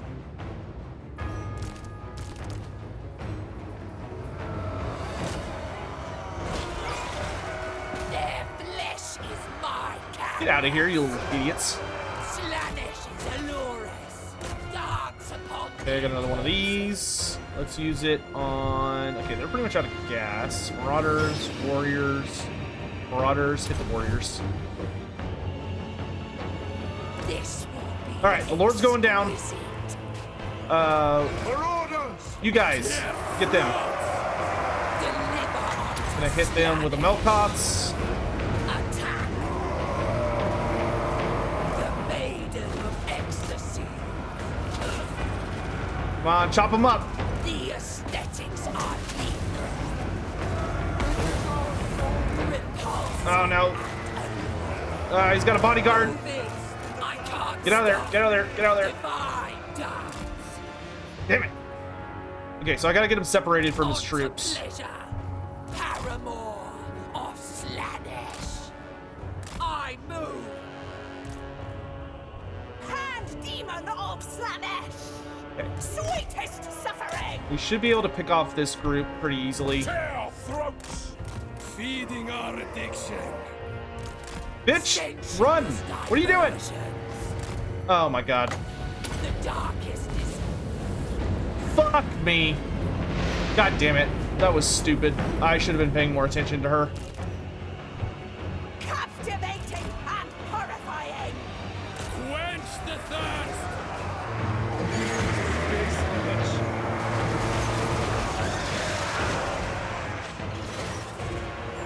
Alright, so we're gonna run these guys down. And just pick off as many of these units as we can. I could maybe save this unit of Chaos Warriors. The gods watch.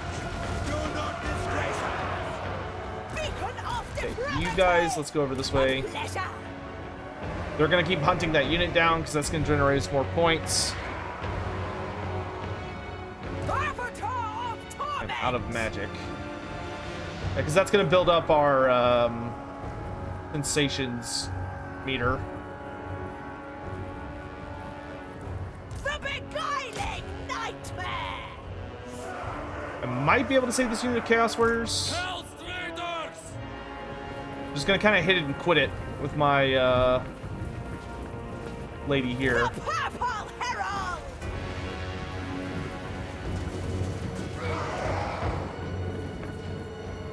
Hellstriders! Driven by pain! Marauders of Slaanesh! Seal to our steeds! Marauders! Yeah, the nice thing is when their leadership starts wavering, she starts doing like way more damage. She has a mortis engine effect if your leadership is low. See how they're just draining away? Okay, so I got another one of these. Drop it on that unit. Soul Riders! Agony and ecstasy. Okay, I need you to kind of hold them down. You've got physical resistance and missile resistance. Oh no, you just have physical resistance. Huh. Avatar of torment. Go ahead and shoot at me. Come on, throw your axes so that you become a true melee unit for a hot second. None can resist me. You need to like hit them from a weird On angle. the hunt! Torture them. Guided by hunger, driven by pain. To the next victory! Drinking pain!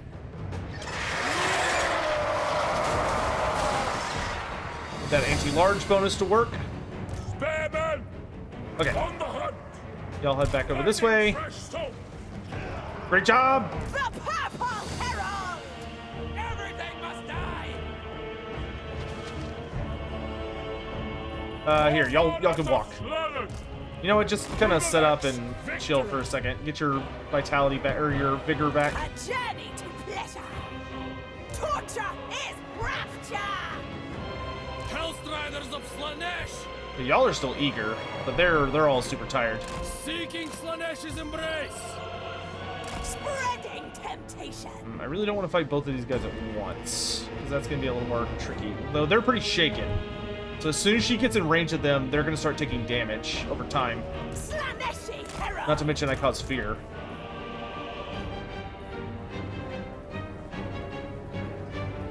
Hand demon of Slaanesh. I go. I want to come over here. Fresh pleasures. Yeah, these guys are capped out. So they have like a 22% ward save. Suffering. Spare! Dark Bark! Without question! Souls for Slaanesh! On the hunt! Arbiter of torment! Guided by hunger! Endless driven by pain! Finding fresh souls! So yeah, see, now they're draining. Seeking Slaanesh's embrace! On the hunt! Guided by hunger! To the next victory! We will hunt! Very nice. We hunt! The Purple Herald!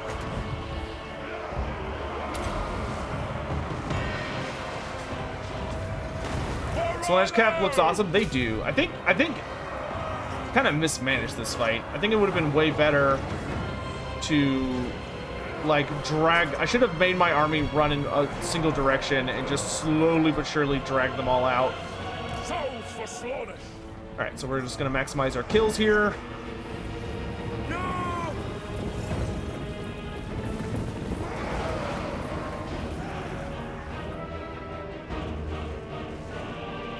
Hell's traitors! Captivating and horrifying! I need to find their general. Slaaneshi Herald! Beacon of If I could kill their general, I might be able to collapse their leadership. Did we save the city? We're trying. I made a really stupid tactical error that cost me pretty hard. Guided by hunger! Yeah, I want y'all to just deploy. There he is. If we could catch him out, we might be able to just kind of pop him. Because he's wounded. I'm wounded. Oh no, I'm not wounded, actually, because it's only 25%. Pain and despair! Driven by pain! I just want to make sure these guys aren't coming for my units down here. Arbiter of torment! Oh, I wish I had enough magic for one more spell. And ecstasy! He's at low enough leadership that if we get a good hit on him, he'll start taking damage over time.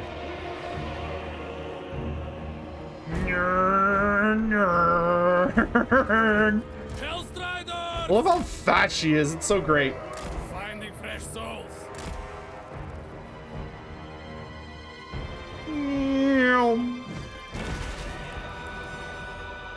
Yep, see, now he's draining, so he's taking like 5 damage every tick, and he broke. Nice, run him down. None can resist me! I'm gonna go deal with these nerds. Catch up with me when you're done.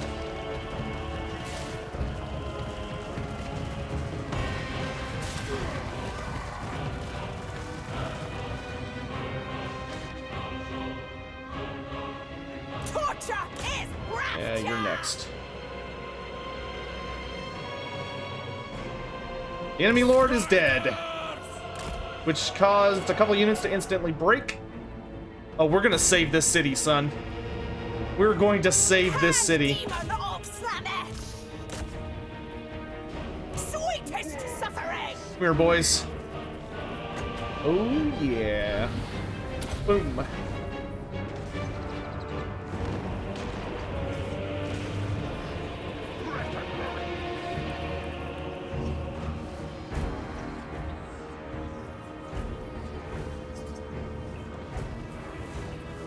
Captivating and Dude, she's so good at running down fleeing units.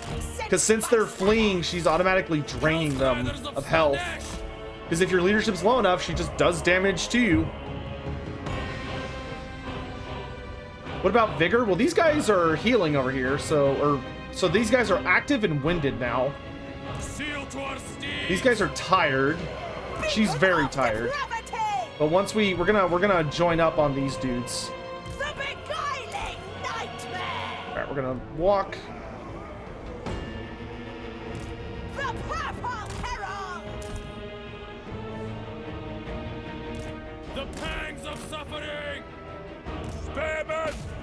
Honestly, it's that 50 charge bonus combined with 100 speed that makes these guys so nutty. On the hunt! Yeah, come get me. Come get me. Come on. Come on, boys. Slaaneshi Herald! Oh, you almost got me. Oh, so sad. So sad. You almost got me. Oh, so sad. Are those 9 chevrons from this fight? They're only chevron 3, not 9. Soul Riders! Agony and ecstasy! Oh, this is gonna be good!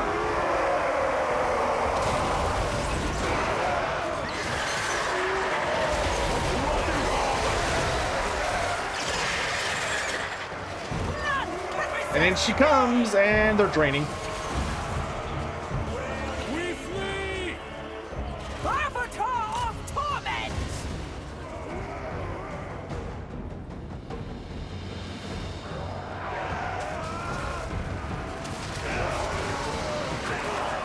The gods watch! There's like a weird bug when the Hellstriders attack. That sometimes their attacks appear like on a unit or like really far away from where they're actually attacking. It's kind of funny.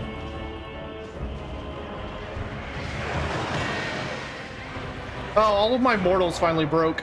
But I'm pretty sure my boss can kill all these guys. The herald goes! Especially because I think they're all, yeah, they're all exhausted. Fear our speed! To the next victory! And this unit's falling apart because of fascination. Guided by hunger!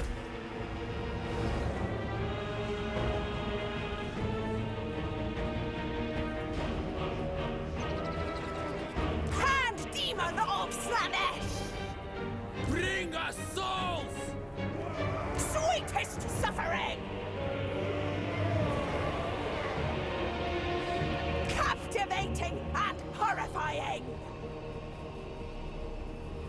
Lacerate them! Seeking Slaanesh's embrace! Driven by pain! On the hunt! Yep, follow me. Pay no attention to the demonette that's ripping you to pieces. Guided by hunger! Pay no attention to the herald. Slaanesh's embrace! Finding fresh souls! And they're all draining. Oh, that delicious Mortis engine effect. Ugh. Kill them all. Victory!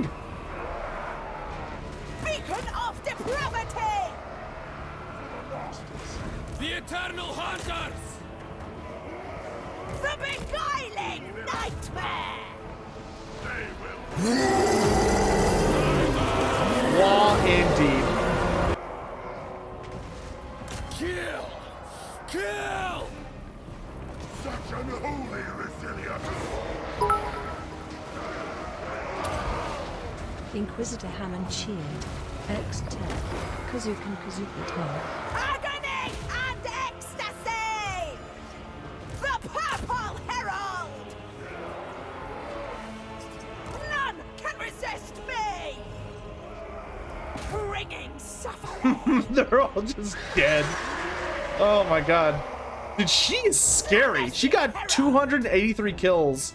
And most of those are just from like following units around. Ravishing slaughter! Go get them, they're all yours.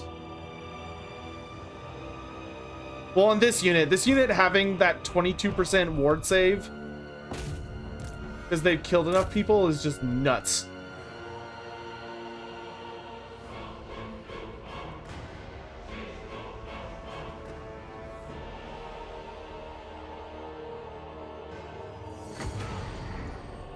Anybody else? Nope.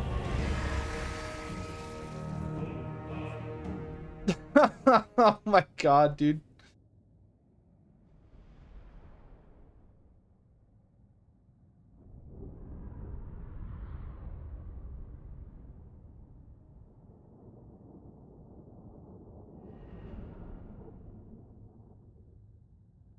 I definitely could have done that better if I had been like focusing on picking off targets the entire time, but that went pretty well.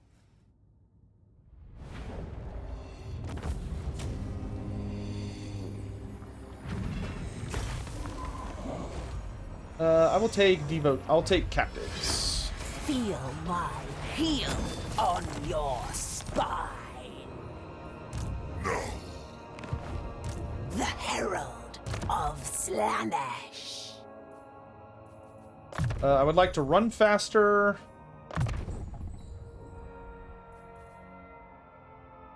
Pavon of Slaanesh deals damage to units with 25 or more. Hysterical frenzies of ally buff. So give me Pavon. Such wondrous suffer depravity. Come here, boys.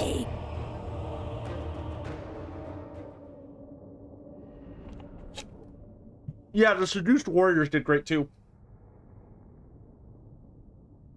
Could units still be added to the monogod factions through DLC? Yeah, they could absolutely do that. I still haven't figured out if these are true monogod factions or if these are demon factions. I'm still not sure, but hopefully we'll find out soon. Thanks for the stretch and hydrate, Hawk. So after this fight and the next turn, we're gonna have the really big fight coming up after that, which of course is the showdown with the Librarian of Slaanesh. We're gonna take a brief break, guys, because I need to get some food from downstairs, because I'm good to keep going. So we will kind of take like a quick food break. So I could just like, I'm gonna leave the stream running, but I'm gonna go downstairs and grab something real quick and bring back up.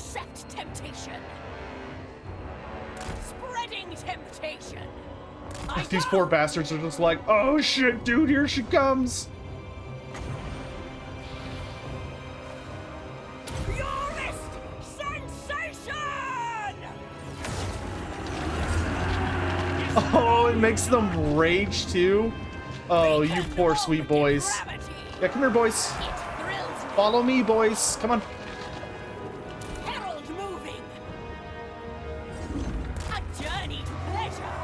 Potion of speed. Naruto run. I love that she Naruto runs.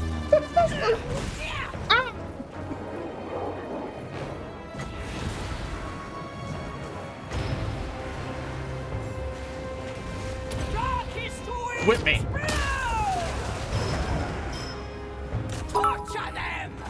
They have very stable leadership. I don't like that. Visitor Helen Cheer, X10. She reminds me of Belle Delphine. The herald goes. What?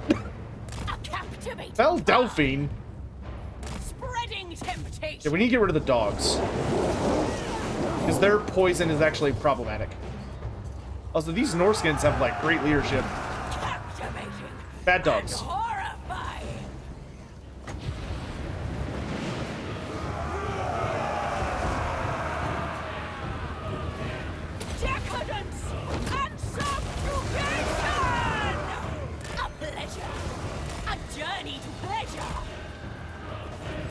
Great, I'm doing draining damage now on both these units. So I'm just gonna chase them.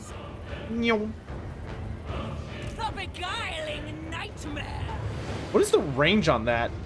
35 meters. That is so goddamn strong, dude.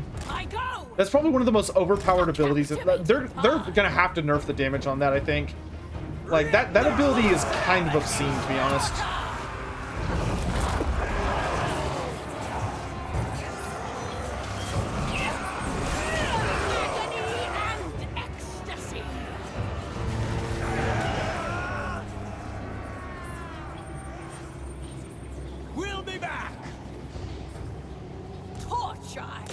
Like it is dependent on bad leadership, but like god damn it,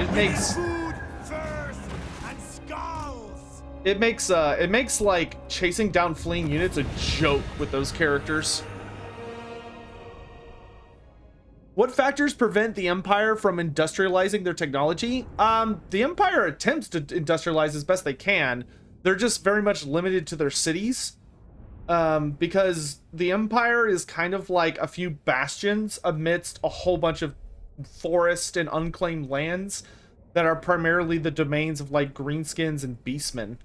That's kind of the main issue, is that they're not really fully in control of their territory, because the forests belong to the beastmen, and the a lot of other territory belongs to other factions. So it's kind of one of those things where like they can only industrialize really within their cities, because going out of their cities just isn't an option.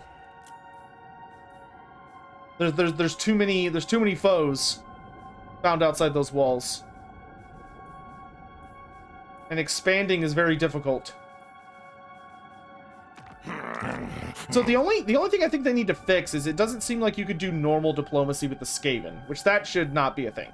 You should absolutely be able to do diplomacy with the Skaven. Because, like, the regular demons can, so I don't see why Nakari can't, really. Northmen come. I'm not going to do that. Okay. So what I want to know is... Your will? To be honest, I'd rather be raiding, but you have my time. I want this. What is this? The Chasm of Torment? Yeah. I want this. How much does it cost? A lot. Okay. But that's okay, because I think I know a clever way that we can take his territory from him, which I am working on.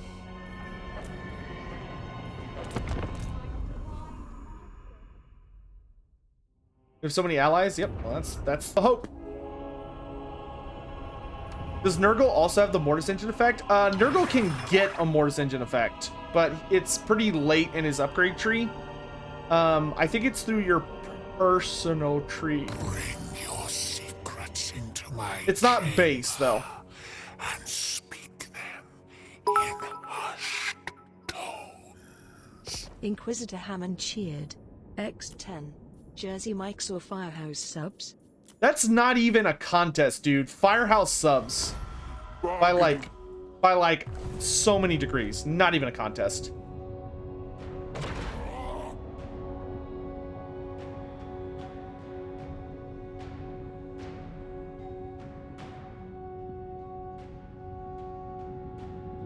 I love Firehouse subs. Plus, you're supporting your local fire department.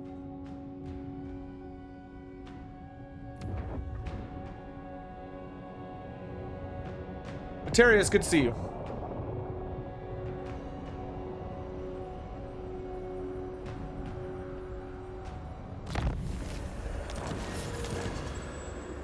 Submission. The cult of endless delights. So many cults. You need a new name.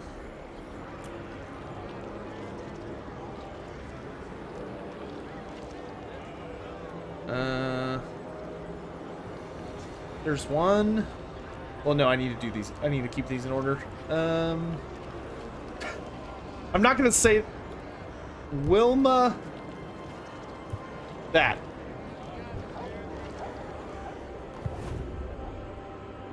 There you go. What a delightful servant. Slaanesh. Alright, Harold, I got a job for you. Delight. Well, just heal up for now, actually. Without boundaries. Name it, and it shall be done. Prince's Herald. Who will join my rapturous odyssey? The people that will join you will be the absolute cheapest options. Only absolute supplication will suffice. Let's go back to growth.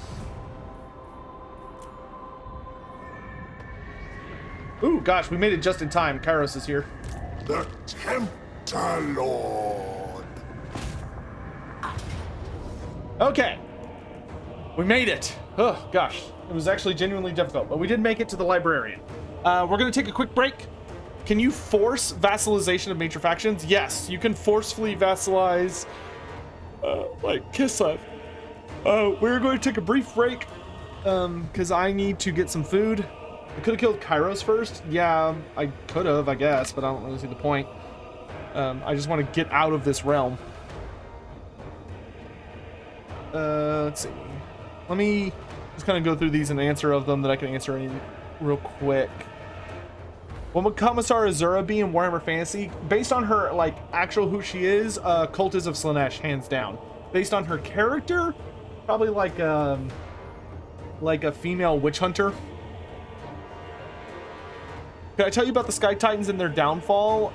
The big thing that I would say for the Sky Titans is that they were a race of super giants. So, like, when I say giants, I mean they were to giants what giants are to humans. They were absolutely massive creatures that were created by the old ones. And generally speaking, their job, we don't know what exactly the old ones had in mind for them, but they were big boys. And ultimately, though, their downfall was that there wasn't a lot of them. Their race was not, they were very isolationist. They didn't like being around even their own people. They had these immense castles that were called sky castles because they were way up in the tippy-top ancient giant lands, which the ancient giant lands are the largest mountain range in the world, of the Warhammer Fantasy world. And in the ancient giant lands, on the biggest tippy-top peaks is where the Sky Titans lived. And they had like herds of mammoths and other large creatures, and they just kind of wanted to be left alone. Like, even when the demons invaded, the demons did not really mess with them too much because like they didn't really have anything the demons were super interested in, because the demons were drawn to large groups of civilizations, and they also kind of they stayed out of it. Like, they killed the demons that messed with them, but they didn't want to mess with demons that, or like, you know, they didn't really get involved. But ultimately, their downfall was that they were so isolationist that when they came under attack by the ogres, because the ogres got pushed out of their homelands by the Great Maw, and they started swarming over the great giant, or the ancient giant lands, and the Sky Titans suddenly found themselves under attack by this race of creatures that was capable of using a really, they were capable of using magic, including they had just started to tap into the magic of the Great Maw itself, which gave them access to a lot of new powers. And they're also a race that's very, very tenacious, very stubborn, and able to be very dangerous in large numbers. They were just outnumbered. It was basically like us versus like ants, not ants, but like small dogs, but there's like thousands of small dogs. And like, sure, we can give you some really powerful guns. Like, if I gave you like a flamethrower, a whole bunch of guns with like basically unlimited ammunition and all this other shit, and said, okay, you have to defend your house against like a legion of tens of thousands of small dogs who have the capability to like bust through your stuff, and they can be like surprisingly tanky, and some of them can use magic. Eventually they would wear you down and kill you, and that's what happened to the Sky Titans, is that just one by one they were worn down, they ran out of supplies and stuff, and they were inevitably killed and devoured by the ogres. Supposedly, however, one did escape. There are legends that a single Sky Titan got away, because the ogre mythology talks about that when they went after what they believed to be the last of the Sky Titans, as they approached his castle, he activated some sort of really powerful engine or technology, and it caused the mountain to like shake, and his castle broke off from the rest of the mountain and just flew away into the clouds. So it became a flying castle in the sky, which is of course a pretty famous trope. So it disappeared. And now, whether or not that's true, we don't know. It's likely true, but we don't know what ever happened to that Sky Titan. If he is still alive, he is absolutely, undeniably the last of his species. Inquisitor Hammond cheered. Saruman. X10. And Saruman hired multiple legions. I'll give you your points back on that. Took over the lands of I answered that. Answered that. Answered that. Is if Sigvald's soul has a piece of Slaanesh's soul in it? No. That's not it. Sigvald's sword, Sliver Slash, is a sliver, which is where the name comes from, of Slaanesh's own sword. It's literally like if you took an axe and hit it really hard against a rock, but your axe was like super powerful, and you hit it against like this unbreakable rock, and it broke off just this tiny fragment, and you gave that fragment to an ant, and the ant started wielding it like a toothpick. But from the ant's perspective, it was the size of a rapier, and it had like all these fantastical powers that made it terrifying to other ants. That's Sigvald. Sliver Slash is a god weapon, but it's just this teeny tiny piece of it. So it's very scary, but it's not the full deal, and it's not a piece of Slaanesh's soul. It's a piece of his sword. That being said, I did appreciate your Lord of the Rings question. If you were No, you don't take it to Mount Doom and throw it in the fire. You take it, you'd have to take Sliver Slash, like, back to Slaanesh and throw it in the ugliest butthole you could find, and that will destroy it. Are there any Loek worshipping Druki? Yes. The Elven Pantheon are acknowledged by all elves. It's just, like, some of them are more important than others. But there are Dark Elves that worship the entire Pantheon, which is called the Elven Mandala. But are there elves among Druki society that worship Loek more than the other gods? They exist, but they're not, like, there's not very many of them. And they don't have, like, a large cult or anything like that. I'm sure they're out there. Like, they definitely appreciate Loek and the guys at the Trickster, because Dark Elves are really, really big into subterfuge and spies and assassinations and stuff. But their assassins are trained explicitly as part of the Cainite cult, so they are hardcore worshippers of Cain. But I'm sure there are some individuals among them who are like spy masters and stuff that have a lot of affinity for Loek.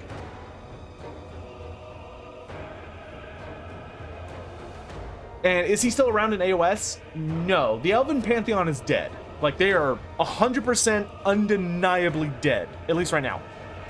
Cain, there was a chance Cain could come back until Morathi literally, like, ate him, what was left of him. She used his heart to, like, siphon all of the worship that was going into Cain into herself, and that played a huge role in how she became a god. But Morathi is now known as Morathi Cain. Morathi-Cain. They are one and the same. So, like, in that sense, Cain is back, but obviously it's Morathi. Nubius Nate, hey, thanks so much for the kind words and welcome. Hope you're doing well, dude. There we go. Words. Love the content. I was wondering what nations acknowledge the Skaven exist and who tried to hide it. Darsims? Darsims, generally speaking, the realms of men try to hide the existence of the Skaven. In the old world. So Bretonnia, the Empire, Talea, and Astalia, like, from an official state perspective, very rarely acknowledge the existence of the Skaven. And they do it for 3 reasons. Number 1, they believe that if the Skaven knew that humanity as a whole acknowledged their existence and knew they were there, that may force the Skaven to do an all-out attack on the realms of men in fear of, like, humanity uniting against them, essentially. So, like, if humanity was undeniably aware of them and were like, oh, we should do something about that, that may cause the Skaven to go into action instead of thinking that they're being super sneaky and, like, constantly working from the shadows, which, like, humanity might be able to win that fight, but if they did win, they would be crippled, and they would almost assuredly be murdered by the others. So generally speaking, they try really hard not to acknowledge the Skaven in large official publications and stuff like that, because they think doing so is a recipe for disaster. Another thing is that the Skaven actually have a pretty powerful ritual that they're constantly casting. And the purpose of this ritual is it obfuscates knowledge about the Skaven. It makes, like, knowing about the Skaven difficult, because if you were to encounter a Skaven, and as time passes without you encountering them again, your memory would genuinely start to shift because of this ritual, and it makes it kind of like, it makes it fuzzier and more difficult to recall correctly. And so, like, you'll start to doubt it, or you'll start to think, no, it wasn't a Skaven, it was like a beast man or something. So your memory kind of, like, starts to fizzle and fade, and become less certain. And the third thing is that the Skaven actively get rid of evidence of Skaven. So, like, if there there used to be Skaven, like, corpses, essentially, stuffed and on display, in memory of Emperor Mandred Skaven Slayer, to be like, hey, these are the Skaven, we need to make sure to watch out for them in the future. So the Skaven sent Clan Eshin, and Clan Eshin destroyed all the evidence, or took all the evidence. So in the Empire, there is no physical evidence available publicly that proves the Skaven exist, because all of that stuff is gone.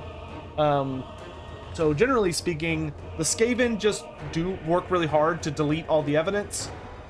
There are a lot of official people at the very tops of societies that believe that not acknowledging the Skaven is the safest policy. And there is a magical ritual constantly being performed to make it difficult to remember and recall information about them. However, pretty much every other nation across the world knows for a fact Skaven exist and actively do what they can to bonk them really hard.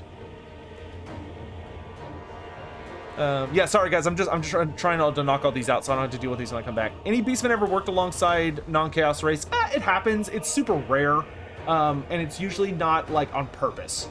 Generally speaking, it's usually like the beastmen just happen to work alongside you because they're taking advantage of something you're doing to get at another enemy, or that like you're attacking something that they are also scared of or also hate, so they will kind of attack it from a different angle to take advantage of what's going on.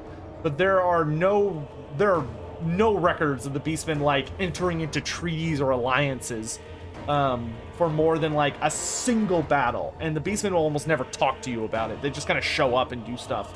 But there have been times where like a very powerful forest goblin tribe that's a genuine threat to the Empire has been killed by the beastmen, or like a powerful legion of the Warriors of Chaos has run into a beastman herd in Troll Country or Norska that's wiped them out because the beastmen hate humans, even Warriors of Chaos humans. Or there have been times where like the Skaven discovered warpstone meteors and they were like, oh shit, we should take this warpstone and build horrible weapons with it and set up base here. And the beastmen see them and go, no, that's a herdstone. And the beastmen start invading into the underway, or the under empire, and start killing thousands and thousands of Skaven to keep the Skaven away from it so they can turn it into a herdstone. So like they fight a lot of other baddies, but it's never to help out the good guys. If they help out the good guys, it's purely by accident. Who's the second biggest nympho outside of Slaanesh and Morathi? The biggest nymphomaniac in Warhammer outside of those. I mean, a character that is rather... Goros Warhoof. Well, okay, I'm gonna assume you wouldn't count Goros if you don't count Morathi, because Goros is like basically a Slaanesh beastman. He's not, but he basically is. But like, dude's literally called the sire of 1,000 young, and he fucks monsters and has monster kids because he just doesn't care. But I would say Goros Warhoof. But if you don't count Goros, if you're asking for like, okay, what's a non-chaos person who's known for sleeping around like crazy? Probably, like, it's not clear exactly how much of the rumors are true, but the Elector Countess Emmanuel of Nuln, she is, Emmanuel von Leibowitz, she is notorious for, like, she's a busy woman. She really likes throwing parties where a lot of shit goes down, and she's notorious for sleeping around a lot. I don't think she's married either. But yeah, she has a big reputation for keeping herself in excellent condition, and flaunting it and enjoying her hobbies.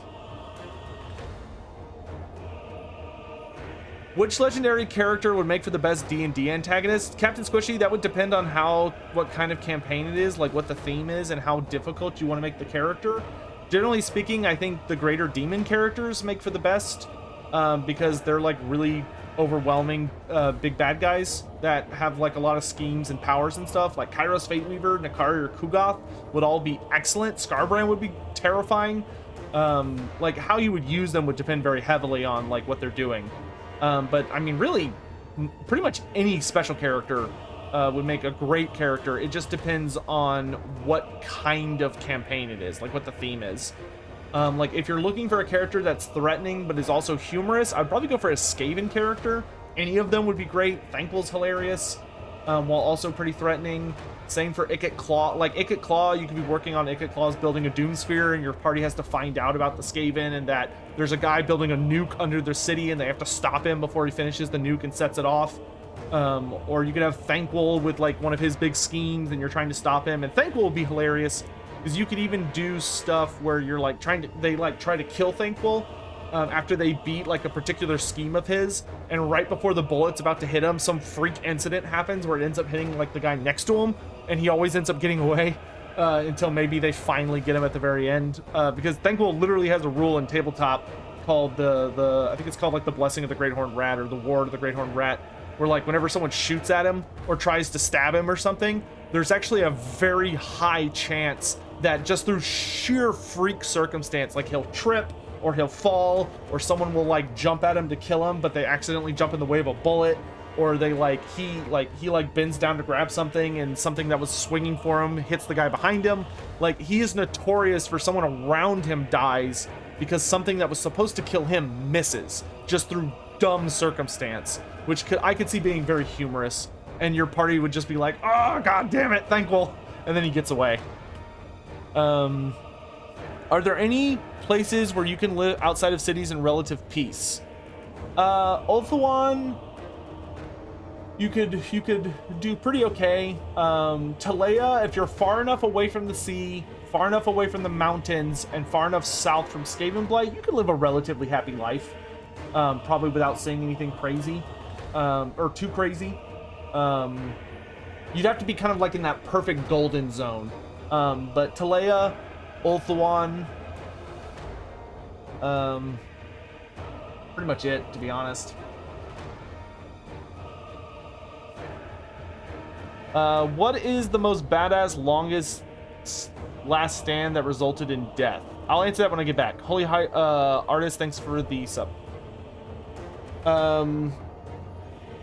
Okay. Y'all talk amongst yourselves for a hot second. I will be right back. So please tell anyone that joins and it's like, where the fuck is Sotek, that I went downstairs to get some food, because I think I'm just gonna kind of keep streaming. Hold on. When is the Lorebeards thing today? What time is it at? I should probably know this. It's at 6 p.m. so it's at noon. Yeah, I'm just gonna stay up. I'm just gonna stay up until Lorebeards, and then we'll do Lorebeards, and then I'll probably go to bed after that. Because if I were to go to sleep now, at best, I would get only 6 hours of sleep. Well, no, I could probably get like probably 8 hours.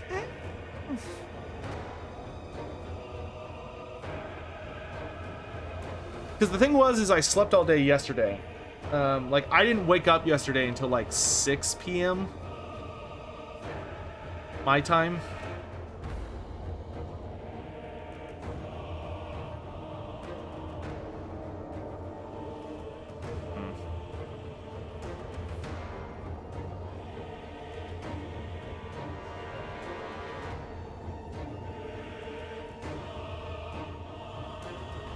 You know what? Let's... Alright, let's do this. Let's go ahead and save here, and let's go ahead and end the stream for tonight. Just because some sleep's better than no sleep, to be honest. So let's go ahead and end here for tonight. And then I'll get up and do Lorebeards in the morning. And then we can come back to this campaign after Lorebeards and finish it. I think that's what we're gonna do. So we're gonna go ahead and call it for tonight, and then we will come back and complete it once Lorebeards is over. Yeah, that'll be better.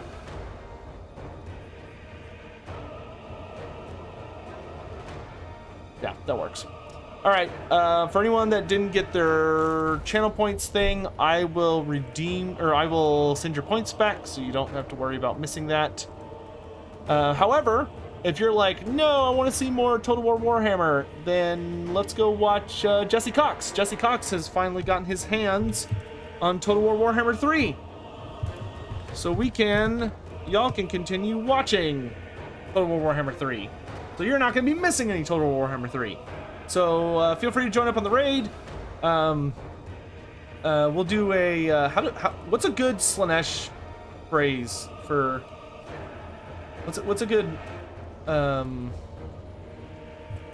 What's a Slaaneshi phrase? Slaanesh doesn't have any, like, super crazy phrases.